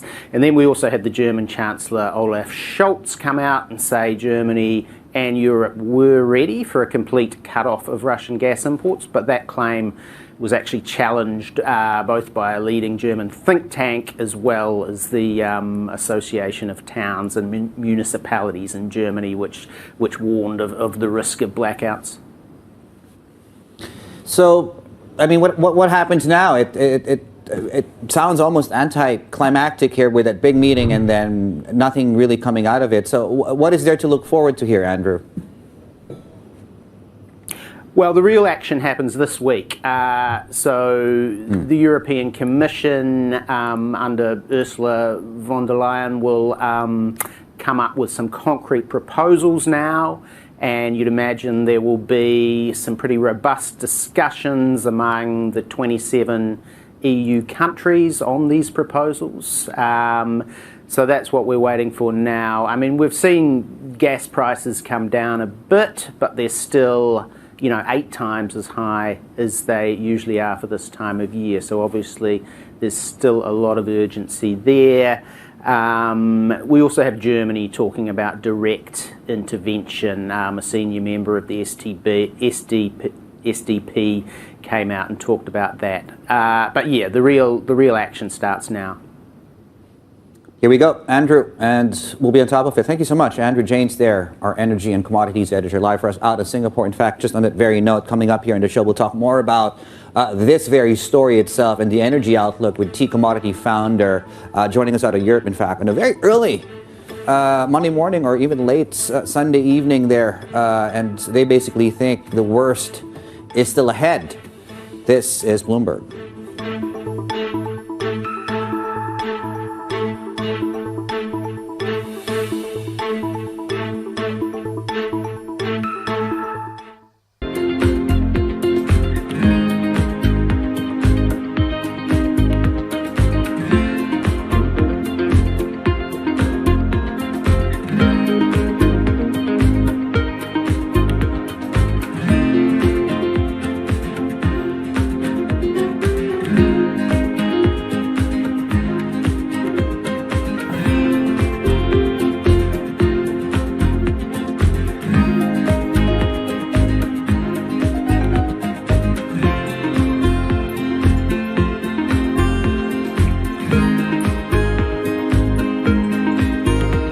CFOs are reshaping the C-suite, positioning companies to meet the next generation of challenges, breaking out of traditional roles to become Chief Future Officer.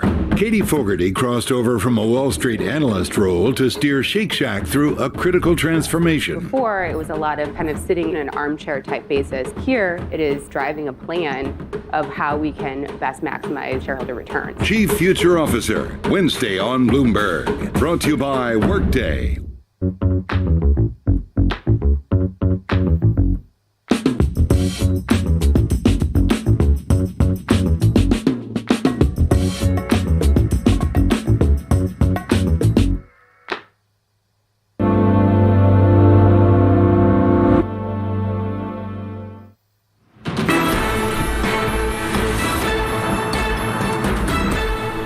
There haven't been any real shortages in oil. We could see countries like Germany, in fact, completely run out of gas in early 2023. It's just, again, market nervousness around shortages that could come in the future, and very real nervousness around that.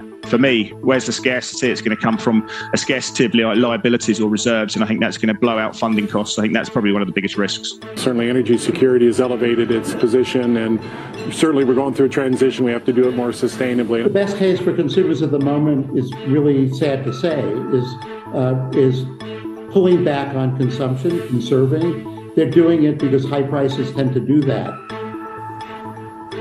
There we go. Some of our guests responding to that very question, what will be the most significant shortage these next 12 months or so, and no shortage of it, if you will, which is why I think we are in this sort of price kerfuffle we're in right now. Now, in terms of other things, right, so nat gas, for example, and which commodity will actually drive this inflation story the most, and it's almost an overwhelming vote as far as nat gas is concerned, and takes us directly really into what's happening over in Europe. But before we get to that, though, have a look at where we are as far as what OPEC's next steps might be, and just the answers to that survey. And hold is what we are expecting mostly, but as you can see, that's a fairly decent cap on either side of that, so anything could happen. Of course, they had that signaled that reduction that they did, and we'll see whether or not that is really more to do with signaling and more to do in putting a floor under these prices. But back to the European natural gas story here. Our next guest actually sees the worst is still ahead. Joining us now is Gian Claudio Terlizzi, founder and MD at T Commodity right now. They are a consultancy that offers market intelligence on commodities. Yes, let's start there. You think the worst is still ahead? In what way? Yeah, well, I think that the market has still to discount the fact that the flows through Ukraine, of course, Russia flows from Ukraine will be curtailed. This is, in my view, a scenario which is the market has not priced yet. We know that as Russia, which is using natural gas as a weapon against Europe, brought to zero the flows from through Nord Stream 1, the physical picture of natural gas worsened a lot, pushing higher not only the short-term but also the long-term contract on natural gas. We still, I think, need to discount out prices the probability that Russia will cut to zero also the flows from Ukraine arrive to Italy directly. So there is a concrete risk that the physical picture will get even more tighter. And in order to offset that, we would need that the European government will work on curtailing demand, which is not happening yet because the latest moves, for instance, by UK government, just worked in capping the utility bills, but as not enough in order to cut the demand. So these two factors, I would say, so more risk on the supply side and not much conviction in cutting demand are, in my view, the ingredients that are likely to push the natural gas prices around 500 euro for megawatt hour. Okay, so in other words, you still see, in terms of the balance of risks, higher gas prices ahead. Now, in terms of any steps to reduce demand and something that the 27 member states can actually agree on, do you think we'll get some headway as far as that side of demand destruction is concerned? Yeah, that will be a very difficult, I would say, thing to overcome.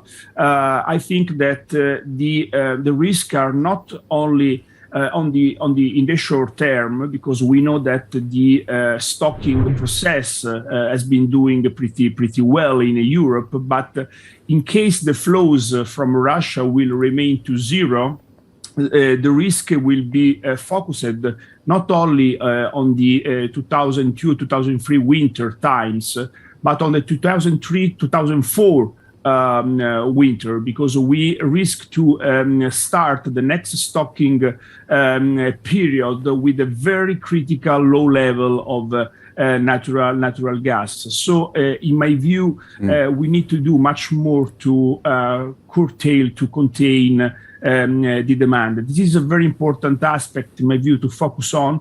And on the other hand, I see very few signals by the European countries to use the supply in order to balance the market. Because, for instance, in the UK, a very good, I would say, reaction by the government was also to give green light to gas and oil fields.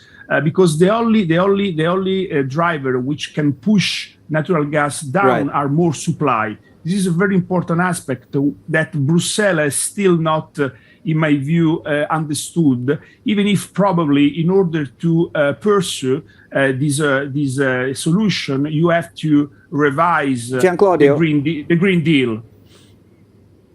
Yeah, well, I was about to ask you, I mean, this is going to be the first full winter that we have this issue, and I know you primarily look at the math and commodity markets, but is the market underpricing then, based on what you're saying, underpricing things like, and I'm going to use this term fairly loosely, social unrest because of heading into the winter and very, very expensive energy prices in Europe? Yeah, the risk that we will see social unrest in Europe is very high. In Italy, for instance, from 1st of October, many utilities will increase utility bills. So many families and firms in Italy will see even higher prices than the one that they already seen.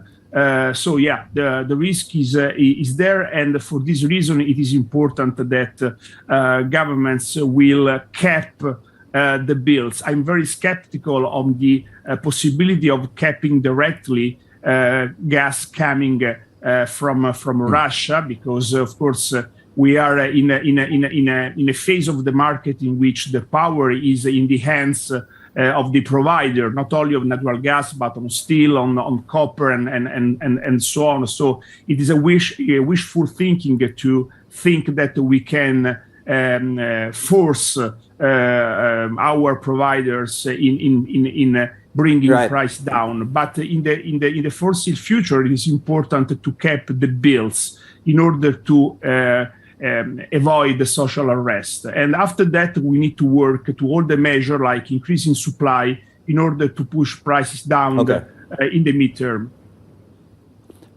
Final question. Last time we spoke, I think it was late July, you saw $90 as the floor, rough floor on Brent. We're at 91 right now. Is that still your view?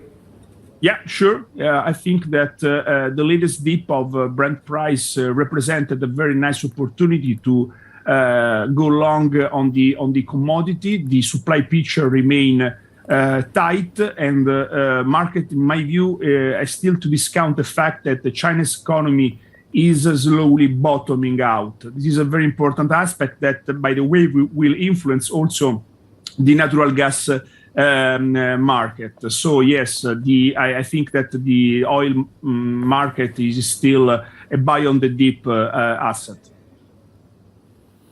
Gianclaudio Terlizzi, thank you so much for joining us very, very early. Of course, you're a time out of tea commodity there over in Europe. There's plenty more ahead here on the shows. This is Bloomberg.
markets are preparing to close, but the day is not over yet. Stock that is now up about 45%. A lot of volatility right now. You need the power of the Bloomberg Terminal to get you market-moving data before anyone else. These numbers are much higher than expected. Upgraded today to overweight. You need top analysts to bring you exclusive global insight into cross-asset markets. The muni bond market. China is a really big focus. Bitcoin ain't playing along today. It's going to be short term. Bloomberg Markets, The Close. Weekdays on Bloomberg.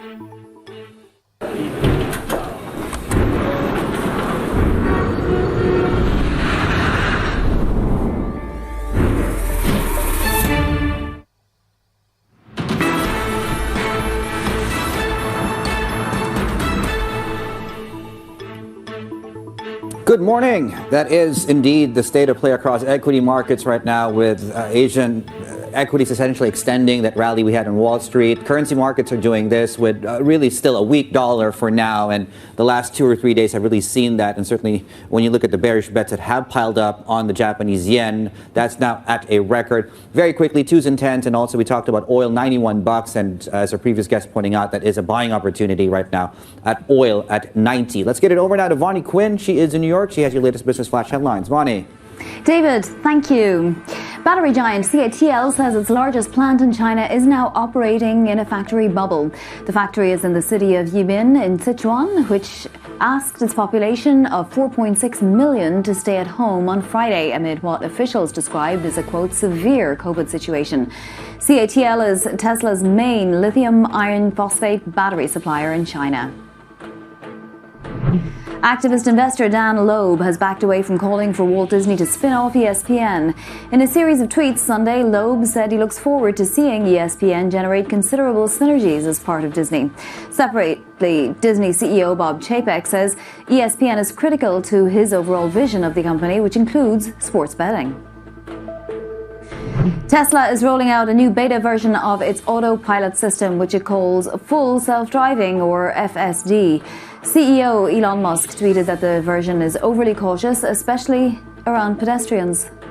Last month, Musk announced that Tesla will start charging $15,000 for the driver assistance system, the second price rise this year. And those are your latest Bloomberg Business Flash headlines. David. All right, Tim Mo out of Goldman Sachs joins us in the next hour here, and their view that these earnings estimates are still quite high given the economic outlook. So stay tuned for Tim Mo and that interview coming up in a couple of minutes. This is Bloomberg.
Nurturing also can come from men, and it's one of the qualities, I guess, that you found in your mentors that also pushed you up. Do we need even more nurturing post-pandemic? Is the way that we talk with employees going to change? I think talent becomes the single biggest differentiator of a successful entity versus an unsuccessful entity. So you've got to do everything possible to hire, train, retain, put your arms around talent. I mean, you really got to focus on your talent.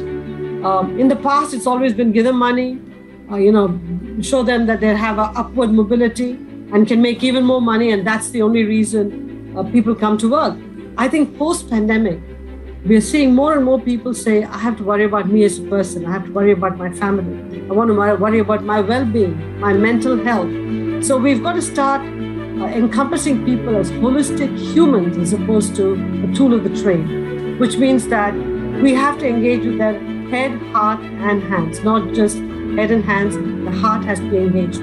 So we have to show more empathy, show that we care, that they're citizens of the community, they're members of the family, and all of those have to come into consideration as we help an executive or an employee be an employee and be a person of the community and the family. The stakes are higher.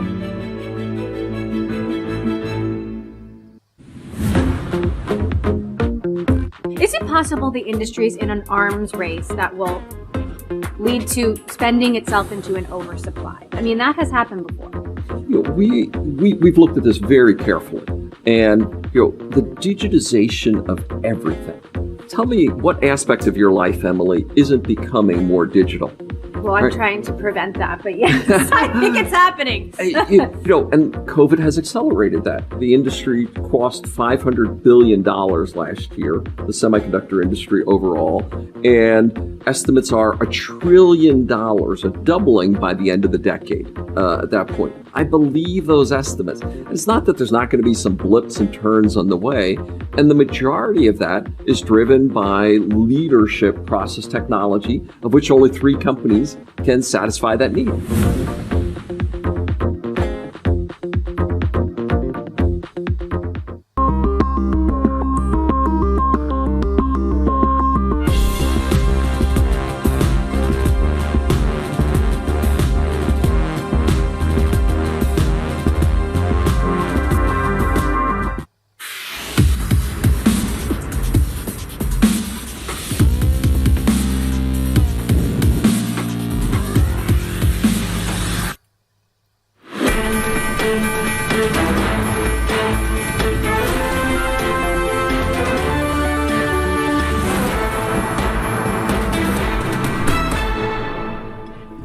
Good Monday morning. It's almost 10 a.m. here in Hong Kong and Singapore, 11 a.m. if you're watching out of Tokyo. Welcome to Bloomberg Markets Asia. I'm David Ingles with Rashad Salaman. Right, let's have a look at what's going on. Asian shares on the up. The dollar weakening.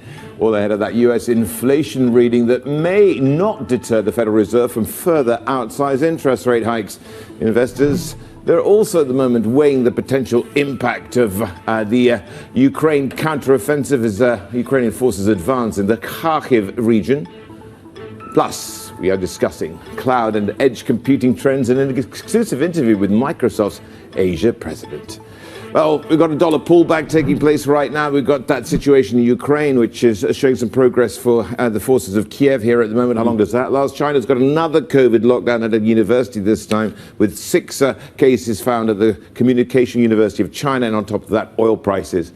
Look at them as well. We've got them at the moment weakening after an advance, but still, since Friday, up about 1.9%. Yeah, 4% pop on Friday in Brent, and 91, 92 right now as far as that's concerned. And certainly the European story, what this really means, because they came out of that meeting and promising urgent measures or wanting urgent measures, that goes really into what's happening in Ukraine and quite literally us headed into the winter. As you were pointing out here, Rich, we are up a third day on the Asian benchmark. Just about every single sector, with the exception of utilities, are actually up today, which I guess in a lot of ways also tells you how less defensive this market is right now. A quick glance at FX markets, and within that, Suso, you mentioned dollar weakness, and some of in the European complex here, some of the Eastern European currencies are seeing some noticeable strength coming through, and maybe on the back here, Rich, of what's, as you point out, some developments over in Ukraine. Yeah, but the hoping, of course, that if they can push the Russians back further, they can perhaps free up some of these supplies of energy as well here too. But of course, it's a day, or shall I say a week, where we have a lot of action, not least, of course, that inflation print coming out of the US Tuesday, looking at a handle of about 8% there. But could we see a surprise to the downside? India CPI this evening. We've got on top of that UK inflation too, looking at the read Wednesday of in excess of 10%. Australian jobs, not the most reliable gauges of what's going on with the employment situation there. Trade data out of Japan, and of course, David, that massive data dump to close off or crown off the week, as it were. Okay. Yeah, there we go. A couple of closed markets to tell you about, Sue. So we don't have any cash trading today. Hong Kong, South Korea, and mainland China. There we go. So volumes are on the lighter side of things, but price, as we were pointing out, they're still on the up 0.5%. Yeah, well, let's get back to the Ukrainian story, Dave. And we're looking at their forces that are said to be rapidly retaking key territory in the country's east as Russia's defenses in that part at least collapse. Unconfirmed reports suggest that Kyiv's troops have taken 2 cities near the border and are now eyeing a third. The advance representing Ukraine's biggest victory since they managed to push Russian troops away from their capital in March. Yeah, Enda Curran is here with us in our studios right now, Chief Asia Economics Correspondent. And I mean, in a lot of ways, not that the war is over by any stretch, but certainly we felt that globally, energy prices, current accounts blowing out in the Asia Pacific. What's the big picture view here if we do proceed? Yeah, so obviously the military experts are saying this is a big breakthrough for the Ukrainian forces, the biggest in 6 odd months. But how, of course, this plays out from here and how it plays out economically, I think, is far from clear. Europe, we know, is pretty much headed into a recession, all because of the energy crisis that has come on the back of the Russian invasion of Ukraine. Global food prices, of course, we know the big spike that had earlier this year because of the invasion also, but those food prices have actually come back over recent months. Oil prices also have come back over recent months. So yes, the military experts are saying this is a big breakthrough, but how this plays through and trickles through to the energy crisis story and food and oil prices story, I don't think that's yet clear. Okay.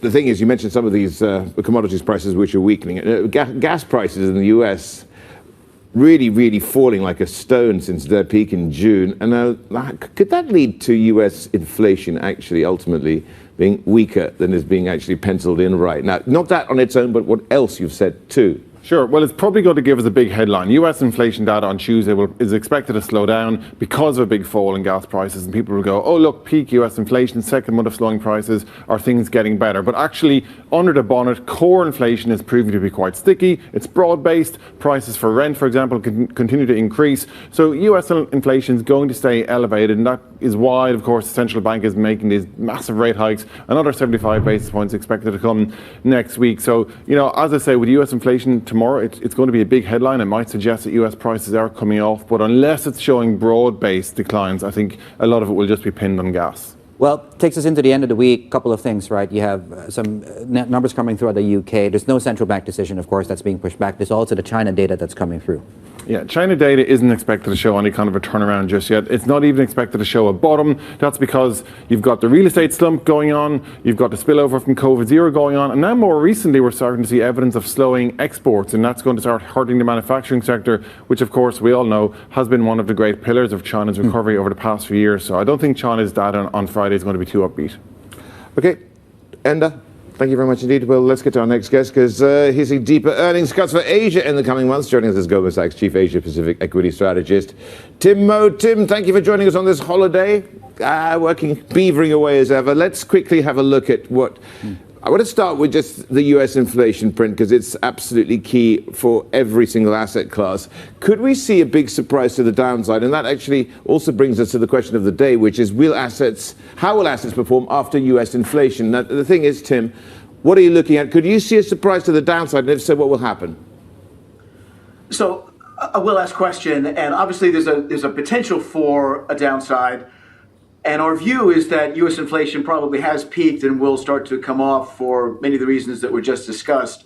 That there are some transitory factors that oil prices and broadly, particularly at the pump for the U.S. consumer, have come down, etc. But the real sticky bit of inflation is, of course, in the labor market, and that's where there's some progress that's been made, but a lot more that has to be accomplished. One of the issues or the indicators that we look at is the gap between job openings and the labor force, this sort of labor wage gap, and job openings gap. That's coming down, and that's actually the key to a soft landing. That if the gap comes down, but you don't have to have a corresponding significant rise in unemployment, that's kind of the narrow path to a soft landing, which is what our U.S. economists are broadly expecting. But the key point to make here is that if the market gets happy about an optically better inflation print and starts to rally, that's going to mean that financial conditions ease, which means that the burden on the Fed remains that much more significant. So there's a sort of negative feedback loop between the market feeling good about the future and the Fed needing to persist and maintain higher rates for longer in order to really guide the economy into the that soft landing. So our bottom line is that we think the market's correct in pricing in 75 basis points for next week's hike. We then think there'll be another 50, another 25 in the November and December meetings respectively.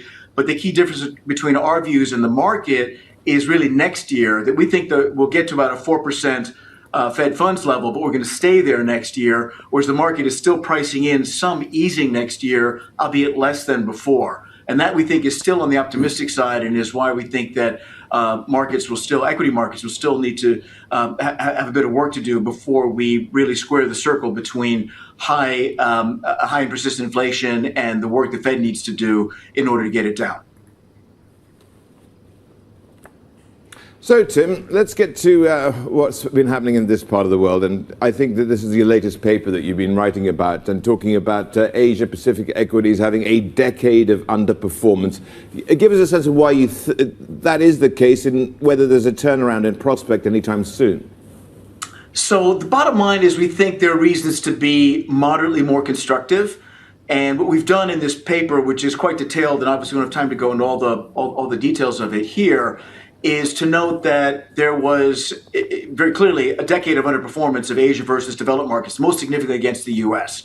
When you look at the numbers, it's really because earnings delivery fell short in the last decade compared to the 1 or 2 decades before that, the 1990s and the noughties, when earnings growth on a compound basis was between 12 and 14%, and that dropped down to about 7% in the last decade.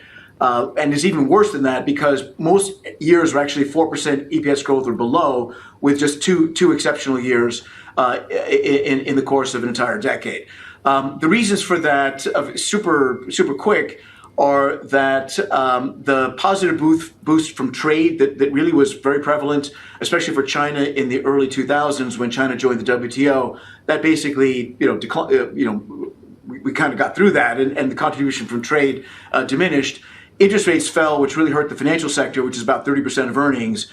Commodity prices fell, which sort of lowered overall nominal GDP, and which tends to have a positive correlation with earnings growth. And I think very importantly, the impact of technology disruption, or of that sort of rapid technology change, which was so powerful and positive for the U.S. market, was much more of a headwind for Asian companies who were more price takers than price setters, and required a great deal of adjustment on the part of those Asian corporates. Looking forward, we think that there's been some adaptive response by Asian companies, and also there's been some index compositional shift, which has taken place. And in addition, we see the interest rate cycle having changed, which is more now of a tailwind for the important banking sector. So if you roll all that together, we think that on a forward kind of trended basis, that we'll be able to grow perhaps at maybe 10% over the next 5 years compared to the 7% compound rate that we saw in the past decade. And given the fact that markets have corrected so much, and a lot of the sort of the excess of the previous bull market has been eradicated, that probably sets the stage for somewhat better performance, both fundamentally and in price terms, on a trended basis. That's basically the construct of the paper we've done. Yeah, 37 pages, Tim. You and your team, of course. Right, back to I guess here now short term. MSCI Asia ex Japan, negative 2.2% is the consensus full year EPS estimate. Do you still think that's optimistic? Okay, so for the MSCI Asia Pacific ex Japan index, we're looking this year at 7% growth overall. Consensus on our numbers, this is good as of Friday's close, is 9%.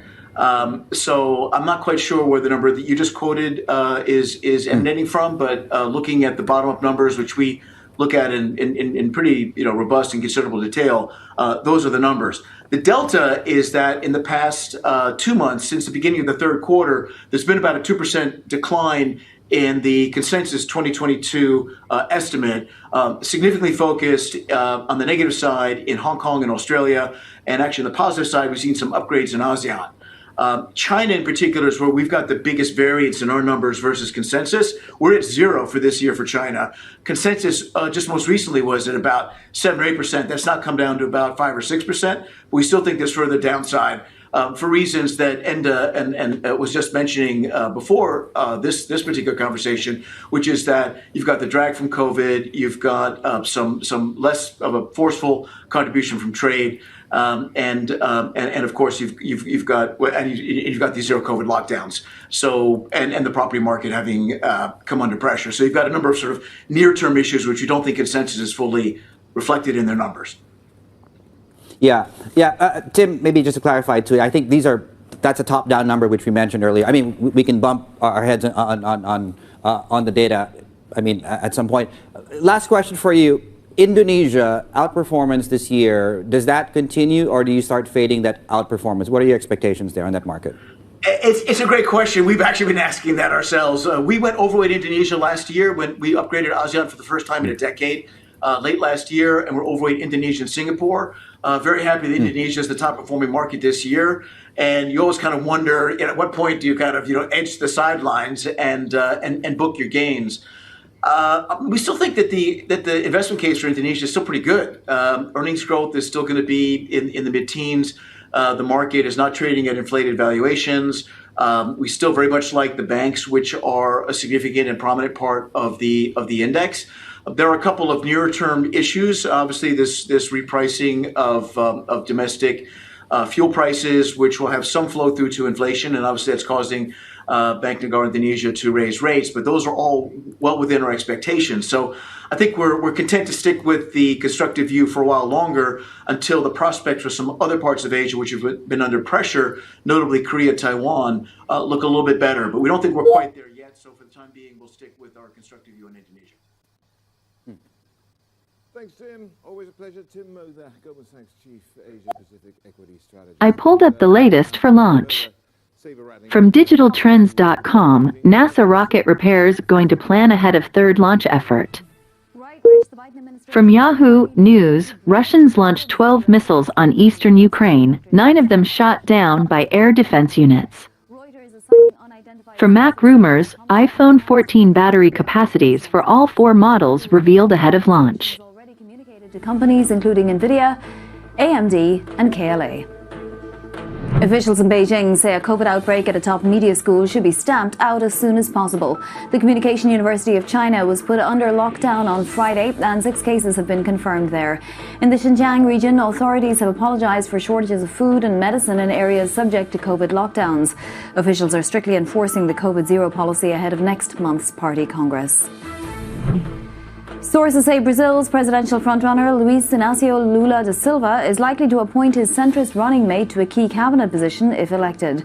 We're told Geraldo Alckmin could lead several important ministries, including finance or agriculture. Da Silva's alliance with Alckmin is seen as the biggest sign yet he is committed to a moderate political and economic agenda. Sweden's right-wing opposition has narrowly overtaken Prime Minister Magdalena Andersson's camp in an early vote count.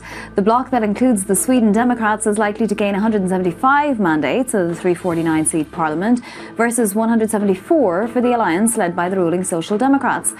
The result cements the ascent of a party previously shunned as extremist by the political establishment. Global news 24 hours a day on air and on Bloomberg Quick Take, powered by more than 2,700 journalists and analysts in more than 120 countries. I'm Vonnie Quinn. This is Bloomberg. David. All right, just ahead here on the show, our exclusive discussion with the president of Microsoft Asia on trends to track in the sector this year and beyond. Yeah, but first, you got more on Ukraine's battlefield advances and how they're putting Presidents Putin and Xi in a tough position ahead of their expected meeting to come later this week. Details on the way. This is Bloomberg.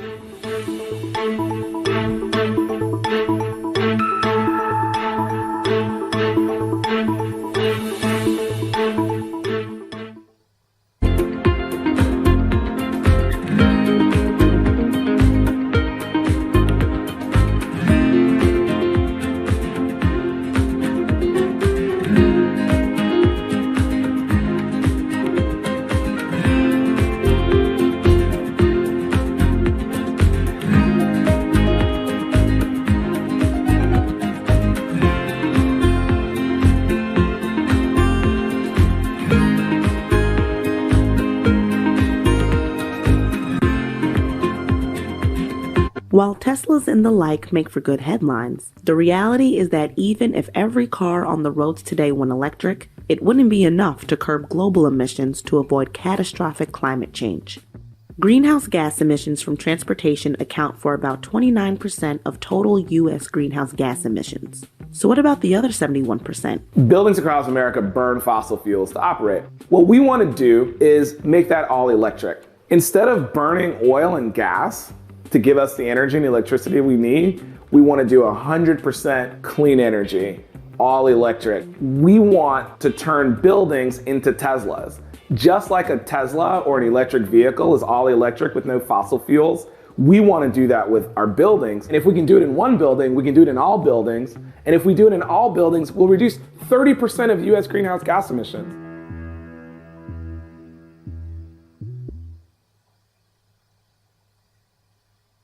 Welcome to the world of decentralized finance. Bloomberg's covering all things crypto, the people, the transactions, and the technology. Bloomberg Crypto, Tuesdays.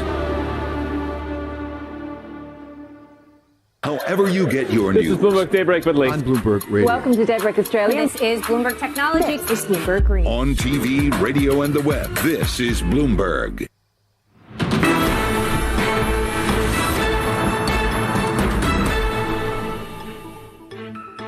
Okay, here we go. Why is it called greenback when it's redback today? Bloomberg Dollar Index, all right, that's me thinking out loud. Down 0.2%, dollar yen after some warning shots out of Governor Kuroda. So we're off, 144, 145, and dollar China, as you can see. Cash markets are close, equities, and euro is just a tad above parity at this point. Yeah, one of the reasons why we're seeing a bit of dollar weakness perhaps is what's been going on the battlefield with Ukraine's rapid advances on it, leaving China in a bit of a pickle, an uncomfortable position heading into this week's summit in Central Asia. Let's get over to Bloomberg columnist Clara Ferreira Marquez. Clara, thanks for joining us. What's essentially your thesis here with this conflict taking place in Eastern Europe and how it leaves Beijing geostrategically?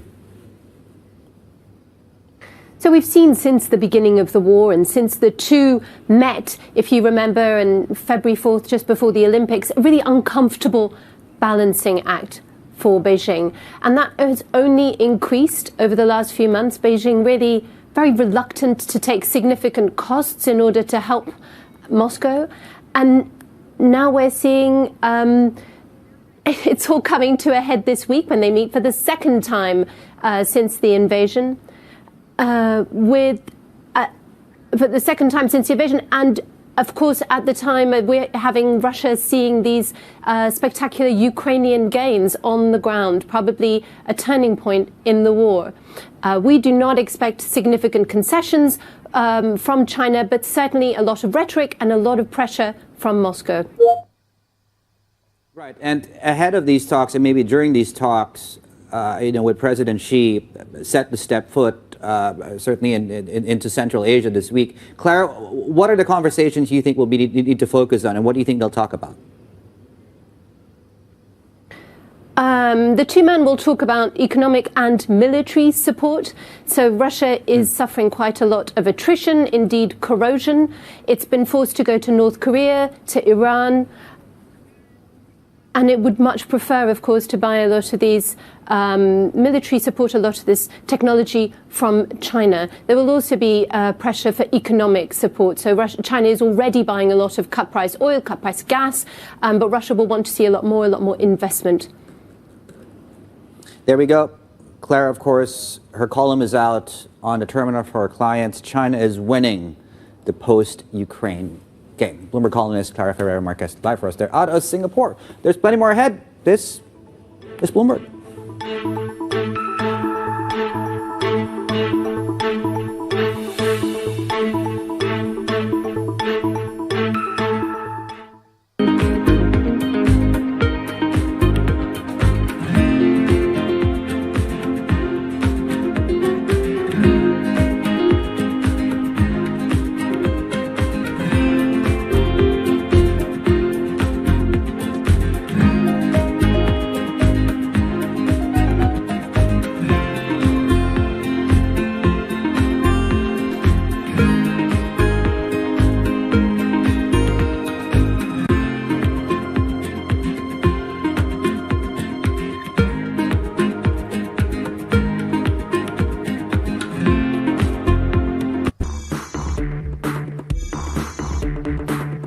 consumers are very aspirational. You've got millions of people riding motorbikes, and they want to be riding inside cars. Vingroup, Vietnam's biggest conglomerate, has really tapped into that. The founder and chairman aspires to be the Elon Musk of Vietnam. Vuong is Vietnam's richest man with outsized ambitions. He wants to sell cars not only to the Vietnamese, but also Americans and other consumers around the world. If VinFast is successful, that goes very well with the ambition of the Communist Party of Vietnam. But if they fail, it will be very, very hard blow to Vingroup and also to the national economy.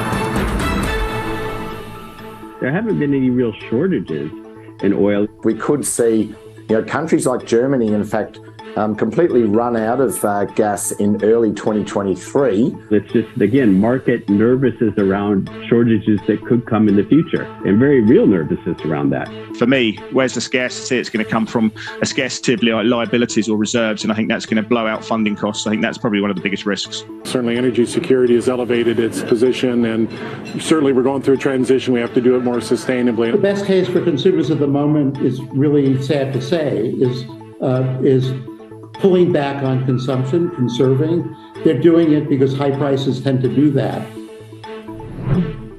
Yep, just some of our guests there, just Bloomberg TV guests responding to our Live Pulse question on which will be the most significant, or will have the most significant shortages in the next 12 months. Yeah, and I guess part of that is really what drives then the inflation story within the commodity markets, right? So a lot of them really talked about just the tightness pretty much everywhere. Obviously, nat gas is front and center. We talked about OPEC and oil, for example. And this specific question, 3/4 actually think that it will be natural gas that will drive inflation the most, if you had to pick, obviously. Bizarrely, 8% think corn. Yeah. Don't really know why, but they probably have their reasons. 8% is not small. Okay, now, let's delve into the oil, because 15% think that actually it's going to be oil. But I mean, we've seen what's happened with oil of late, declining as it has done in price, and we're at levels not seen, I think, since October last year or something like that. I mean, you could be more precise on that, David. But let's have a look at what action OPEC is like. There you go.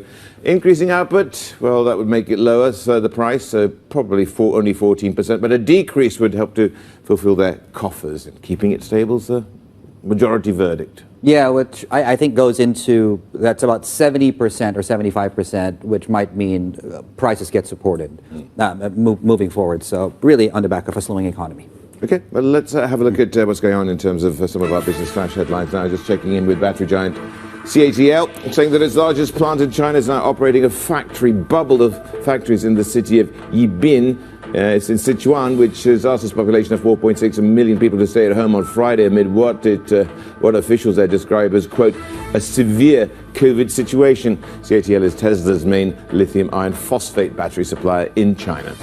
Activist investor Dan Lieb has backed away from calling for Walt Disney to spin off ESPN. Now, in a series of tweets on Sunday, Lieb said that he looks forward to seeing ESPN generate considerable synergies as part of Disney. Looking at Adani Group now, reportedly planning to shake up the boards of directors at two Indian cement makers following the company's $10.5 billion takeover of the companies. Mint reporting that Gautam Adani, along with his son and nephew, will join the boards of ACC and Ambuja. Okay, just a look at some parts of this equity market. So we're starting things off in Japan. Why not? A couple of markets are still shut today. And within this story, it's certainly the Nikkei reporting that Japan's looking to remove some of the remaining restrictions on foreign travel, foreign tourists into Japan, including this cap by October. As you can see, some of these are really moving quite substantially here. So limits really on what you can do and how you can go visit Japan if you're not a resident there. Crypto shares on the back of that move in crypto last week, 8% up, further up 1% on crypto. Well, I'll be more specific on Bitcoin. Then some nice green here on your screen. The week which sees that so-called merge take place, which is designed to bring down prices of Bitcoin the mining. Biggest development. I don't quite understand it, but yes, it's being touted. I was hoping that you would tell me. 0 out of 2 for viewers. We're sorry. Nothing to see here. Yeah. Let's move on quickly to what we have coming up, shall we? Yeah. We're looking at the yen. We're looking at Japanese officials watching the currency like hawks, calling its slide ultimately excessive and one-sided. This is Bloomberg.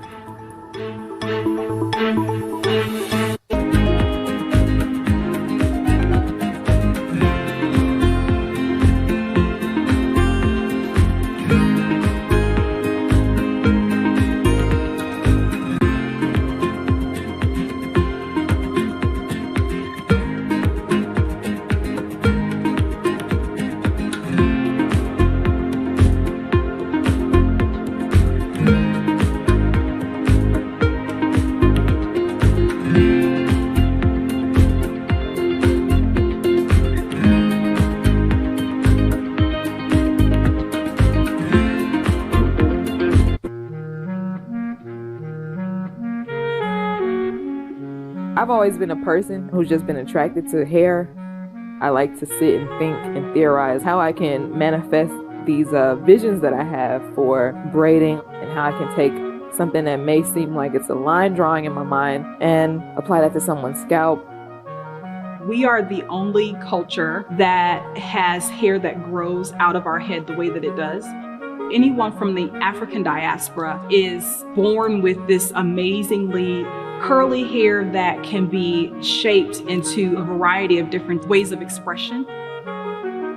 I want Black people to love themselves for how they naturally appear and also to appreciate the cultural practices such as braiding that our ancestors have practiced for centuries.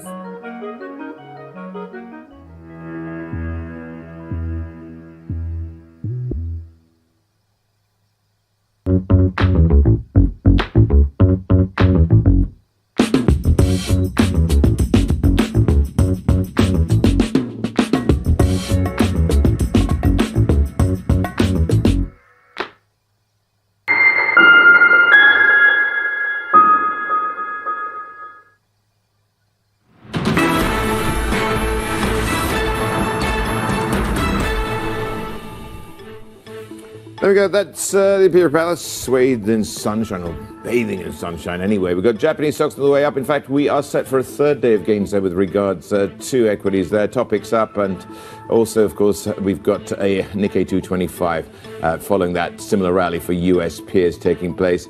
And looking at the yen, well, it is a little bit of subsidence in dollar strength, helping that just move to 142.67 with, of course, 144, the handle just on Friday. So dollar weakness city and one-sided, as they've been saying, David, officials there in Tokyo as they monitor the progress of their currency. Yeah, big moves are frowned upon. Yeah, watching this very, very closely. We've heard, of course, from the governor himself, right? To your point there, Rich. For more on the yen, let's bring in Paul Jackson, our Japan economy editor. Yeah, I mean, Paul, so here we are. We've heard from the people we need to hear from. What's next then? I mean, do we get to direct buying? I mean, certainly when you look at, I guess, the positioning in, say, asset managers, they're still betting this yen, the yen keeps falling. Yeah, I mean, I think the yen will still fall from here. But in terms of what the authorities will do, I think their main strategy is to keep buying time. And that's what we saw with the ramped up messaging last week. I would say that their messaging probably came a day late. The rapid moves were like Tuesday, Wednesday last week, and they didn't have their three-way meeting until Thursday, and then Kuroda Kishida Friday. But now Team Japan is getting its messaging out. We are seeing a little bit of a stemming of the tide, although, as you've mentioned, cooling off of dollar strength is helping them. It's all about buying time. Now, what have we got coming up? Well, I think that tomorrow's figures, the US CPI figures, are going to be very closely watched. If we've got an 8 on that number, I think that's dialing in a 75 basis point hike from the Fed, and that is going to put more, pressure on the yen. Notice that the Fed meeting next week is on the 21st, but that's the 22nd in Asia time, just a few hours before the BOJ. So kind of awkward timing for the BOJ there, because if the Fed goes big and then Kuroda keeps at rock bottom rates, it's going to really bring the focus back onto what on earth is Japan doing. Well, many people have really been posing that question over the years, but certainly one thing that they're trying to do is open up their borders. And how would any loosening of border restrictions play into the yen itself? Because we just had, of course, the Chief Cabinet Secretary saying that they will, of course, loosen border restrictions when it's appropriate to. Well, one would hope so. Well, we've seen these media reports saying it could be October. Hey, look. I think Team Japan is desperate for some good news on what the weak yen might mean. And let's face it, the weak yen has really helped in the past up to 2019 on tourism, with up to 32 million people arriving each year, adding, worth 1% of the GDP that they're spending. That's about 34 billion US dollars. So it would help with the optics and buy them a little bit more time if they've got some nice news about restrictions, and then people in the regions can see, foreign tourists arriving. It seems like change. Seems like the economy is getting back on track. Maybe the weak yen isn't so scary after all. So this could be, good, as I say, for the optics for Team Japan. But it's all really about buying time for now. Yeah, and riding this out until rates fall again. Paul Jackson, of course, on all things Japan there. Now, in terms of really what this means here for the Fed, right? So we have really a strong dollar story. We have rates diverging. You have a pricing that's closer to 75 basis points. And this anomaly, if you will, or is this simply just a matter of time before we see that snap back? Certainly when you look at pricing, Rich, we're closer to 75 basis points for, I think it's the week after next where we have that Fed meeting. And of course, ahead of that, you have the inflation numbers coming out Tuesday tomorrow. And I think we have an 8 handle on that headline. We do 8 the figure, in fact. 8 the figure. We had 8.5 last time. So there we go. And there we go. That's the probabilities. The size of the hike, 73. 54 and 29, so you add it all together, that's still a fairly chunky path ahead here for the Fed. And your estimates right here, we're probably going to get a lot of big headlines, things like another drop in month-on-month, but again, core inflation still picking up and still quite hefty. Absolutely, but people do spend their money on food and gasoline, don't they? All right, let's tell you about the Fed in a bit more detail, because we've got the former New York Fed President, Bill Dudley. Now, he's been saying that the Fed's actually learned from experience and won't repeat the quantitative tightening strategy that led to a disruptive cash crunch in, I think it was 2019, wasn't it? Yeah. How do they move forward from here as it pertains to that? Bill Dudley, we spoke with him. Have a look. The Fed has the experience of last time to go by. Last time they were surprised by the demand of banks for reserves, and so they unexpectedly drove the amount of reserves too low relative to banks' demand. That's why you got the spike in repo rates in September 2019. So they've learned from experience. Second, they put in place a standing repo facility now, which is available just slightly above market rates. So if repo rates were to spike up, banks would turn to the Fed's standing repo facility. So you wouldn't see a big spike. It'd be a little spike this time. Lastly, I think the Fed's going to be tapering the rate of how its balance sheet shrinks as we get deeper into this process. At first, we're running off $60 billion of treasuries, up to $60 billion of treasuries and $35 billion of agency MBS each month. But once the reserves in the system get to a significantly lower level, the Fed's going to slow the rate of asset runoff. And then it's going to stop. It's basically going to stop. It's going to stop before they think we're at that critical point where reserves are too scarce. So they're going to learn from past experience, and I don't think they're going to make the same mistakes this time. Bill Dudley, have we done this before? Has the New York Fed down in the basement, it's underneath one of the pizza parlors down in lower Manhattan, have you done an experiment that says this is going to work, or are you flying blind? Well, I think you did the experiment last time following the great financial crisis. The Fed shrunk its balance sheet, and we had that experience in 2019 where they shrank it a little too much. Right. So they're going to learn from that episode and not do the things that they did last time. Last time, they never slowed the rate of asset runoff. They never stopped the asset runoff prior to the reserves becoming scarce. And I think this time, they didn't have a standing repo facility. So I think this time they have sort of a belt and suspenders, and they didn't have either a belt or suspenders last time. So they have belts and suspenders for a problem that won't necessarily repeat itself. But where are the belts and suspenders for a dollar getting too strong for the rest of the world to really sustain its momentum? Well, this is a problem always, that the Fed follows monetary policy based on what's best for the United States, and the consequences of the rest of the world are the consequences for the rest of the world. And a strong dollar is one of the consequences of the Fed tightening monetary policy now quite aggressively. The Fed actually wants the dollar to be relatively firm because a stronger dollar restrains economic activity, and it reduces inflation because it reduces the cost of imports into the United States. So the Fed is not unhappy with the dollar strength. This is just part and parcel, one aspect of how you tighten financial conditions. So good gains for Japanese markets, as of course, as brilliant opinion columnist and senior advisor to Bloomberg Economics, Bill Dudley, or William Dudley. Yeah. A few headlines coming out of Japan. We got Fumio Kishida apparently looking at individual travel for tourists, according to the Fuji News Network. Yes, and they may decide it as early as this week. Might include things like okaying individual travel, interest visa waivers. They had talked about this already, or at least reports suggestive that you might be able to go to Japan without being in a group. So we'll see what happens. We've certainly seen the market react to this already. Yeah, this is what we have. And market also reaction to events literally on the battlefield in Eastern Europe. Let's get more on that story and the rest of the First Word News with Von Equin now in New York. Yes, thanks, Rish. Ukraine's forces have reportedly continued their rapid advance in the Kharkiv region, exploiting an extraordinary collapse of Russian defences. Unconfirmed reports suggest Kyiv's troops have taken a key town not far from the Russia-Ukraine border.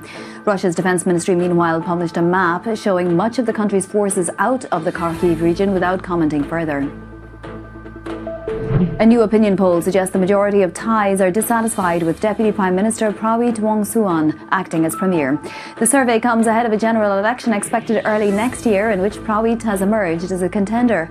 Prawit became acting Prime Minister in late August after Prayut Chan-o-cha was suspended over a term limit debate.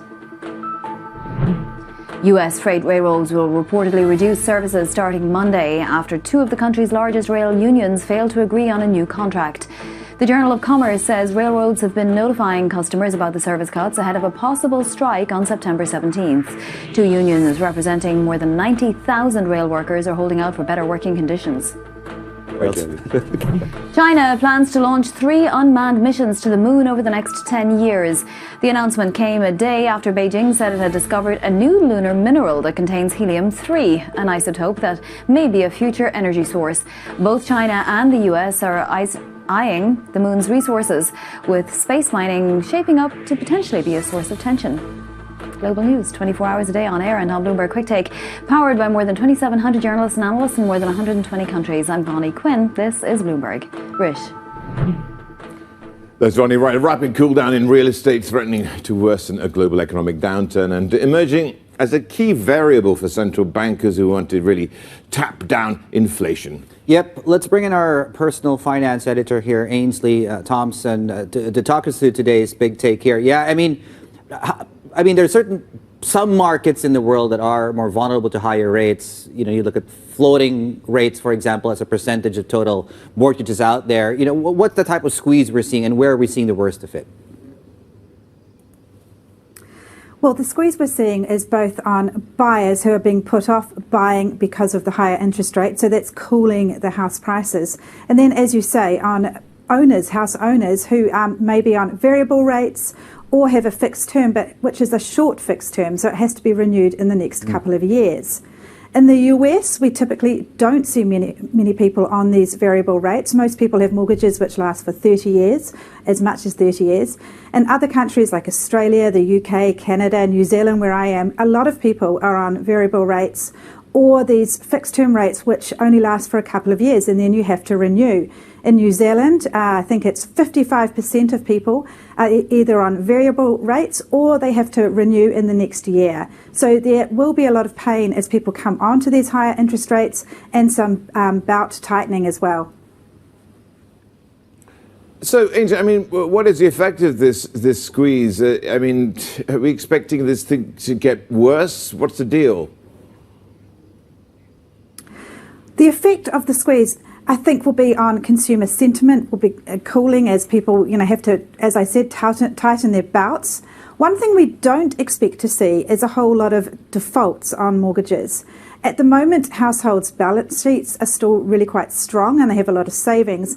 And the real saving grace is the labour market, which in most countries is still very robust. And also, since the global financial crisis, lending requirements have been tightened a lot, which means most people have been stress tested to make sure they can withstand these higher rates. Okay, now I guess this next question on how exposed are borrowers to higher rates, I think it depends really, to your earlier point, I think you alluded to this, where you actually ask that question. Absolutely. As I said, the US is less exposed. Countries like Australia, Canada, the UK even are far more exposed. Fitch did a report earlier this year and it found that Australia, Canada, the UK and Spain in 2020 had a very high rate of people taking on these variable rate mortgages. Ainsley Thompson there, our personal finance editor there. Now, a little bit more here on this news out of Tokyo, out of the Fuji News Network that we were talking about here with Rish, that Japan is allowing, not so much deciding on that just yet, foreign visitors to travel in Japan freely on the back of, I guess, several news reports, almost saying as much here, Rish. Yeah, absolutely. There we go. And that is the end at the moment. We just watch this space, in other words. We have an exclusive discussion coming up next with Microsoft Asia President Ahmed Mazari about the software giant's vision and ambition for this part of the world. All that and more. This is Bloomberg.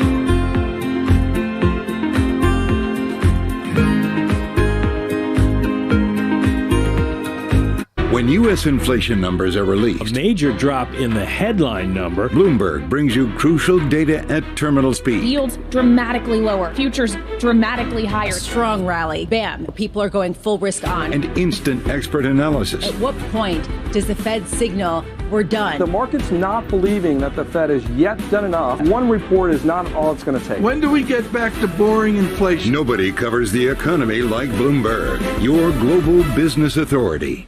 When U.S. jobs numbers are released, Bloomberg brings you crucial data at terminal speed and instant expert analysis. Nobody covers jobs day like Bloomberg.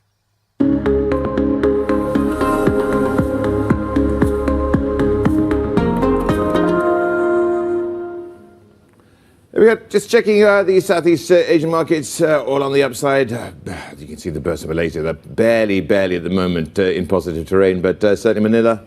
There, you can tell us more about that, I'm sure, David. Yeah, I know a little bit something, of course, about that. I mean, we're looking ahead now. Sticking in ASEAN here. Let's get it over to Singapore. Our co-anchor Haslinda Amin is standing by there with our next guest, Has. Well, Dave, Asia's economic growth has been driven significantly by the region's transformation into being a factory for the world. Now, Microsoft says it's seeing a fundamental shift from made in Asia to being born in Asia. Ahmed Mazari is Microsoft's Asia president, joins us exclusively. Ahmed, good to have you with us. You're first with us. Hope to see you more regularly from here. We talk about born in Asia. Obviously, you're talking about the startups here in the Southeast Asian space. How is that moving the needle for you meaningfully? Thank you for having me. Southeast Asia and Asia across the board is the hub of startup activity. Up to 41% startups are in Asia. And just behind the US, 34% startup investments came into Asia, just a point behind the US. So it's pretty significant. Significant, but it is, I guess we're at a time when everything is slowing down. We're expecting a global recession. Asia, Southeast Asia, will not be spared.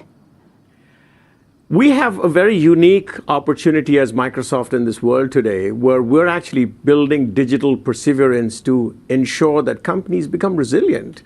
And we're seeing tech grow as a percentage of GDP from 5% at the start of the decade to 10%. So we see continued opportunity for digital enablement. So is there a particular sector that's putting in a lot more money and a lot more investments into technology and to advancing their capabilities? I'll share with you two quick examples. I was in Japan very recently, and Kawasaki, which is a core manufacturing company, is using Microsoft's HoloLens and using digital twinning to create productivity. SMBC, which is another bank in Japan, is working in Southeast Asia to create green financing. It's all an opportunity to enable, to create a resilient economy in the future. How are you seeing it in terms of what's happening in China? I mean, massive slowdown, much slower than most had anticipated. Is that impacting the kind of investment that companies are putting into technology? We've been in China for about 2.5 decades, and we have about 20,000 employees. It continues to be an important market for us. But back to your earlier point about investments for the future, at the core, we believe that tech will enable the world for progress. And 150 million tech jobs are likely to be created by the end of 2025. And that means opportunity for societal progress. That means opportunity for industries.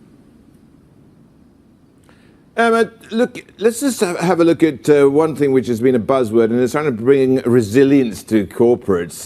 Give us some real examples of how you do that through digitization.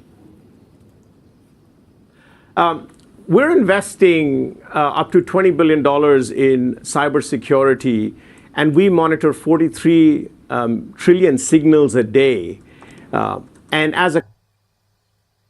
What do you think is happening in the blockchain industry right now?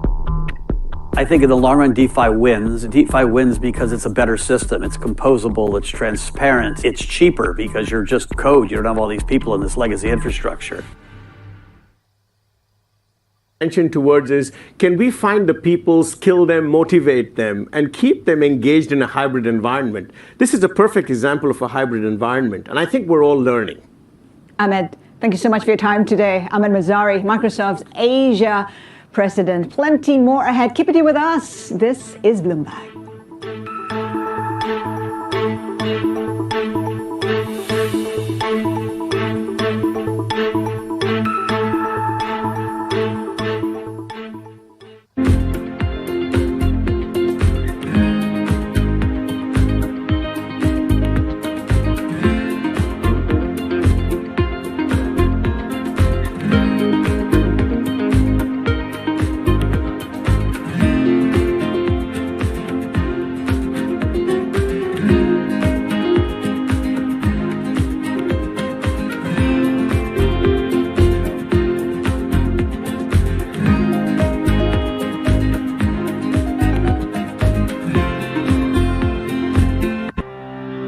You will put a woman on Mars. You will bring forth global cooling. You will be the first chief crypto officer. Because when you subscribe to Bloomberg, you won't just get news. You'll get insight into limitless possibilities, knowledge, and inspiration to feed your ambition. So before you invent, pioneer, disrupt, before you change the world, Bloomberg.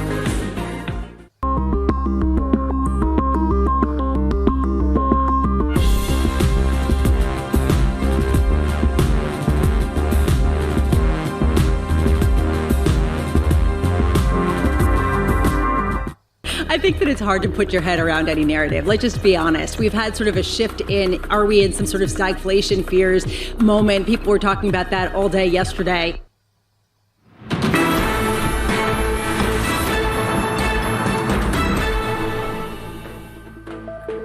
You're back with Bloomberg Markets. We're going to have a look at the latest business flash headlines. Looking at Fernando Zobel de Ayala resigning, is that right? Yep. Yeah.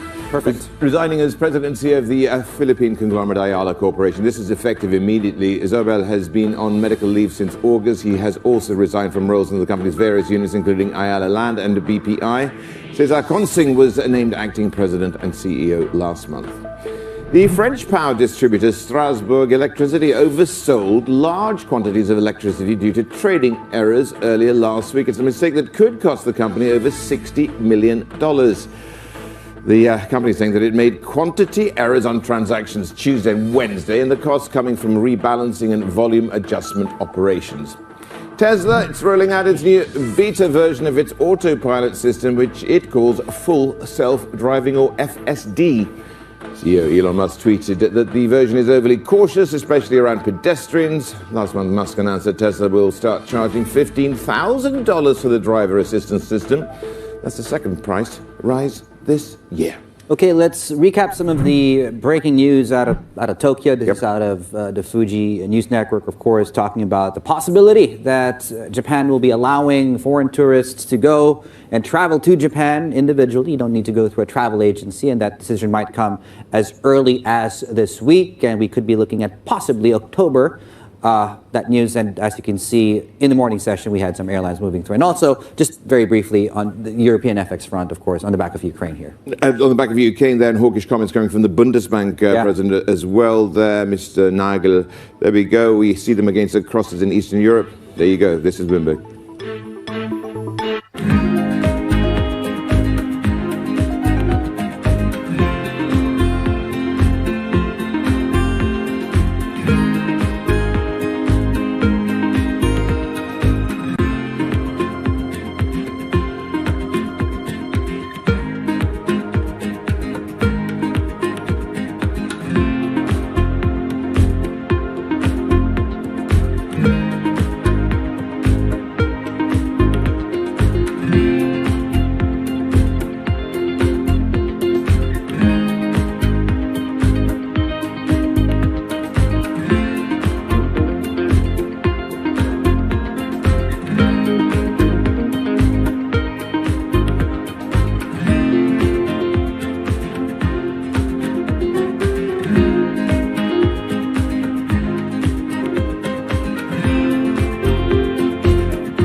Today, what are the biggest challenges for General Dynamics and what are the biggest opportunities?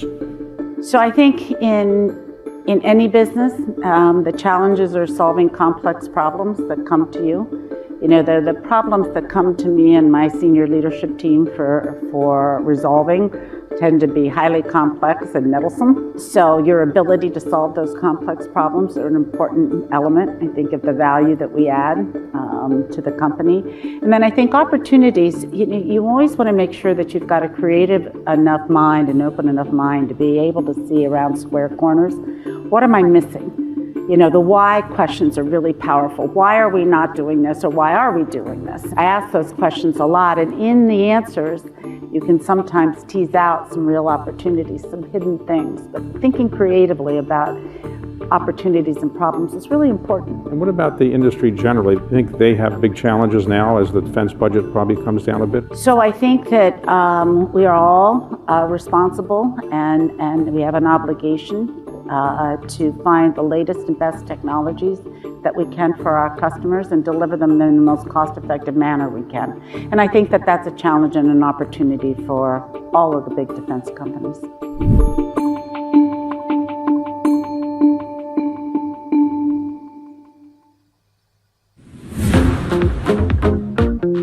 Is it possible the industry is in an arms race that will lead to spending itself into an oversupply? I mean, that has happened before.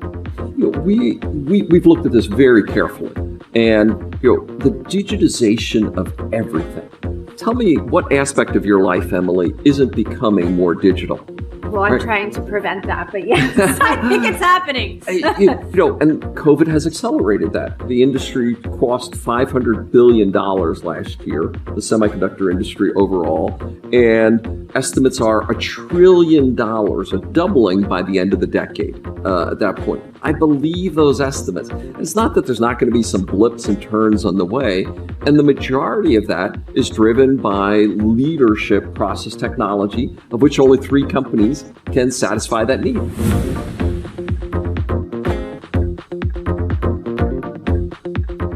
Welcome to the world of decentralized finance. Bloomberg's covering all things crypto, the people, the transactions, and the technology. Bloomberg Crypto, Tuesdays. It's really a reminder, isn't it, just how sensitive the markets are to any commentary about trade. We did see some pressure on the yuan, we did see some pressure on the futures. That is now being reversed.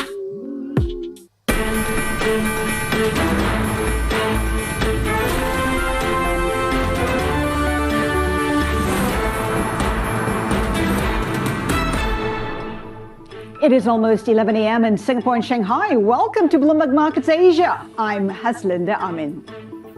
I'm Rashad Salamat in Hong Kong. Let's have a look at our top stories. We've got Asian shares climbing, got the dollar weakening, all ahead of a US inflation reading that may not deter the Federal Reserve from further outsized interest rate hikes. Investors are also weighing the potential impact of Ukraine's counter-offensive as its forces advance into the Kharkiv region. Plus, discussing Russia's moves to sell more energy to India. Going to do that with the chairman of state-owned electricity trader PTC. Well, in the markets, it's low volume given that it is a holiday in China, in Hong Kong, in South Korea as well. But Asian stocks getting a lift from that easing dollar, lifting sentiment, even though there is a risk coming that CPI out of the U.S. expected to remain elevated at 8%, despite it easing from that 9.5 level, which we saw previously. Take a look where we are in terms of those benchmarks, pretty much gains across the board. The Nikkei 225 higher by 1% as well, though the yen itself is on the decline after that 1% gain that we saw on Friday. In the FX space, yes, it is about the weakening dollar, but it is also about the news out of Ukraine regaining its key territory. That's lifting the likes of the currencies in the Czech Republic as well as in Poland. And in the commodity space, Rich, we're seeing some pressure on the likes of WTI crude down about 1.5%. It is about concerns to do with the recession, given how aggressive central banks are right now. In the bond market, well, it is a mixed picture. We have yields climbing in Indonesia as well as in Singapore. Bear in mind, 2-year yields, Treasury 2-year yields still at the highest level in 15 years. Let's have a look at the open in Thailand, having a look at what's going on with the set now, because the stock exchange Thailand up there, as you can see, about 0.5%. Now, the baht actually weakening against a weaker dollar and seeing it just about 0.25% down against its American counterpart. Nifty looking like it's going to be opening with a guest-like gain there, flat picture being drawn, currency stable. We've got the rupee appreciating to 79 rupees 58 paisa. But if we have a look at the set itself, one IPO taking place from a food packaging company called Chin Hui. It's up 45% on its debut. There you go. Has. Well, Rish, Ukraine's forces have reportedly continued their rapid advance in the Kharkiv region, exploiting an extraordinary collapse of Russian defenses and raising the question of how far they can go. Bloomberg, Sue Keenan joins us now. Sue, what's the latest? Well, this appears to be the biggest victory for Ukraine forces since they succeeded in keeping Russia from advancing into Kyiv back in March. The past few days are being described as some of the most consequential in this now 200-day-old conflict. And Russia, over the weekend, published a map showing much of the country's forces out of the Kharkiv region. We do know that Russia has confirmed that thousands of Russian troops retreated in the face of a lightning Ukrainian offensive that has the potential, many are now saying, to derail the Kremlin's big effort to take control of the Ukraine's eastern part of the country. This appears again to be Ukraine's biggest victory yet. Ukraine's forces have continued their rapid advance into the Kharkiv region. You're looking at some of the abandoned equipment. One commander tweeted out that the Russians retreated with such speed that they left half their equipment behind. According to the Ukraine's top commander, quote, "We are starting to advance not only to the south and to the east in the Kharkiv areas, but also to the north." Now, observers are saying Ukraine's troops have clearly demonstrated their ability to conduct a major counteroffensive and change the course of the conflict. You're looking at video that was released just within the last 24 hours. Importantly, all of this is occurring ahead of a difficult winter for the European allies supporting Kyiv's war effort with weapons and cash. So again, it appears to be a turn of events. A lot of what's coming to us are from blog details, unconfirmed reports, but there is enough support, particularly in the video that's now coming out, to indicate that this is indeed a change of events. So, I mean, ultimately, we see ebbs and flows in all wars. What's the significance of this latest advance, though, by Ukraine? Well, first of all, observers are saying the turn of events happened very quickly, certainly quicker than Russia anticipated, but even the Ukrainians appear to be surprised at the speed with which their efforts have succeeded. That was a victory flag planted by the Ukrainians in the Kharkiv region. And again, you're looking at some of the tanks and other equipment that were left behind by the Russians. The goal of the Ukrainians themselves had been to sever critical supply lines and leave any attempt to sweep Russian forces out of that region until 2023. So they appear way ahead of schedule there. And their advances now present the Ukrainian commanders and leaders with some tough decisions as they decide when to halt the advance, what moves to make next. One expert on war strategy says that when you're pursuing an enemy that is broken, there's always a significant risk that you become outstretched and expose your flanks. But this is a war that grabbed the world's attention 200 some days ago, and then within a month or two fell out of the headlines. This weekend of events where it appears the Ukrainians have really been able to push back a significant element of the Russian troops is now gaining once again a lot of attention from the world. Back to you.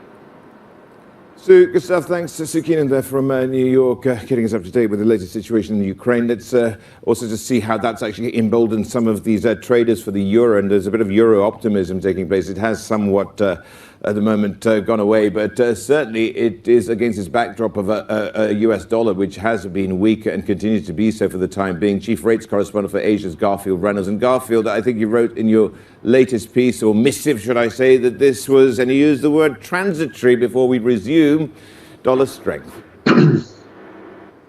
Well, that's certainly potentially the case, Rich. A lot will hinge on US CPI due Tuesday in New York, and especially might be some perhaps too much focus on the headline CPI, which is expected to slow to a mere 8% or so. But for the Fed, the key may well be the core CPI.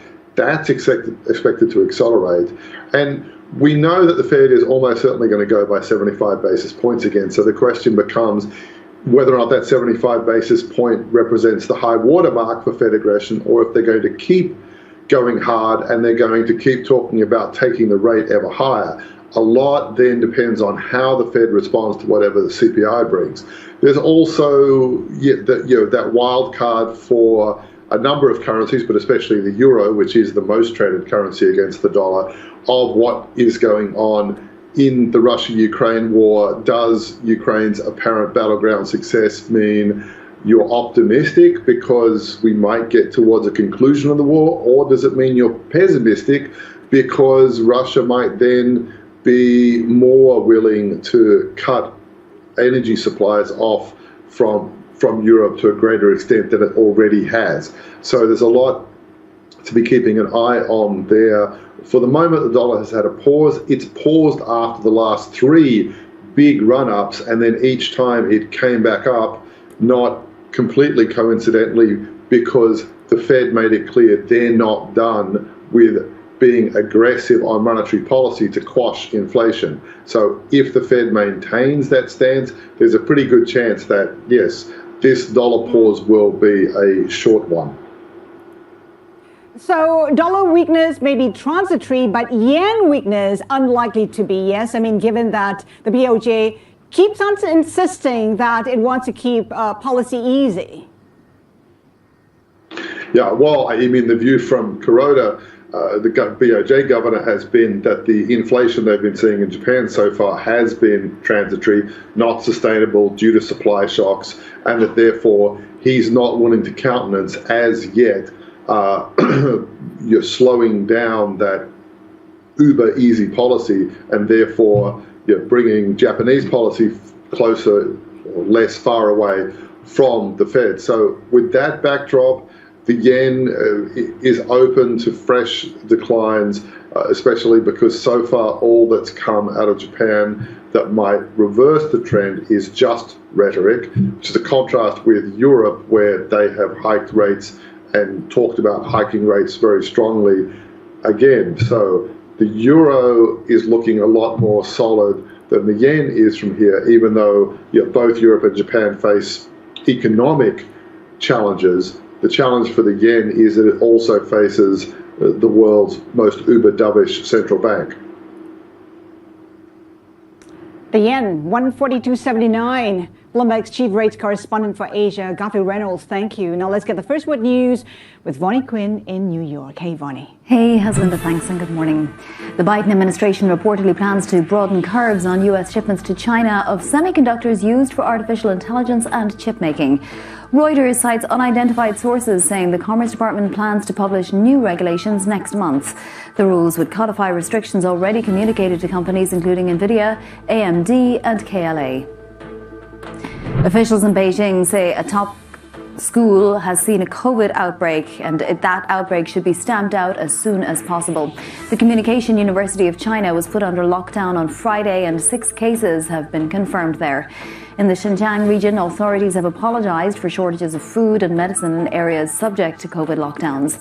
Officials are strictly enforcing the COVID zero policy ahead of next month's Party Congress. Sweden's right-wing opposition has narrowly overtaken Prime Minister Magdalena Andersson's camp in an early vote count. The bloc that includes the Sweden Democrats is likely to gain 175 mandates in the 349-seat parliament versus 174 for the alliance led by the ruling Social Democrats. The result cements the ascent of a party previously shunned as extremist by the political establishment. Sources say Brazil's presidential frontrunner Luiz Inácio Lula da Silva is likely to appoint his centrist running mate to a key cabinet position if elected. We're told Geraldo Alckmin could lead several important ministries, including finance or agriculture. Da Silva's alliance with Alckmin is seen as the biggest sign yet that Da Silva is committed to a moderate political and economic agenda. Global news 24 hours a day on air and on Bloomberg Quick Take, powered by more than 2,700 journalists and analysts in more than 120 countries. I'm Vonnie Quinn. This is Bloomberg. Rish. All right, well, still to come this hour, we've got state-owned electricity trader PTC India telling us how its bottom line is being affected by the surge we witnessed in commodity prices. Talking to the chairman and managing director, Rajiv Kumar Mishra, later this hour. But just ahead, K2 Asset Management tells us why it believes the Fed's benchmark rate won't be hiked as high as suggested by some in the market. That's next. Keep it here with us. This is Bloomberg.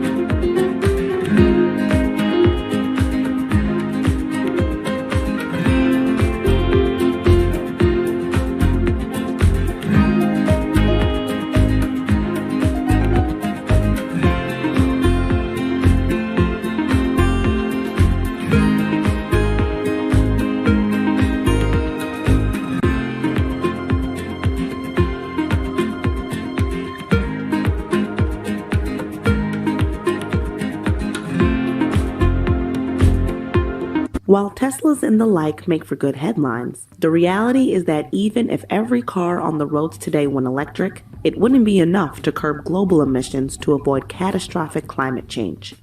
Greenhouse gas emissions from transportation account for about 29% of total U.S. greenhouse gas emissions. So what about the other 71%? Buildings across America burn fossil fuels to operate. What we want to do is make that all electric. Instead of burning oil and gas to give us the energy and electricity we need, we want to do 100% clean energy, all electric. We want to turn buildings into Teslas. Just like a Tesla or an electric vehicle is all electric with no fossil fuels, we want to do that with our buildings. And if we can do it in one building, we can do it in all buildings. And if we do it in all buildings, we'll reduce 30% of US greenhouse gas emissions.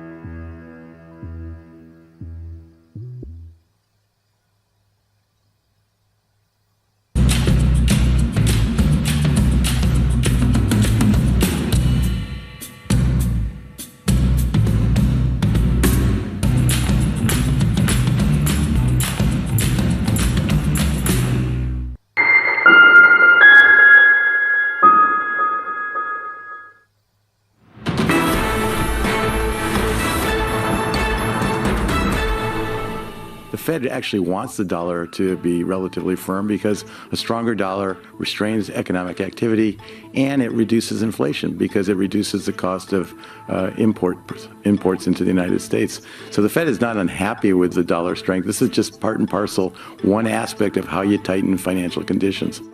That the constraints revealed by the pandemic are likely to be with us for some time, perpetuating imbalances, contributing to inflation, and likely requiring a sustained policy response. I'll also argue that constraints continue to bind policy. I support continued increases in the FOMC's policy rate, and based on what I know as of today, I support a significant increase at our next meeting on September 20th and 21st to get the policy rate to a setting that is clearly restricting demand. Just some recent comments on the Fed's fight to tame rising price pressures. And indeed, we're going to get readings on this from right across the board. For instance, this evening, somewhat 9 hours away, we've got India out with its latest CPI read, looking here at a figure of about 6.9%. Then it's the biggie at US data, 8% expected as a headline for US inflation. That would be down from 8.5%, but there's some whispers it could be lower than that. But we'll be looking at the core in particular too, excluding food and energy. Inflation in the UK, though, just approaching 10.5% is the estimate. And moving to Friday, and China's data dump, industrial production, retail sales, and fixed asset investment, all coming out then. Has. Lots to digest. Let's bring in George Baburs, Executive Director and Head of Research at K2 Asset Management. George, good to have you with us. I mean, lots of data, but key, it's US CPI. You say for most of developed markets anyways, inflation has peaked, the dollar has peaked. Yes, so peak inflation, reasonable to say. It'll be stubbornly high, unit costs at levels where the core won't get to that 2 to 3 range for a while. So it'll be stubbornly high, therefore cash rates stay stubbornly higher for longer. But having said that, the sentiment will be much more improved when you get the headline inflation number falling. It's a base effect, obviously. But they're good signs. There's going to be supply chain disruption for many years to come. There's many consequences, but the direction of inflation is in the right direction. Surely there's more upside for the dollar given where the European economy is right now. I mean, that energy crisis is just going to pummel the economy, and given where China is right now as well. And don't mention Japan. Yeah, no, spot on. The US dollar is where it is because it's more predictive on interest rate settings. Its central bank is doing what it says. Earnings visibility, credit visibility, it's a better economic condition, energy security. There's so many things saying that there's more predictability all parts of the capital structure, therefore US dollar strength. Now, can it continue to the same degree? Possibly not, but it'll be holding these gains for some time as we go through the pain of what is Europe and the energy solution there and the divergence of the emerging market. So US dollar strength to be maintained, not increase at the same rate, but again, it's there for many obvious reasons. The predictability of US earnings, credit conditions, etc., put it where it is. And it's very good, as all the Fed speakers are saying. It helps. There's a little bit contractionary on monetary policy, and obviously it addresses inflation at the margin. George, having a look at that inflation reading coming out Tuesday, of course, in a bit more detail, this goes to our question of the day. And how will assets perform after we do get that data print? What's your take? I mean, there's talk about it being lower. What would happen in either case? Lower risk assets are bid. Higher risk assets aren't. That's such an oversimplification. And we're talking about risk assets as obviously equity, deeply subordinate, holdings, and high yield for that matter. So that brings us nicely also just to talk about where you, as you moment, allocating your assets. How has this evolved? Because I think you were far more into cash earlier this year. Has that changed? Yeah. So the deployment of cash from that sell-off that was very unpleasant in the June quarter, and the cash positions where you can deploy cash, because most of the wholesale funds you can't, but where you can deploy cash, that's gone from around about 15 to 20% to around that 5-10% now following that June correction. Again, it's that pro-risk US dollar buys, US dollar earnings, searching for that S&P 500, looking for that 4,400 1 year forward for that equity bourse, FYI, just as a backdrop. So we are pro-risk, cautiously optimistic, growth at reasonable price, where to do it. If you're into high yield credit, very compelling, remain short duration. Obviously the allocation to high yield sub-investment grade is really an equity sleeve that you're really substituting and trading off. And senior unsecured, still short duration, but still picking up where we can that running yield that's marginally higher from a year ago. But again, there's reward for risk cautiously. And again, the reason why is we don't believe the Fed funds rate will stay sustainably above 4% for a long period of time. But you won't get the easy sub 2.5% anytime soon either for many years. A higher risk-free rate is something we need to be very mindful of all valuations going forward. But that's the sort of backdrop. Cautiously pro-risk, we're deployed. How compelling is the China story right now? Valuations are looking very, very cheap. But of course, I mean, economic growth is also on its way down, and there's a lack of meaningful stimulus expected. Yeah, without a doubt, number two economy in the world has been the real outlier and disappointment. Initially, for investors like ourselves that always were investing in China, since March 21, we've really been very cautious from the regulatory oversight and changes. The property bubble is something that's so significant and large that the world's never seen. But post the Party Congress, we believe that there'll be some certainty for the years ahead. We believe there'll be coordination from Beijing and PBOC to address and ring fence these bad and doubtful debts and impairments in the property sector, and let domestic demand start going. And there's many issues, and it's disappointed on the downside, but there has to be something that they're going to turn it around in the years ahead. But it has been a concern. Valuations are very, very, very cheap. We're only in there on a couple of things like Alibaba and JD in the last quarter, but really we're so underweight where we normally would be for China and China earnings. And you talk about Alibaba and the likes. I mean, that could be further pressure given where the Biden administration is headed, right? I mean, it continues to put pressure for U.S. companies to stop their investments in Chinese tech companies. Without a doubt, and that is why our global portfolios are so overweight US dollar. That this is the highest weightings they've had for a whole cycle. But the disappointment, obviously, with China earnings, China growth this year has been worse than anyone forecasted. We've been underweight like everybody else since early 21.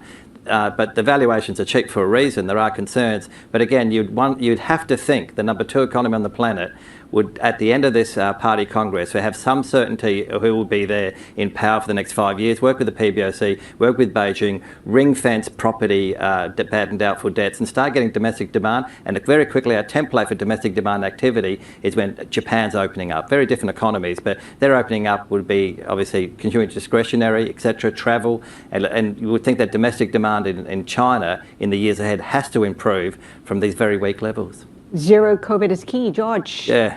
Welcome to the Lion City. Stay as long as you want. George Borbers, K2 Asset Management. Rish. All right. Quickly moving on, having a look at former US Treasury Secretary Larry Summers saying the dollar surge isn't over yet, telling us why he expects further strength for the greenback. We've mounted a stronger response macroeconomically to the pandemic. Our central bank is moving faster to do necessary tightening with respect to monetary policy, given inflation, and all those various factors are making us a safe haven, a mecca for capital, and that's causing resources to flow into the dollar. It's remarkable that people were saying that the dollar's day was past not very long ago, given its current strength. And my guess is that there's room for this to continue. You know, the euro was in the low 80s against the dollar 20-some years ago. And in some ways, the relative fundamentals of the United States compared to Europe are even stronger now than they were then. And that was former Treasury Secretary Larry Summers speaking exclusively with Bloomberg's David Weston on Wall Street Week. Plenty more ahead. Keep it here with us. This is Bloomberg.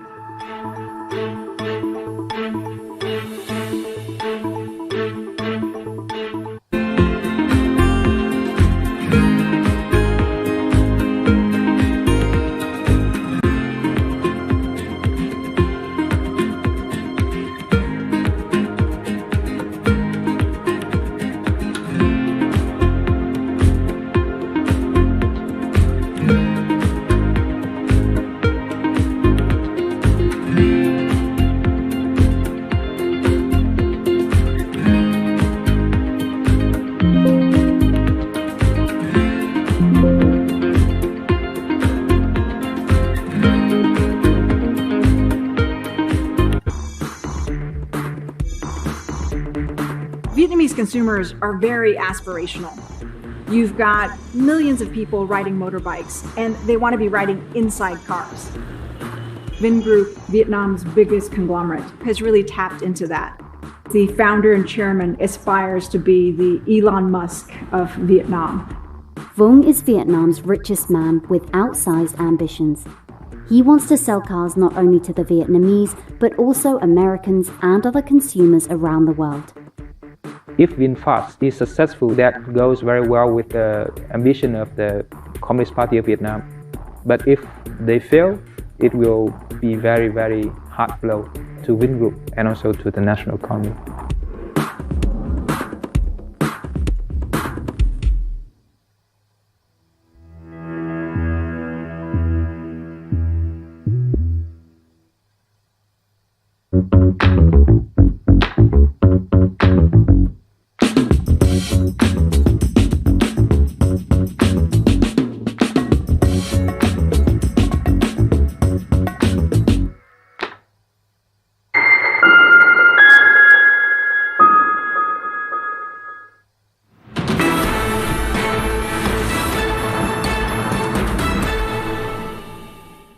Welcome back. Let's do a quick check of the latest business flash headlines. Fernando Zobel de Ayala has resigned as president and CEO of Philippine conglomerate Ayala Corporation, effective immediately. Zobel has been on medical leave since August. He's also resigned from roles in the company's various units, including Ayala Land and BPI. Battery giant CATL says its largest plant in China is now operating a factory bubble.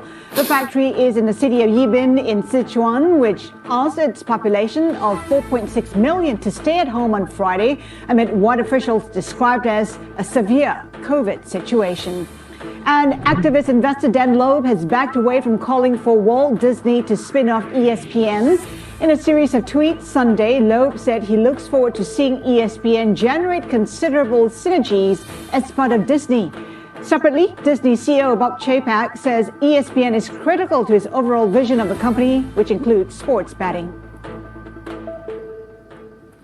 Okay, we're just getting some headlines at the moment, well, a little while ago, in fact, about the Biden administration perhaps broadening their curbs on U.S. chip exports. This is according to a Reuters report saying the Commerce Department plans to publish new regulations based on restrictions communicated in letters to companies such as KLA Corporation and Lam Research.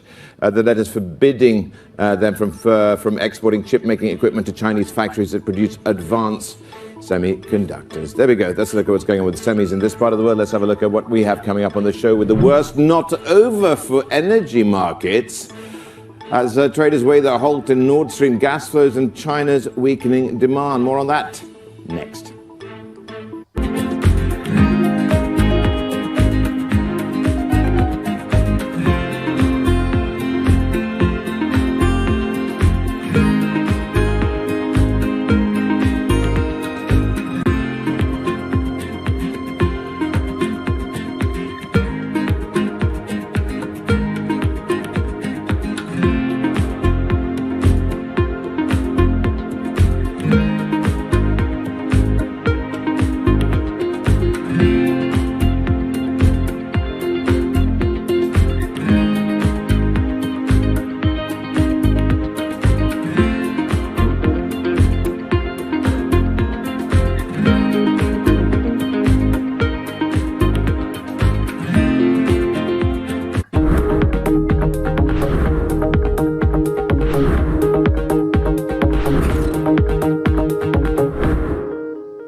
Bloomberg Surveillance Early Edition for the news you need when you need it. I'm Matt Miller with Kaylee Lyons in New York and Anna Edwards in London. I'm going to be watching retail earnings from both Home Depot and Walmart. Then surveillance for in-depth analysis. Alongside Tom Keane and Elisa Abrambitz, I'm Jonathan Ferro. Across the board, these are good numbers. The big headline there is reaffirming the outlook. How much does this give faith that you can get some sort of resurgence in consumer spending? Bloomberg Surveillance. Be informed. Be prepared. Be ahead of the game.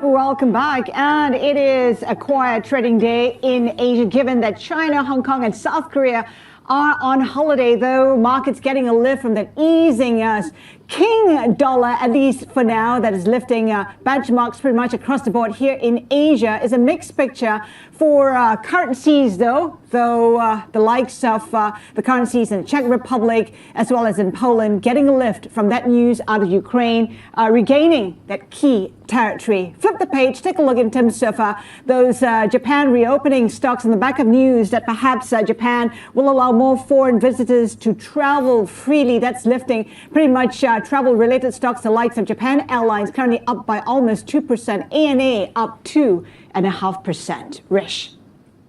Yeah, also oil prices being depressed, helping things there as well. Now, let's turn to what we asked our guests last week on Bloomberg, and it was actually what the most significant shortage will be in the next 12 months.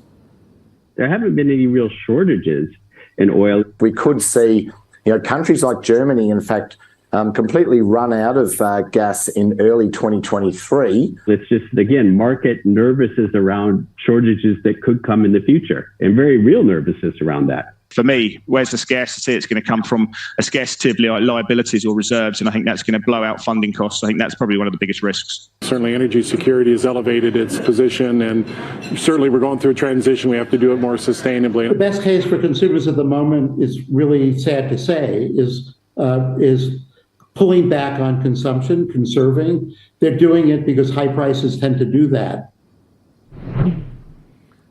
Well, absolutely. One of the questions we were asking here was about which commodity will drive inflation the most. I mean, as you can see that, it's natural gas. But, I mean, it's bizarre that corn came in with an 8% reading there.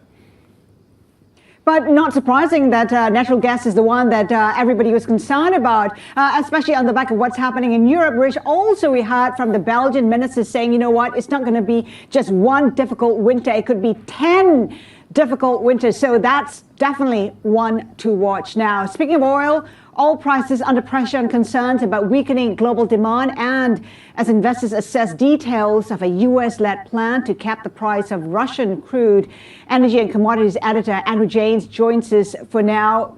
What are the developments there, Andrew? Hi, Haslinda. Well, on oil, we're just being hit by sort of concerns about a global slowdown. We've got a new virus outbreak at a prominent university in Beijing, and that comes, as Chengdu is still locked down and other curbs in other parts of the country. And of course, we've got, the threat of recessions in the US and particularly Europe with, the energy crisis there worsening things. We have the US talking about this plan to cap the price of Russian oil exports that will be going ahead. Whether the level of adoption that gets, of course, remains to be seen, and how Vladimir Putin reacts to that as well. The US has been saying they don't think Putin has a choice and he'll have to comply. But that's far from clear at this point, I think. Andrew, what we saw in the invasion of Crimea, I think 2016, was them talking about an energy union. But EU ministers, that came to nothing. EU ministers now kind of perhaps also trying to get onto the same mantra and calling for urgent measures in order to tame these prices for gas. That's right, Rish. We had the meeting on Friday with the EU ministers, and what they essentially did was ask the European Commission to come out with some concrete proposals this week. They talked about capping the price of Russian gas imports. That's assuming there are more Russian gas imports, of course. What they didn't do was actually talk about mandatory cuts in demand. Perhaps that's because it's a bit too politically difficult at this point. Anyway, so we're going to see, I think, a lot of robust back and forth this week as the European Commission tries to come up with some concrete proposals, remembering, of course, that there are 27 countries in the European Union and they're all going to have to agree on these proposals. Andrew, thank you. Energy and Commodities Editor Andrew Janes. Now let's get the first word news with Vonnie Quinn in New York. Vonnie. Linda, thank you. Ukraine's forces have reportedly continued their rapid advance in the Kharkiv region, exploiting an extraordinary collapse of Russian defences. Unconfirmed reports suggest Kyiv's troops have taken a key town not far from the Russia-Ukraine border. Russia's defence ministry, meanwhile, published a map showing much of the country's forces out of the Kharkiv region without commenting further. Japan is planning to allow foreign visitors to book trips directly and travel freely within the country, this according to broadcaster FNN. Officials are also said to be planning to scrap daily arrival caps and reinstate visa waivers for tourists. FNN says Prime Minister Fumio Kishida may decide on a move as soon as this week. The rules should apply to travellers who are fully vaccinated or provide negative test results. A new opinion poll suggests the majority of Thais are dissatisfied with Deputy Prime Minister Prawit Wongsuwan acting as Premier. The survey comes ahead of a general election expected early next year in which Prawit has emerged as a contender. Prawit became acting Prime Minister in late August after Prayut Chan-o-cha was suspended over a term limit debate. China plans to launch 3 unmanned missions to the moon over the next 10 years. The announcement comes a day after Beijing said it had discovered a new lunar mineral that contains helium-3, an isotope that may be a future energy source.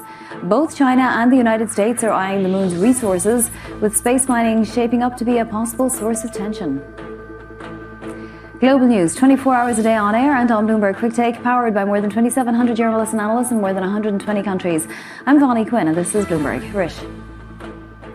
Thanks, Vonnie. Right, we've got, of course, this rapid cool down taking place in real estate. It is threatening to worsen a global economic downturn. It's also emerging as a key variable for central bankers who want to really bring inflation down.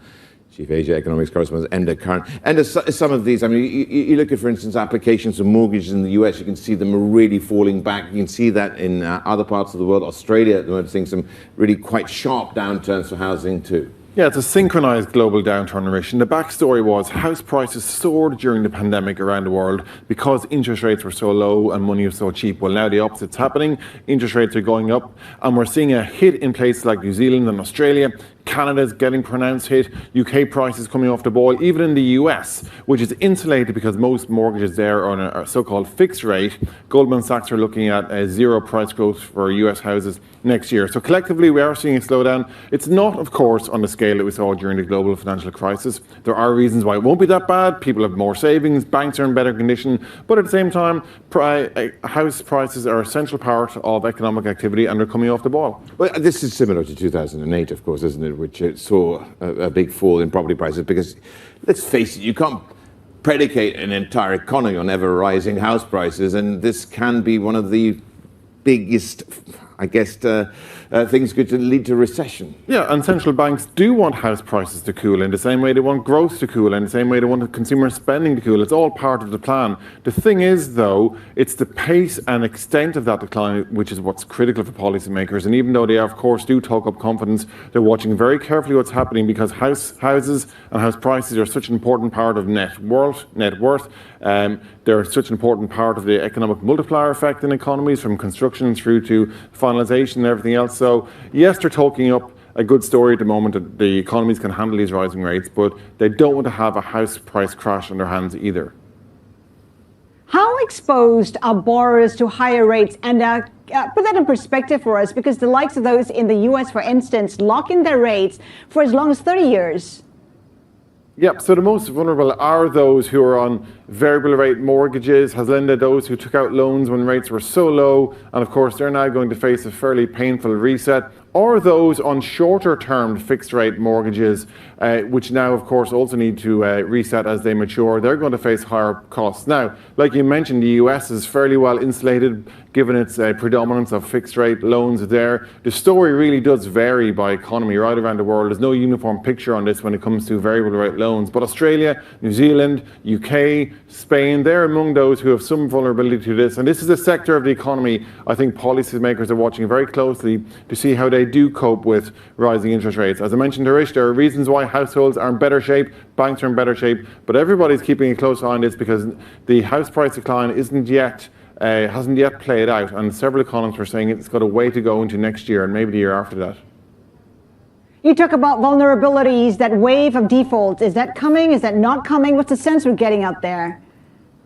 Well, there's an element of wait and see in all of this because, again, the starting point is, look, since the financial crisis, lessons have been learned, and that's true of both households, it's true of banks, and it's true of economic policy making, because one of the big tools over the last decade or so has been so-called macroprudential tools, which some say have stoked house price growth, of course, but others say have made sure that banks are well positioned and stress testing of mortgages have been done. Nonetheless, Hacienda, at the pace of rate hikes that we're seeing this year, the synchronized upswing in mortgage rates around the world, it would be a big call to say there won't be any impact on mortgage holders from what we're seeing, and then in particular those at the bottom end of that ladder, given the hit they're already facing to their real income from inflation prices. There is, of course, a threat to household wealth, and one of the obvious areas will be potential repayments or, if not outright defaults, on mortgages. And thank you, Bloomberg's Chief Asia Economics Correspondent, Enda Curran. Now, still to come, state-owned electricity trader PTC India tells us how its bottom line is being affected by the surge in commodity prices. We speak to Chairman and Managing Director Rajib Kumar Mishra next. This is Bloomberg.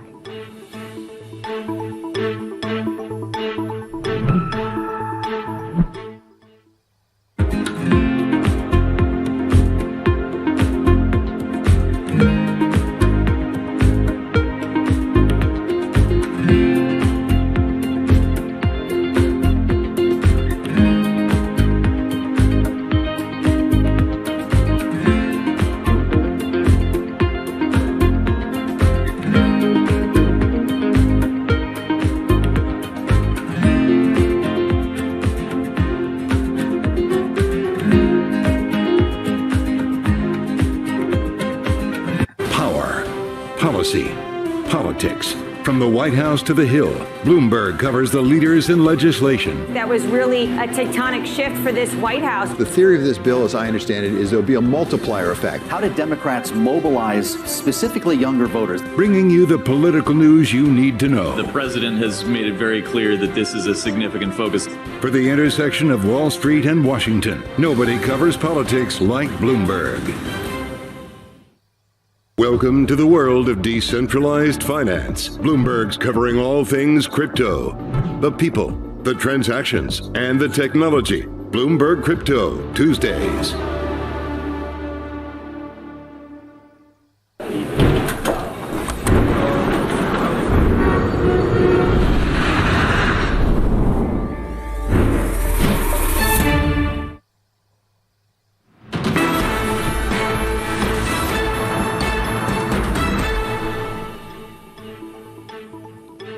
That is Mumbai at the moment. There we go. Just about 3 minutes to go before we start off the trading day there, the trading week. We've got tech stocks actually in the pre-market just helping to lead things for the Sensex, which is up about 0.2%. We also got the country, of course, set to release its monthly CPI numbers, consumer price inflation for August, publishing data also on industrial production for July. We're looking at industrial production to be 4.2% higher and CPI to come in at 6.9%, according to the economists we've talked to. India also opting out of trade talks with the US-led Indo-Pacific Economy Framework. That means it'll be avoiding easing access to its markets via a multi-country deal. There we go. Nifty futures also indicating gains for the start of the session.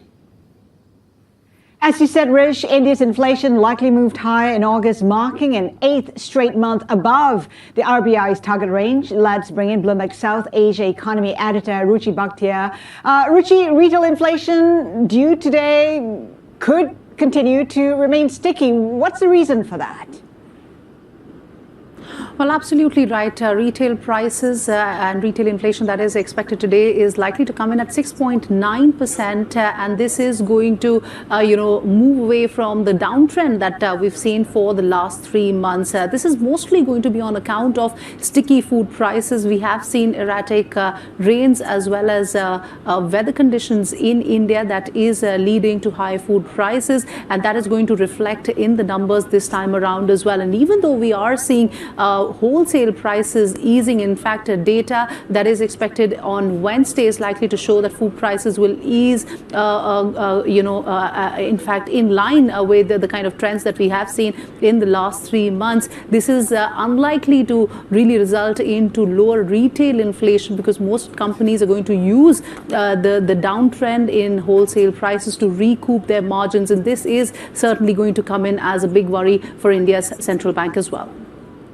Well, let's talk about the RBI. I mean, would it mean that they're in trouble for already having missed their mandate to keep prices within 2 to 6%? That's the band they have. I mean, you can't really fault them given the I suppose, unforeseen risks out there.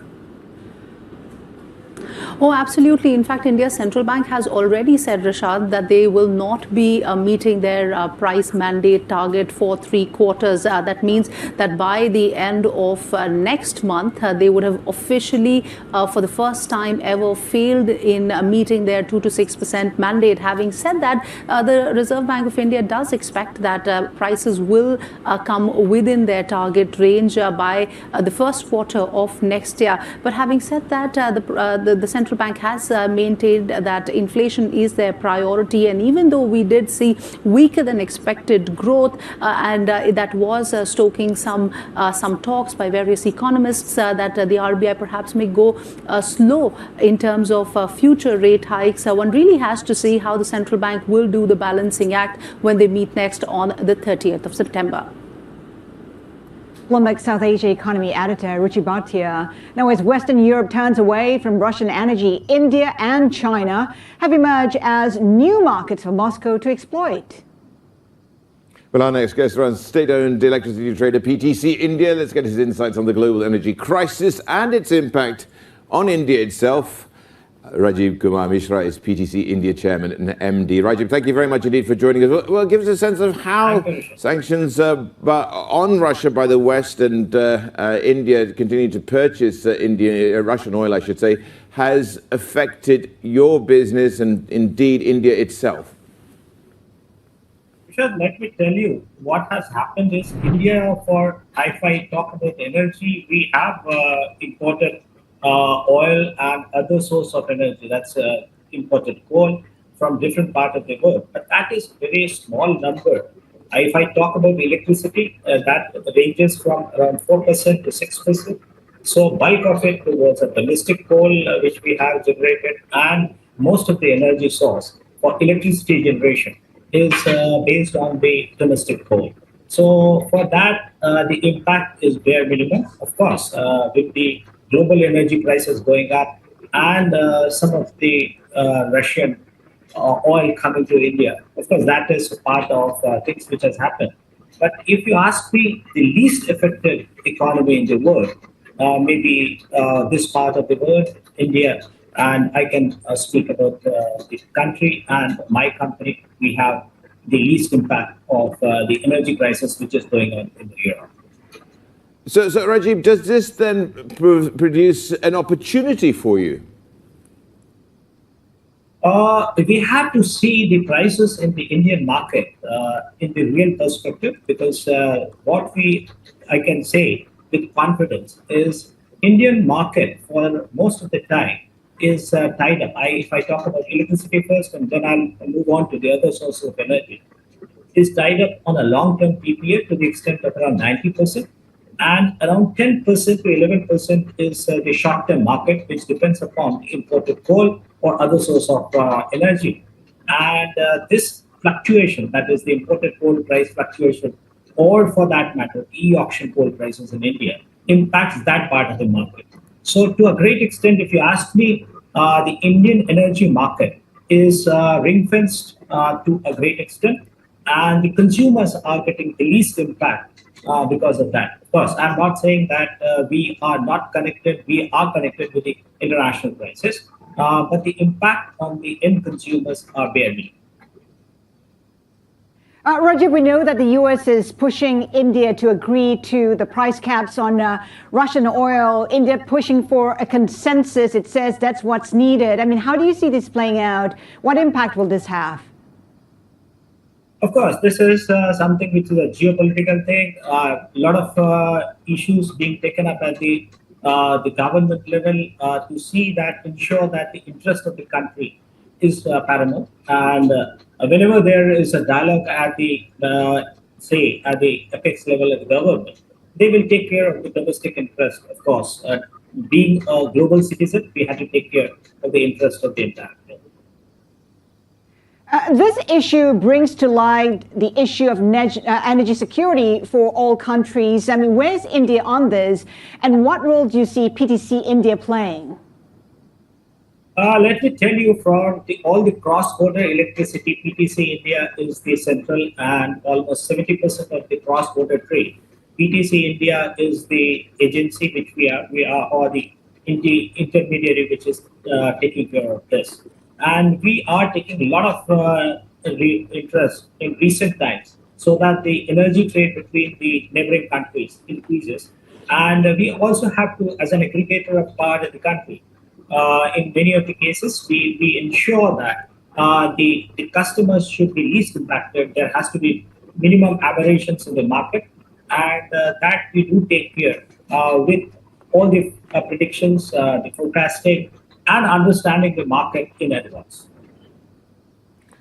Rajiv, you had some governance issues at PTC India Financial. There's caused some independent directors to resign here. What was this all about? And give us a sense of what you're doing to improve governance in that division and the entire group as well. Let me tell you, I mean, that's one issue which started in the month of January. We have taken enough precautions in the last 7-8 months. And we would ensure 100% of the compliances on part of the company. And if at all there is any governance issue, first of all, let me tell you that all the recent findings have said that there was hardly any governance issue. It was operational issues which we need to improve upon in the financing company, but nothing to do with the holding company where we are doing the core business. And the bulk of the business comes from our core business. Rajiv, we know that PTC wants to do business overseas. What's the plan there? Yes, we find a lot of interest in our neighboring countries. As you mentioned, we have plans to see how the market is emerging in our neighboring countries, particularly in Nepal, Bhutan, and Bangladesh, which is rightly connected to the Indian grid. And we would like to make it a happening market, particularly in terms of the hydro potential they have.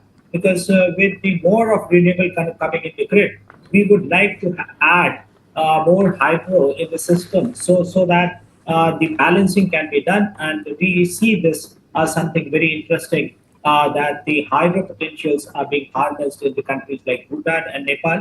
And they have very good plans of around 3,000 to 5,000 megawatt of additional capacity, which they would like to bring in another 3 to 5 years. So interesting part development in with our neighbors, and we would like to get the benefit of the integrated market out of it.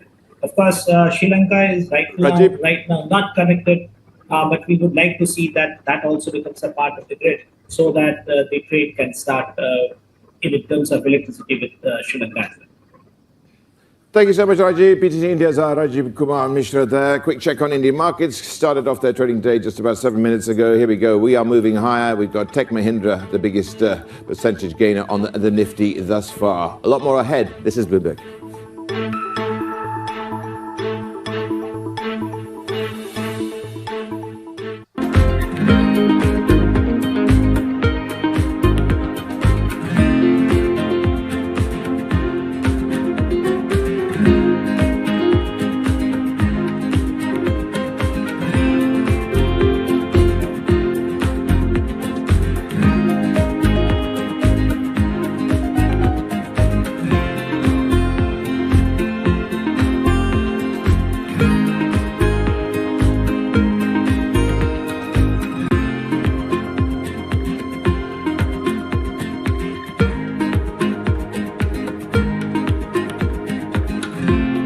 CFOs are reshaping the C-suite, positioning companies to meet the next generation of challenges, breaking out of traditional roles to become Chief Future Officer. Katie Fogarty crossed over from a Wall Street analyst role to steer Shake Shack through a critical transformation. Before, it was a lot of kind of sitting in an armchair type basis. Here, it is driving a plan of how we can best maximize shareholder return. Chief Future Officer, Wednesday on Bloomberg. Brought to you by Workday.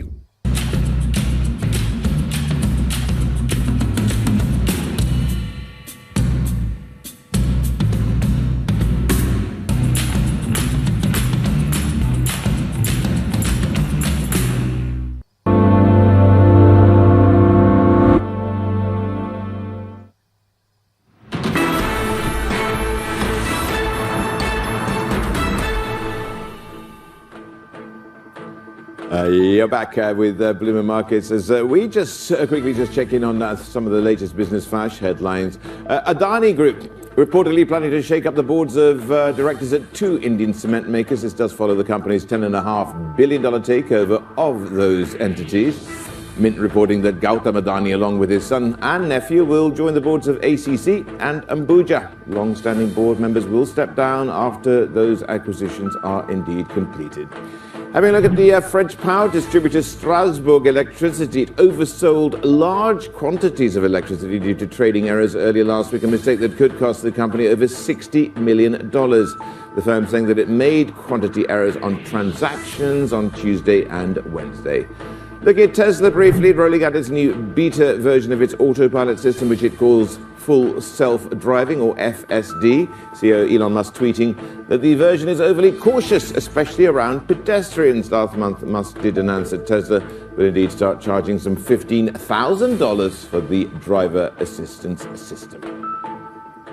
Well, markets not doing very much as investors await that key CPI data out of the U.S. 8% is what markets are expecting. Of course, on the back of that, we have the U.S. dollar easing somewhat, giving some relief to Asian equities, also some relief to some Asian currencies, the likes of the Czech koruna getting a reprieve from developments in Ukraine. That is it from Bloomberg Markets Asia. This is Bloomberg.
So now you've been at JP Morgan for about 25 years? Yes. Okay, so, and now you run one of the most important parts of JP Morgan, which, as I say, is the asset and wealth management business. What actually is wealth management, and how is that different than asset management? Great question.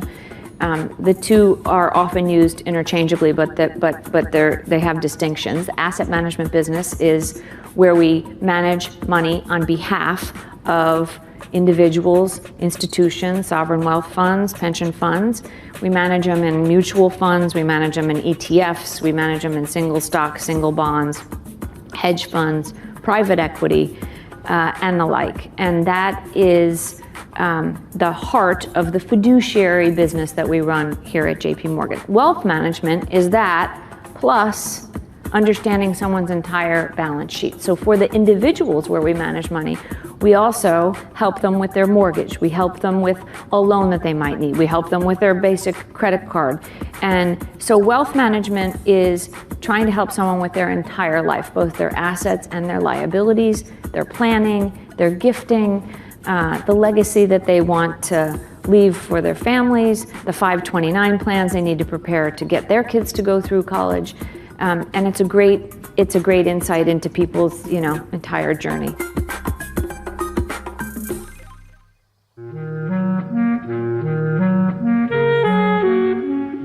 I've always been a person who's just been attracted to hair. I like to sit and think and theorize how I can manifest these visions that I have for braiding and how I can take something that may seem like it's a line drawing in my mind and apply that to someone's scalp. We are the only culture that has hair that grows out of our head the way that it does. Anyone from the African diaspora is born with this amazingly curly hair that can be shaped into a variety of different ways of expression. I want Black people to love themselves for how they naturally appear, and also to appreciate the cultural practices such as braiding that our ancestors have practiced for centuries.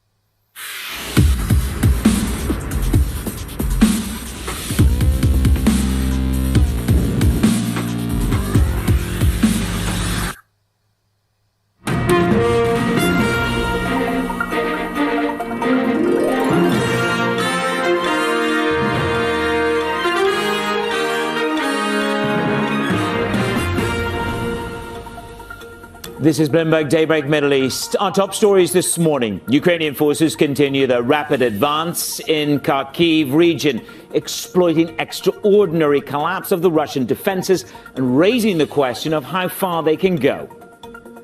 Meanwhile, German Chancellor Olaf Scholz says Europe is prepared to weather the fallout should Russia decide to halt gas deliveries altogether. The latest reading of the US inflation is due tomorrow. It likely slowed for a second month in August, but probably won't be enough to stop the Fed from delivering another jumbo hike later this month.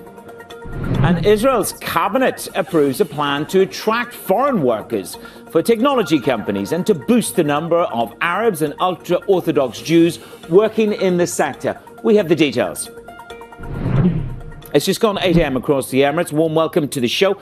I'm Manus Cranny in Dubai. The question markets need to ask themselves is the depth of the dollar correction or the alpha in the euro. Look at the performance over the past 2 days. You begin to understand the confluence of both that political narrative where Ukraine makes headway against Russia and, of course, the ECB hawkishness is delivered. Mr. Nagel at the ECB talks about clear steps must follow.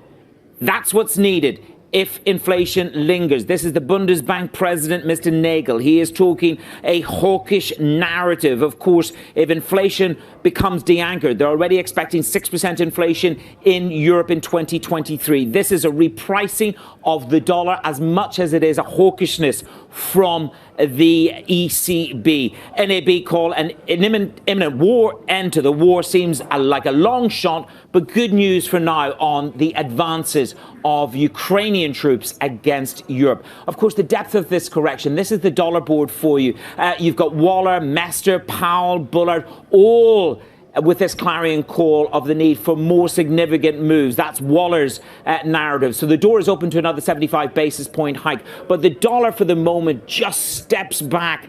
You are just seeing a repricing this morning. Sterling up by an eighth of 1% at 116.08. We're waiting for more verbal intervention if it will come on dollar yen. By the way, asset managers and leverage funds boosting their net short positions on yen. So this market is very short into verbal intervention. Let's have a look at the oil market because you're looking at, again, the pervasive narrative in the oil market is about demand weakness and the intensifying lockdowns in China. This is oil over the past 6 days. By the way, hedge funds are cutting their net bullish positions on Brent and WTI. The oil bets there are falling to a 3 6-week low. We have the sketchy details of a price cap from the USA, but it's going to be up to the oil industry to police that.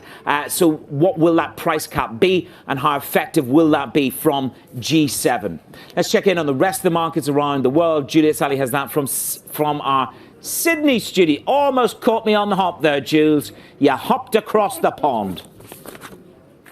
I did indeed, on a mask-free plane. What a changing world, Manus. And speaking of the reopening theme, we are hearing two separate reports from FNN and Nikkei News that we could see an easing of those very strict travel curbs in Japan. That is giving a boost to those reopening players. But it is a more broadly positive session here in Asia too, out for a third session in a row. So that is the longest winning streak we've had in about a month. But worth noting, some of the key markets closed today, including Hong Kong, China, South Korea for the Mid-Autumn Festival. We're also watching, of course, the big move coming through in semiconductor stocks, similar to what you saw on Wall Street. That's boosting the likes of the Taiwan market. And when it comes to the offshore yuan, of course, no trading the onshore today, but we are seeing just a little bit of weakness there as we continue to monitor what steps the PBOC will take. Let's have a further look at the yen. You mentioned there, of course, the movement we have been seeing in the Japanese yen, and we did have some comments coming through as well from the Deputy Chief Cabinet Secretary saying that they must take necessary measures while paying close attention to the yen slide. But you are seeing record bearish yen bets.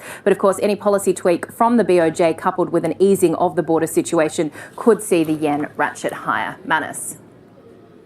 Jules, enjoy the time down under. Juliet Sally in Sydney. To our top story, Ukrainian forces are continuing a rapid advance in the Kharkiv region, exploiting extraordinary collapse of the Russian defences and raising the question of just how far can they go. Let's bring in our Bloomberg opinion columnist. It is Clara Ferrara Marquez. This is a pretty important moment in terms of how you read this. This is an advance by the Ukrainian forces, specifically in those very poignant eastern border areas, near to the border of Russia. Your take? Absolutely. This is a little early to say whether it's a definitive turning point, but it certainly is absolutely remarkable. The Ukrainian forces have taken about 3,000 square kilometers of land that took Russian forces many months to conquer. The scale of the collapse as well and of the retreat has been remarkable. The way Ukrainian forces have used Western weapons to strike at supply lines and at retake key cities like Izium, which then supplies the Donbass region. Really, really very important indeed. And we're not seeing an awful lot of official reaction from Moscow, but a lot of discontent already visible on pro-Russian, pro-Kremlin military Telegram channels, for example, and even on Russian TV. Okay, let's see just how much more advance the Ukrainian troops can make. Our Bloomberg opinion columnist, Clara Ferrara Marquez. Germany is prepared and Europe is prepared to weather the fallout should Russia decide to halt gas deliveries altogether. That's according to the Chancellor Olaf Scholz. The EU ministers met on Friday and they asked the Commission to come up with emergency liquidity measures to help the strained energy markets. Let's get more with our energy and commodities editor, Andrew Janes. So we know the margin calls are ramping higher. We've got the American narrative on a price cap. What did the Europeans coalesce around, if anything at all, of substance? Hi, Manus. Well, essentially, they asked the European Commission to come up with some more concrete proposals this week, but they did talk about a few things. Price caps on Russian gas imports, that's assuming there are more Russian gas imports, and also more wider caps on all gas imports, although they kind of agreed that they would need more discussions on that. What they didn't do was talk about mandatory demand curbs. That may be a reflection of the fact that that's politically difficult. Interesting to note, you mentioned Olaf Scholz's assessment that Germany and Europe can handle a complete cut-off of Russian gas. Both a German think tank and the German Association of Municipalities and Towns came out pretty shortly after that to say they disagreed with that assessment, and there was still the threat of blackouts there. Yeah, it's certainly not a definitive response, is it? But then, of course, their dependence on Russian gas has dropped quite aggressively. Andrew, thank you very much. Let's see what is delivered through the week. Andrew Janes, our energy and commodities editor for the very latest from Singapore.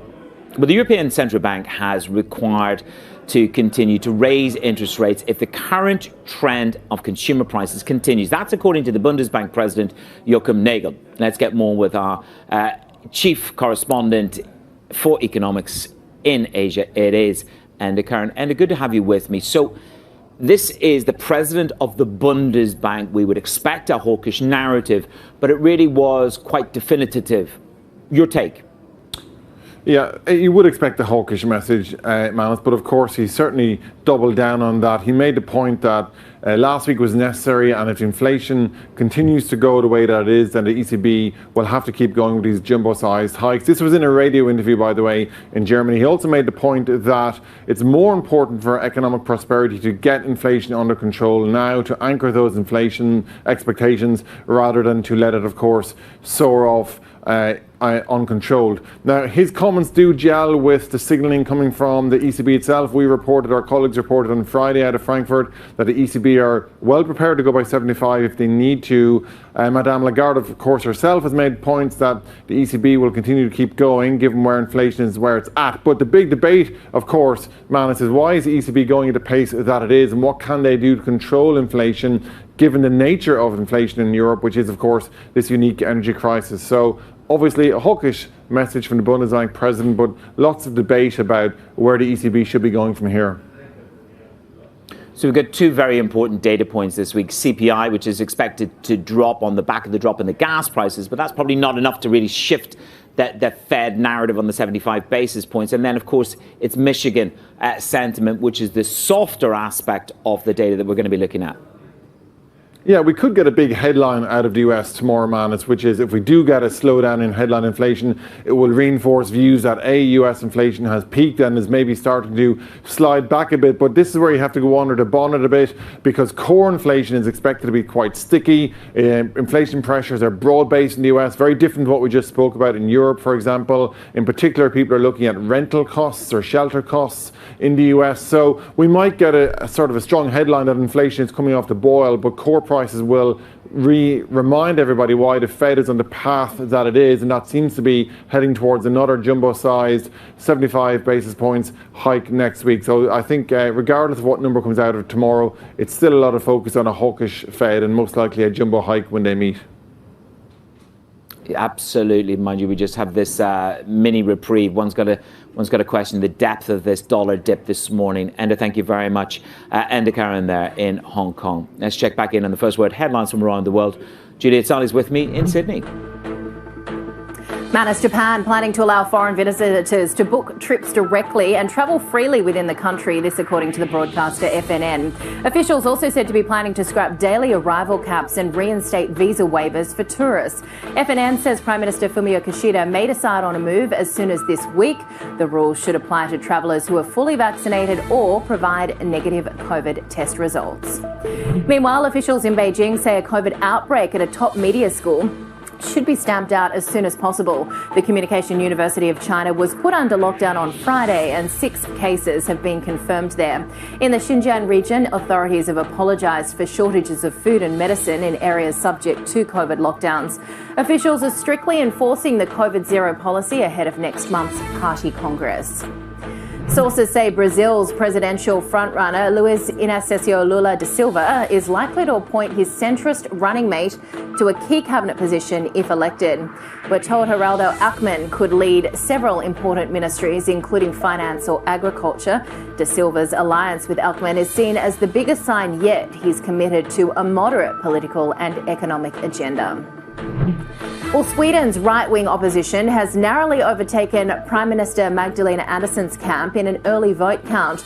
The bloc that includes the Sweden Democrats is likely to gain 175 mandates in the 349-seat parliament in Sunday's elections versus 174 for the alliance led by the ruling Social Democrats. The result cements the ascent of a party previously shunned as extremists by the political establishment. And China plans to launch 3 unmanned missions to the moon over the next 10 years. The announcement came a day after Beijing said it had discovered a new lunar mineral that contains helium-3, an isotope that may be a future energy source. Both China and the US are eyeing the moon's resources, with space mining shaping as a possible source of tension. Global news 24 hours a day on air and on Bloomberg Quick Take, powered by more than 2,700 journalists and analysts in more than 120 countries. This is Bloomberg. Manus. Jules, thank you very much. Still ahead, we're going to talk through the region's economic health with Emirates MBD Ed Bell. He joins me shortly, and why he sees resilient growth across the Gulf. But up next, the risk rally continues as the dollar weakens. We'll get the insight from Julius Baer's Mark Matthews in Dubai. This is Bloomberg.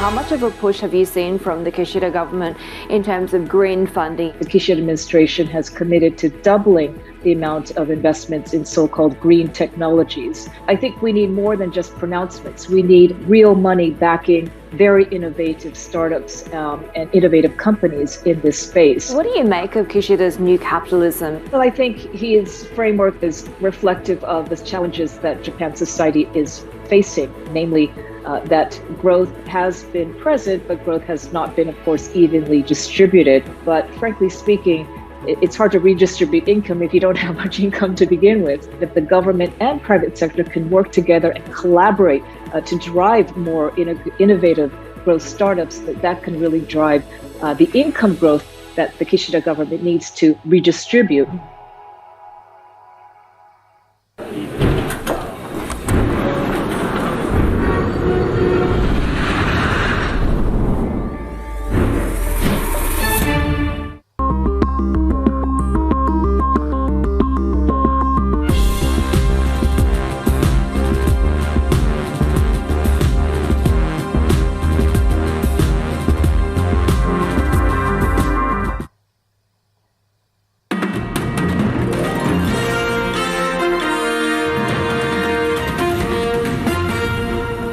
The Fed actually wants the dollar to be relatively firm because a stronger dollar restrains economic activity and it reduces inflation because it reduces the cost of imports into the United States.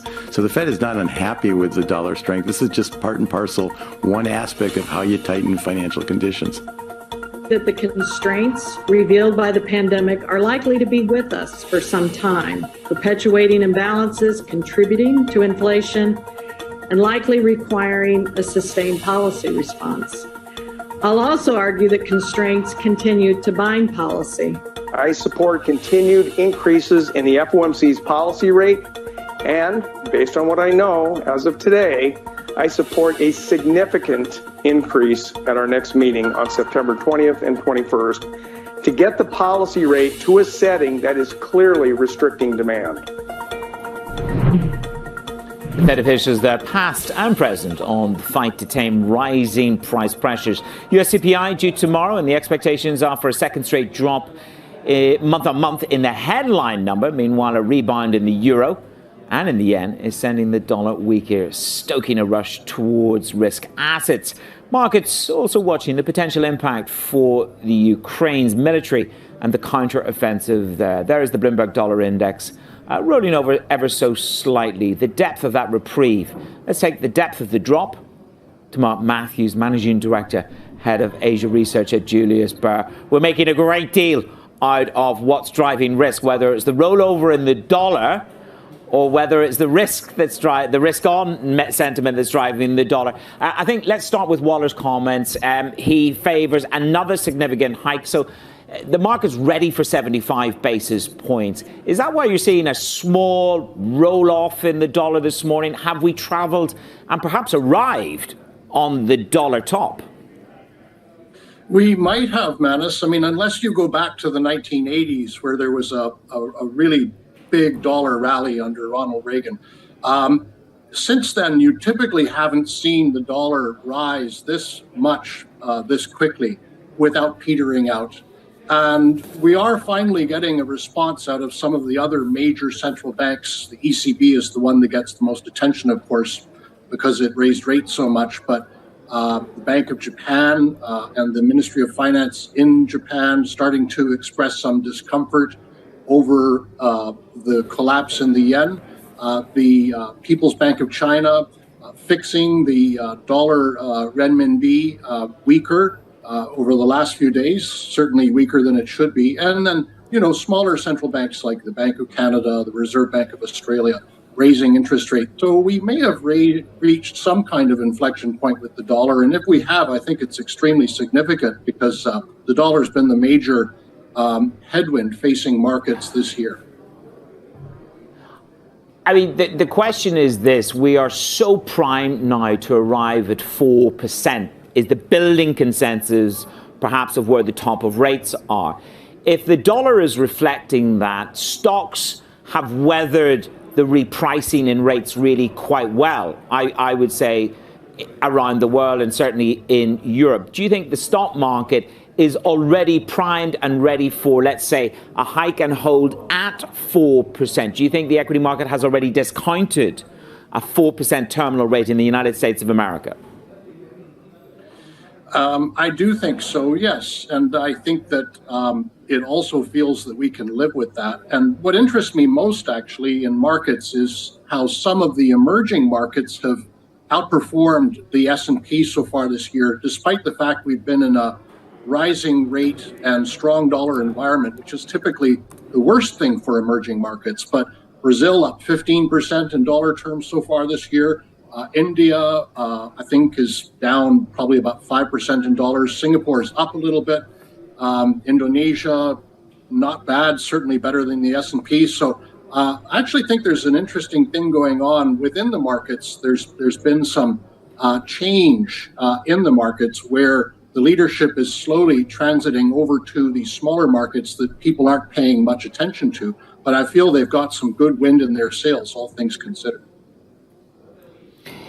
If you were deploying a little bit more cash as you go into this last quarter of the year, where would you deploy that to? China still seems to be in zero COVID lockdown, and there doesn't seem to be an immediate end in sight in that. So are you tempted more to a little bit more of EM in the Asia space relative perhaps to the US exposure, given that narrative that you think maybe the pressure eases back a little bit on EM here? Yes, I do, especially if it looks like the dollar is peaking and we get, maybe 75 basis points this month. I don't think the market would be shocked at all. As you rightly pointed out, it anticipates that.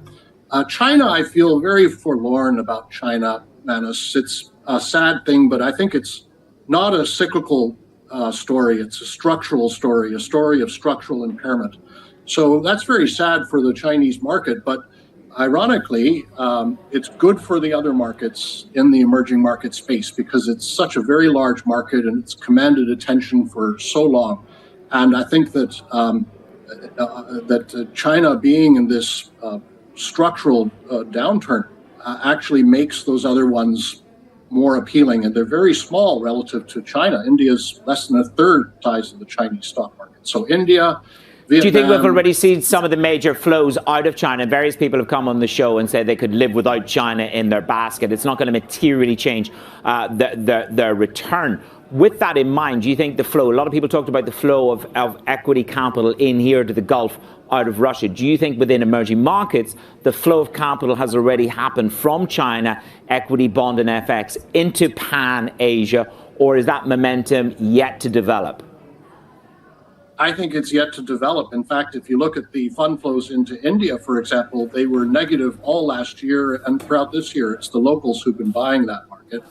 I think there's a lot more to come for emerging markets ex-China. Now, the big narrative, Mark, is, of course, we've had I suppose, mini interventions, verbal interventions in the yen market so far from Kuroda, from the deputy, make sure I get it right, the deputy chief of cabinet, Kahara. Now, if we go back to the 1990s, it took concerted, coordinated, and huge intervention before yen moved, and yet the positioning in this market is maximum short by the asset managers. That's what we're showing in the GTV library at the moment. Are you bothered by a few verbalist interventions? Do you need to see something of much more substance to move the yen? I think ultimately we might need a change at the top, and I don't think Kuroda's scheduled to leave until 2023. So to answer your question, I have a feeling that we'll have to wait until then to get a really sizable change in the policy. But with the currency down so much, I mean, I think it's down a good 30% from where it was last year. And they're opening up, as you well know. I think that at least it could be putting in a bottom around here. Okay. Let's see whether they smell out a test of 147 mark before they really convulse. Mark Matthews, Managing Director, Head of Asia Research for Julius Baer. My guest this morning on the markets. Plenty more ahead on this Monday morning on Daybreak Middle East. This is Bloomberg.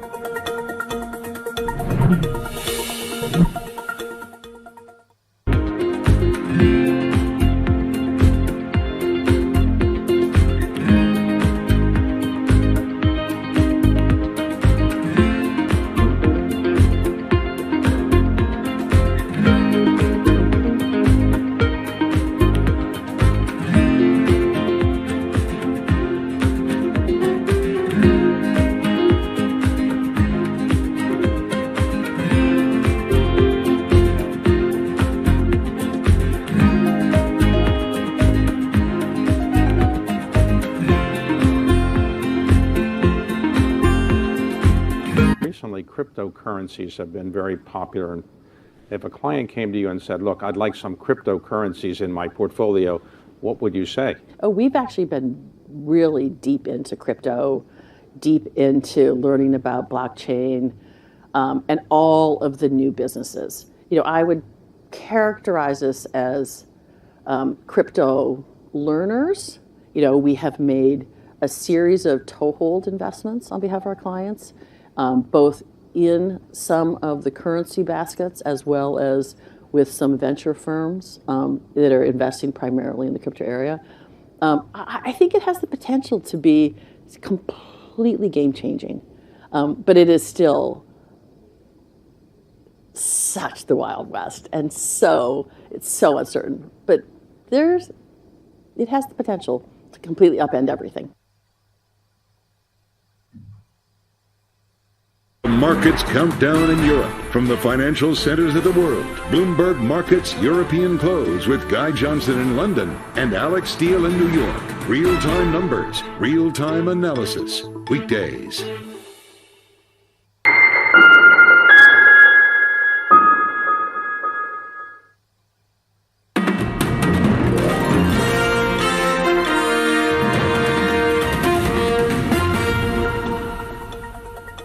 Pictures of Buckingham Palace. We will have live coverage from outside the palace in London as the United Kingdom enters its phase of mourning. And we, of course, at Buckingham Palace yesterday had His Royal Highness King Charles III meeting with members of the Commonwealth and the realms, down to business immediately on day 4 of his accession to the throne. These are the images that were beamed globally. This is Her Majesty the Queen's coffin arriving at the Palace of Holyrood House in Edinburgh. Thousands of people queued along the 6-hour journey from Balmoral all the way through to Edinburgh. And of course, her coffin goes into St Giles's Cathedral where the public can pay their respects.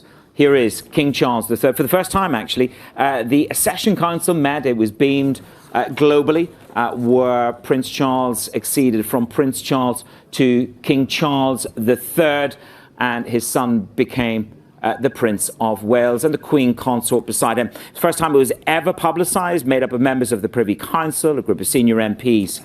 King Charles III.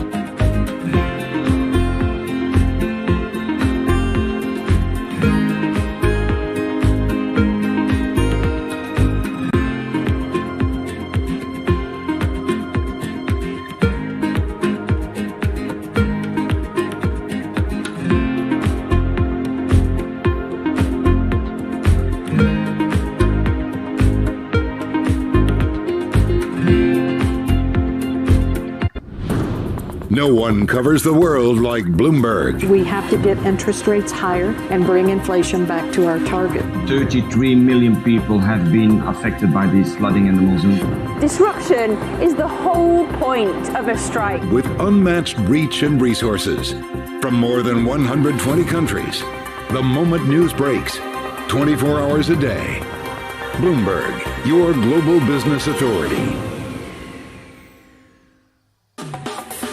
Everything you need to get set for the start of U.S. trading. Bloomberg The Open with Jonathan Farrell. Drilling down on the numbers and preparing you as only Bloomberg can. Weekdays on Bloomberg. However you get your news. This is Bloomberg Daybreak Middle East. On Bloomberg Radio. Welcome to Daybreak Australia. This is Bloomberg Technology. This is Bloomberg Green. On TV, radio, and the web, this is Bloomberg. The difference between missed opportunity and actionable intelligence. For in-house attorneys who strive to provide superior counsel and strategic advice, Bloomberg Law offers an unmatched platform of analytics tools and business intelligence. All to help improve productivity, mitigate risk, and inform decision-making. For the comprehensive platform that helps you work smarter and faster, the difference is Bloomberg Law.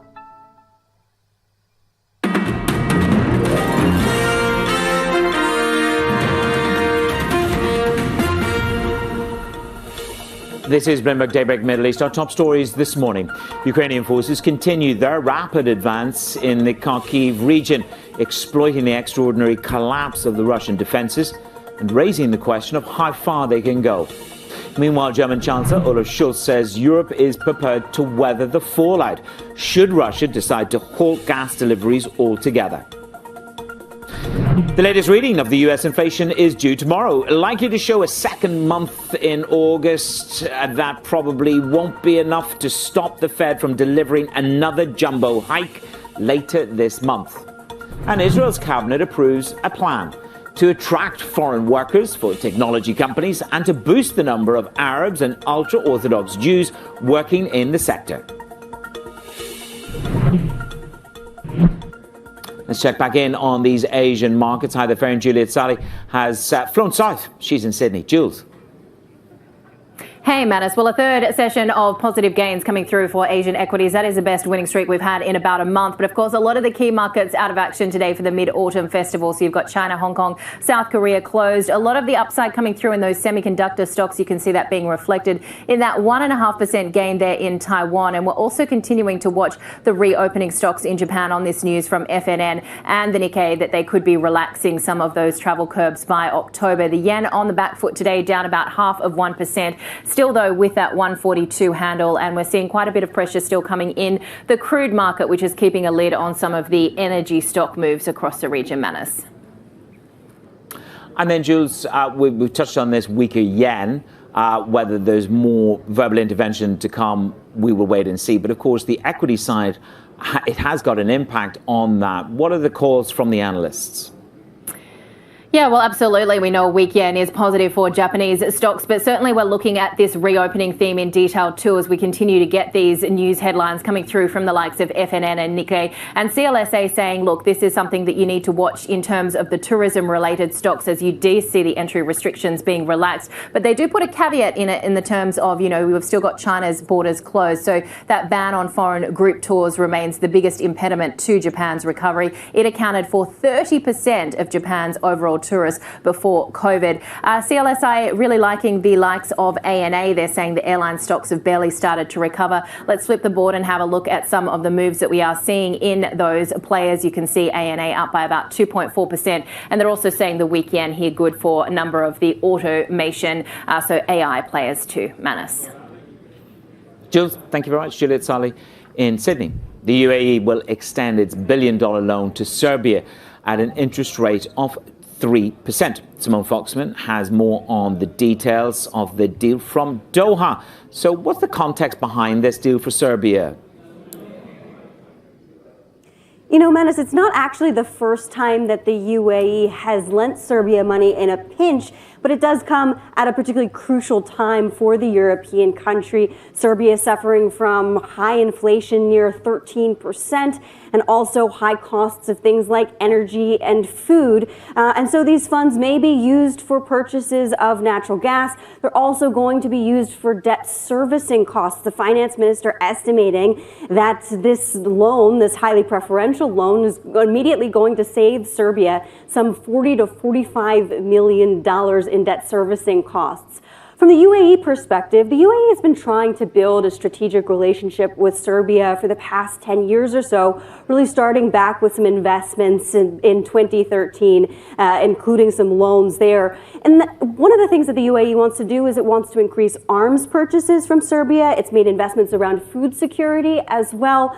And then this also really offers the country a foothold in the Balkans, somewhere where Turkey has a lot of influence. And we know there's been the rivalry between the UAE and Turkey for a long time.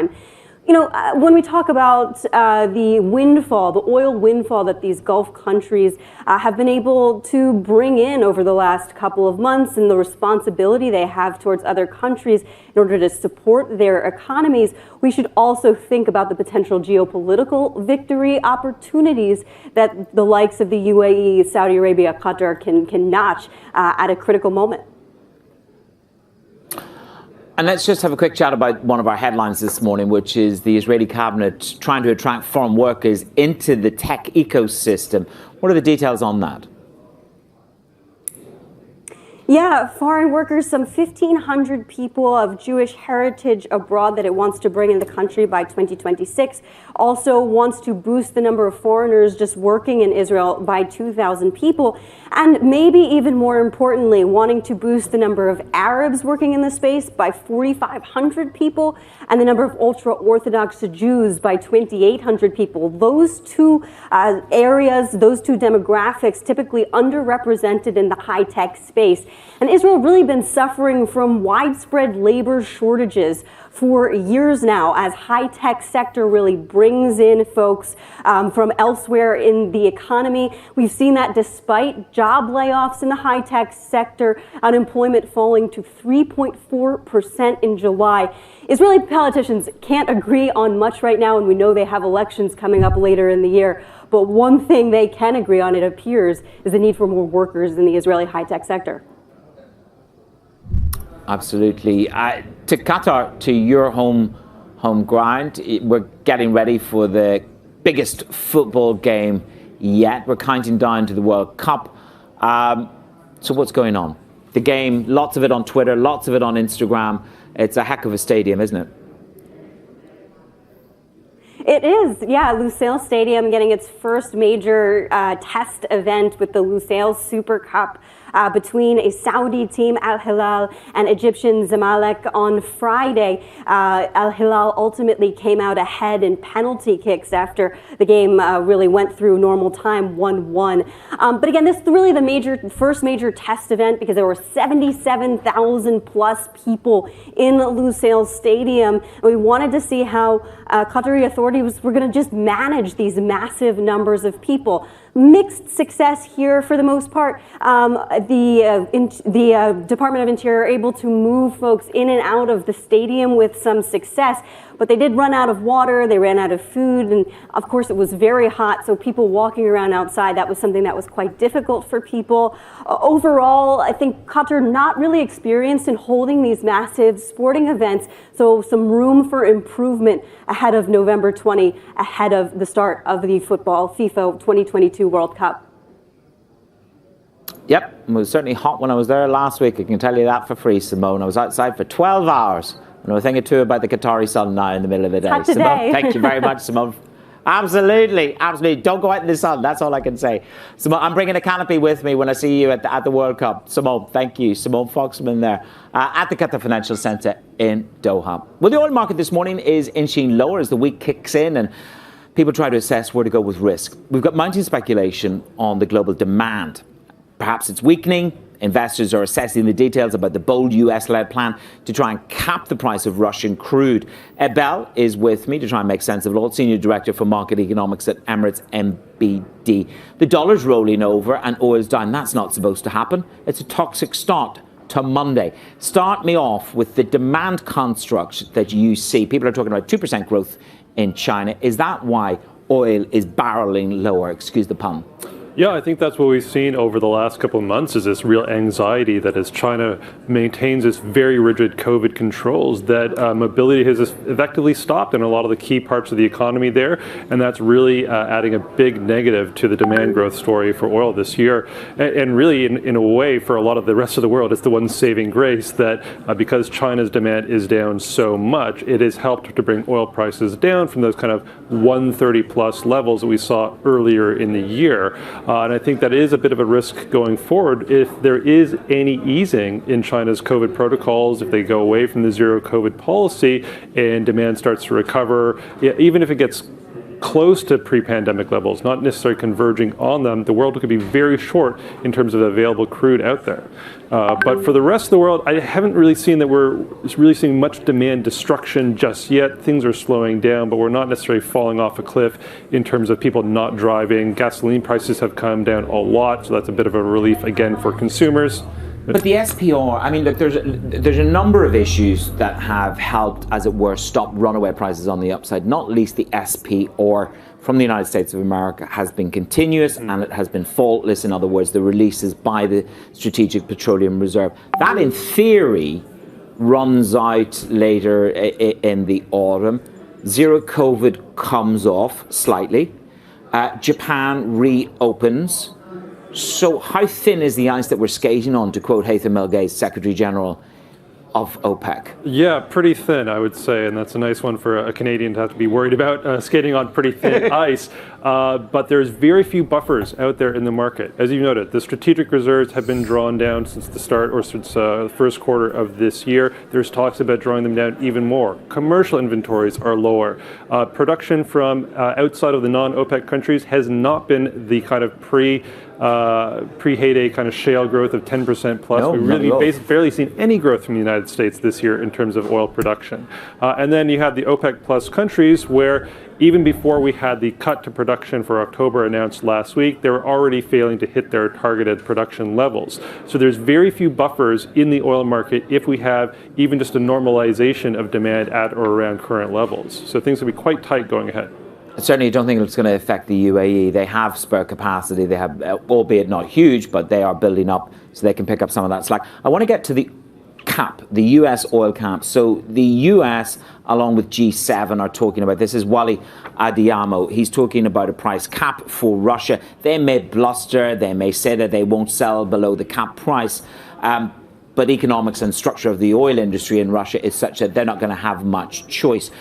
What have I missed? Because I really am grappling to understand what the level of the price cap is, and does the market really believe that this price cap is going to dramatically affect the flow of oil? Yeah, I think the market is also trying to grasp out for the details, as we don't know what the price cap is going to be. Is it going to be at $70 a barrel or $60 or $50 a barrel?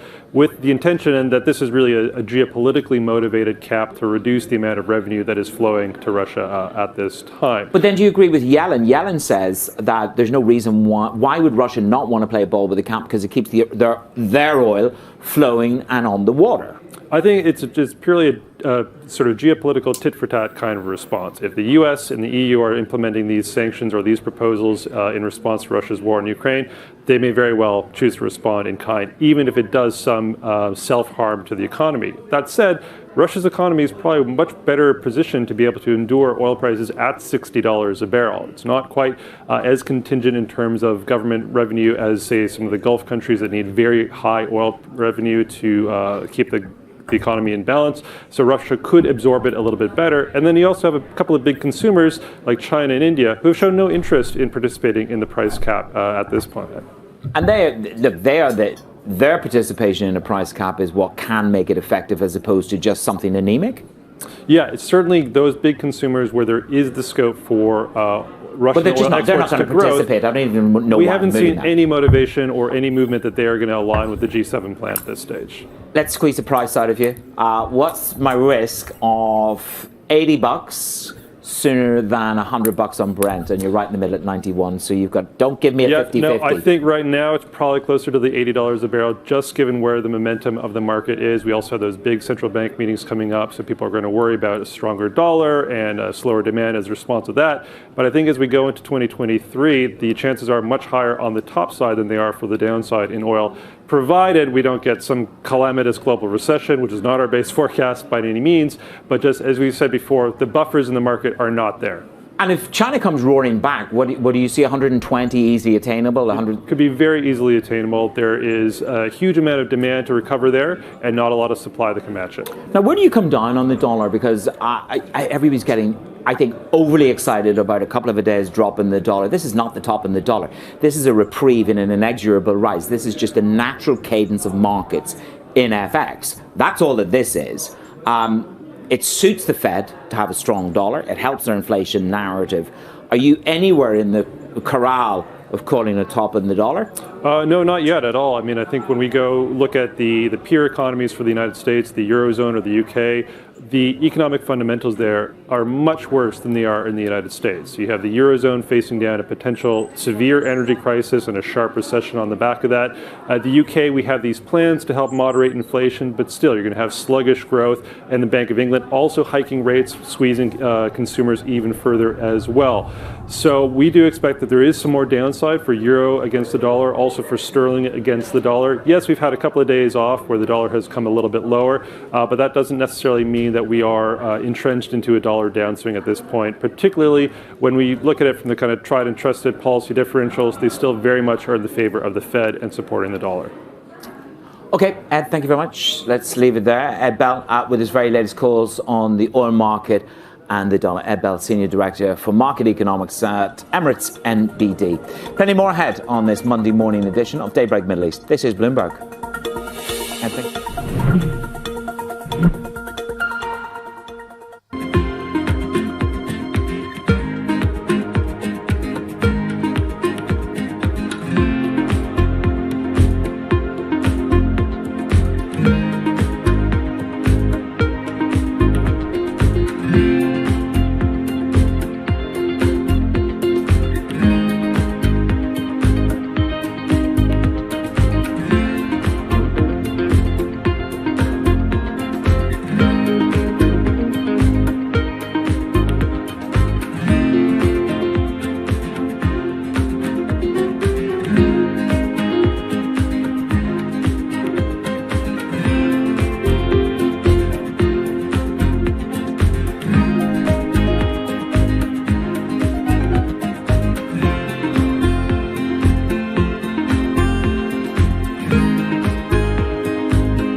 There haven't been any real shortages in oil. We could see, countries like Germany, in fact, completely run out of gas in early 2023. It's just, again, market nervousness around shortages that could come in the future, and very real nervousness around that. For me, where's the scarcity? It's going to come from a scarcity of liabilities or reserves, and I think that's going to blow out funding costs. I think that's probably one of the biggest risks. Certainly energy security has elevated its position, and certainly we're going through a transition. We have to do it more sustainably. The best case for consumers at the moment is really sad to say, is pulling back on consumption, conserving. They're doing it because high prices tend to do that. Bloomberg TV guest there responding to our MLive Pulse question on what the most significant shortage will be in the next 12 months. And as you can see, squarely down on the side of natural gas, with very little else, as it were, coming up on the radar. That is the concern. Natural gas driving inflation, the war in Ukraine, the tensions with Russia, they continue. But back here in the Middle East, of course, our equity markets are starting the week here in Dubai. We've had one full day in Saudi Arabia. As always, the question is what drove the gains with a nice pump higher in some of the US equity markets, Farah, didn't we, at the close of business on Friday? Oil's on a bit of a tricky wicket this morning. How did Saudi come in yesterday? Absolutely, Manus. Yesterday we saw the Tadawul snap 4 days of declines. It's been down for about 3 weeks already, and it's been more or less of a grimmer picture in Saudi Arabian equities. But I mean, in the end of the day, growth is still relatively strong here compared to the rest of the world.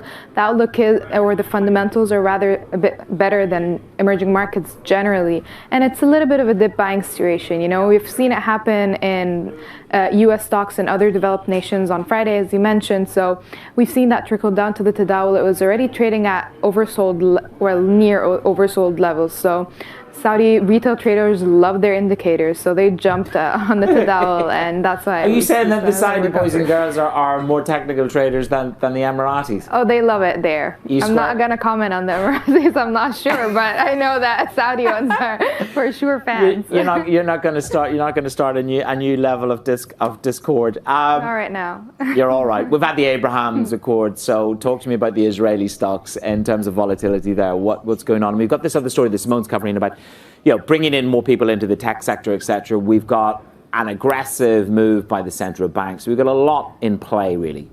Absolutely. The fundamentals are quite tied to what we're seeing in the U.S. We have soaring inflation, and we have a central bank just very committed to hiking interest They're like a locked gun, aren't they? Yeah, They're ready to go. They really are, in Israel especially.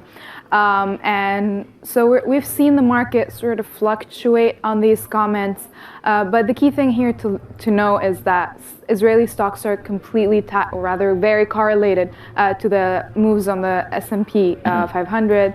So while they are correlated, still the TA35 is outperforming the S&P 500 this year, perhaps because last year the S&P 500 had rallied also so much. Valuations in Israel aren't as rich, perhaps, but from Barclays analysis, for example, the fundamentals remain strong, especially banks, which are heavyweights on the index. The loan growth and the benefits from the interest rates will trickle through. And in terms of the rest of the week, look, I think a lot of this is going to come down to the trajectory of the dollar, the CPI prints. There's some big US macro prints, but for our markets, is that what we hinge on as well, whether we get another 75 basis point, more evidence that can confirm, I've got to caveat everything, it's like, well, more evidence that can qualify a 75 basis point hike from the Fed? Absolutely. That's going to be what will drive Middle Eastern markets as well. That CPI print, really everything is hinging on it. How that will sway the Fed. I mean, the expectation is that it really won't sway the Fed, even if it is a softer reading. But with our central banks kind of following the Fed due to the dollar peg, any move, or rather any print, is going to have a serious effect on our markets. That's one to watch out for, as well as the oil story. Oil has weakened significantly, and equity markets has been pricing oil at above $100 a barrel. So let's see how that affects. Well, the other big narrative, which is usually very delayed, is the most read story on the Bloomberg this morning, is that we're set for a global housing market reprice. So let's see when and if that kicks in to Dubai. Farah, thank you so much. Farah El-Baраhi setting the narrative for our Middle East markets right here on Daybreak Middle East. This is Bloomberg.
Former New York Fed President Bill Dudley says the central bank will not be making the same mistakes as it did in 2019 as it reduces the asset purchases and shrinks its balance sheet. He spoke to Bloomberg Surveillance.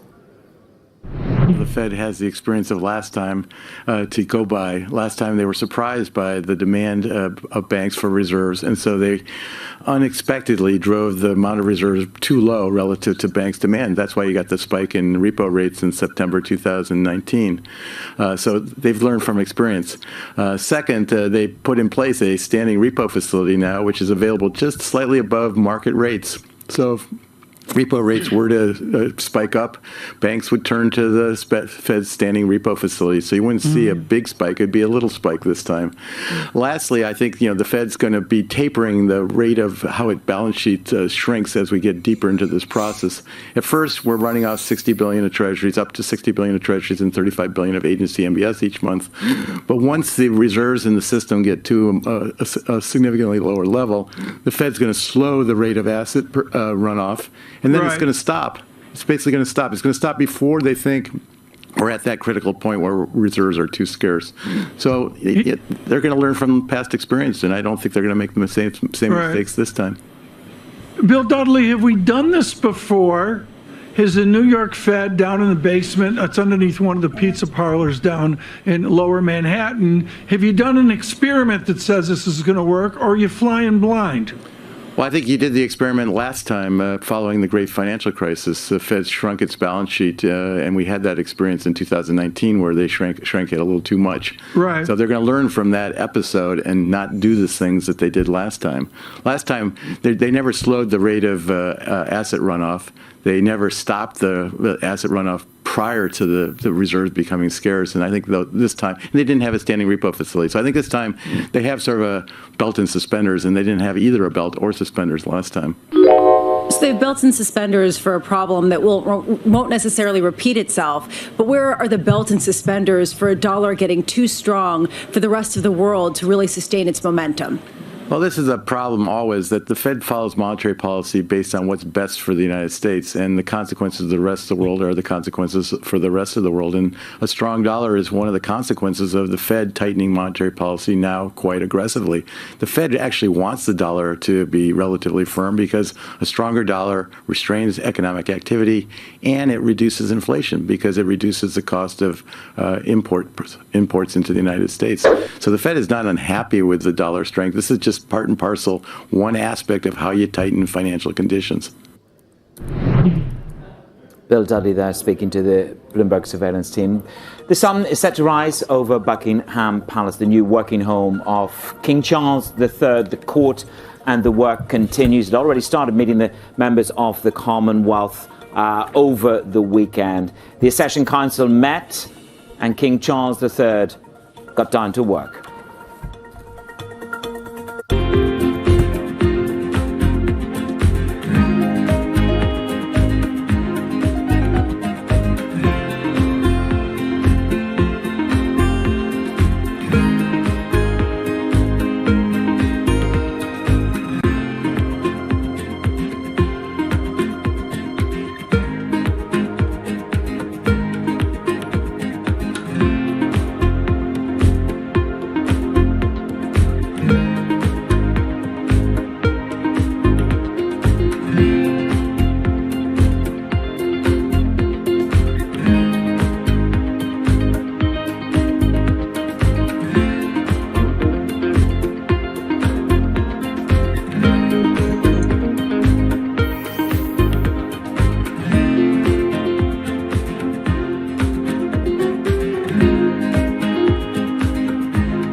Apple has identified its next big business, bringing advertisements to more parts of your iPhone.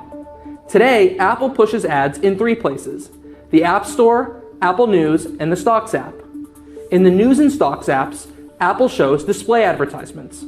That means that third-party companies like car dealerships or mortgage lenders can showcase their advertisements just like they can on a website. On the App Store, the situation is different. There, Apple has search ads. This allows developers to buy their way into showing up higher on search results. For instance, an App Store developer can bid for the term car racing or basketball so their apps would surface above competing apps in the list of results. Apple's push into ads is a little ironic, given that its ATT, or App Tracking Transparency privacy feature, limits the ability for Meta, Snap, and even smaller developers to generate as much revenue as possible from advertising. That's because the feature allows users to choose if they want their data collected and tracked across third-party apps and websites. Still, Apple's hoping to expand its own ads business and is planning to add search ads to its Maps app. Other areas where ads could eventually appear are in Apple Books and Apple Podcasts, along, maybe one day, with an ad-supported tier of Apple TV Plus to compete with new offerings from Netflix and other streaming video providers. I'm Mark Gurman. This is Power On. The markets count down in Europe. From the financial centers of the world, Bloomberg Markets European Close with Guy Johnson in London and Alex Steele in New York. Real-time numbers, real-time analysis. Weekdays.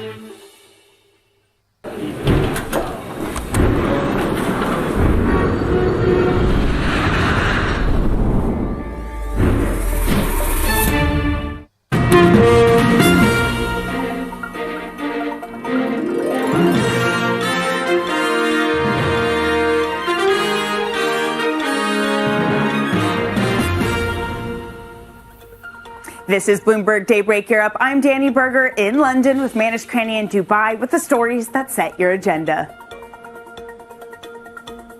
Rapid advances. Ukraine forces make swift gains in the Kharkiv region as the Russian defenses crumble. Dollar weakens, stocks rise. Asian shares build on Wall Street gains as the greenback drops. The euro is higher amid Bundesbank support for more ECB hikes. Plus, Charles III, the new UK monarch, is officially proclaimed king. The late Queen Elizabeth's state funeral is set for September 19th. Good morning, Danny. The question we ask ourselves is, which tail is wagging the dog? Is it the depth of the dollar's drop that we need to debate? Or is it that these equity and risk markets are ready for 4% in rates from the States? Good morning.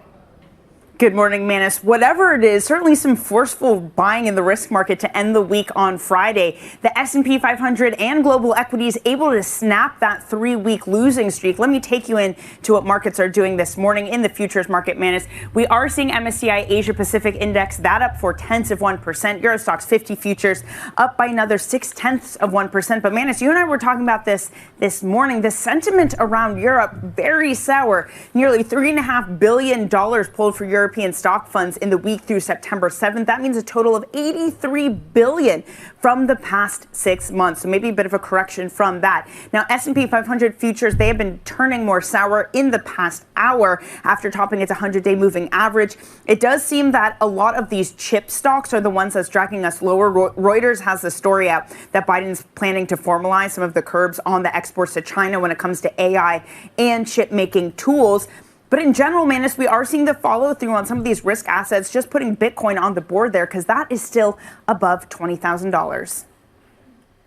Look, there's no doubt about it. Bank of America's line from the Flow show. Bonds hate inflation, equities hate recession. The question is, how hard a soft landing can the Fed deliver if they do another 75 basis points in September? Across the assets, oil tanks, the bond market believes there could be a quasi-soft landing. Break-evens, let's have a look at the rates market and the oil market. You've got the oil market tanking by 1.65%. Again, this is on demand softness in China. But if they come back online, my last guest says, get ready for a squeeze higher if Japan reopens. But it is about the demand side that's driving the oil narrative lower. That is a boost for the inflation narrative. Dollar yen. They are short can be in dollar yen. You've got the yen bears, although smelling blood. The asset managers and leverage funds have boosted their short bets in the dollar yen cross and the euro dollar. Again, Nagel comes out and says, get ready to do more. Clear steps must follow. So a hawkish central bank, which would come from the Bundesbank, it's a natural narrative, invokes a higher euro, but that ripping off the cord on the equity narrative is something we will dig a little bit deeper into. Let's get to the rest of the team around the world. Danny. Yeah, Manis, we have our Europe correspondent Maria Tadeo taking us through developments in the war in Ukraine. And Kern's going to break down central bank action we're expecting this week with the CPI on deck for the U.S. And Juliet Sally Manis, she's in Singapore with, of course, all the latest on the yen and Asia markets. Lizzie Burton is outside Buckingham Palace, where King Charles III's court is working and up and running.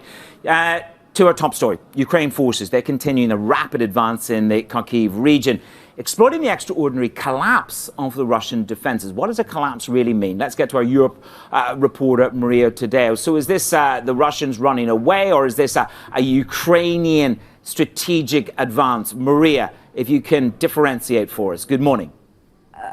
Manas, the fact that the Russians ran away, you can bet they did on Saturday, particularly in the region of Kharkiv. The Ukrainian army has been making big gains in the east of the country. The Russians, very rare for the Kremlin, conceding there has been a retreat. They do not say it's a defeat. They say it's a regrouping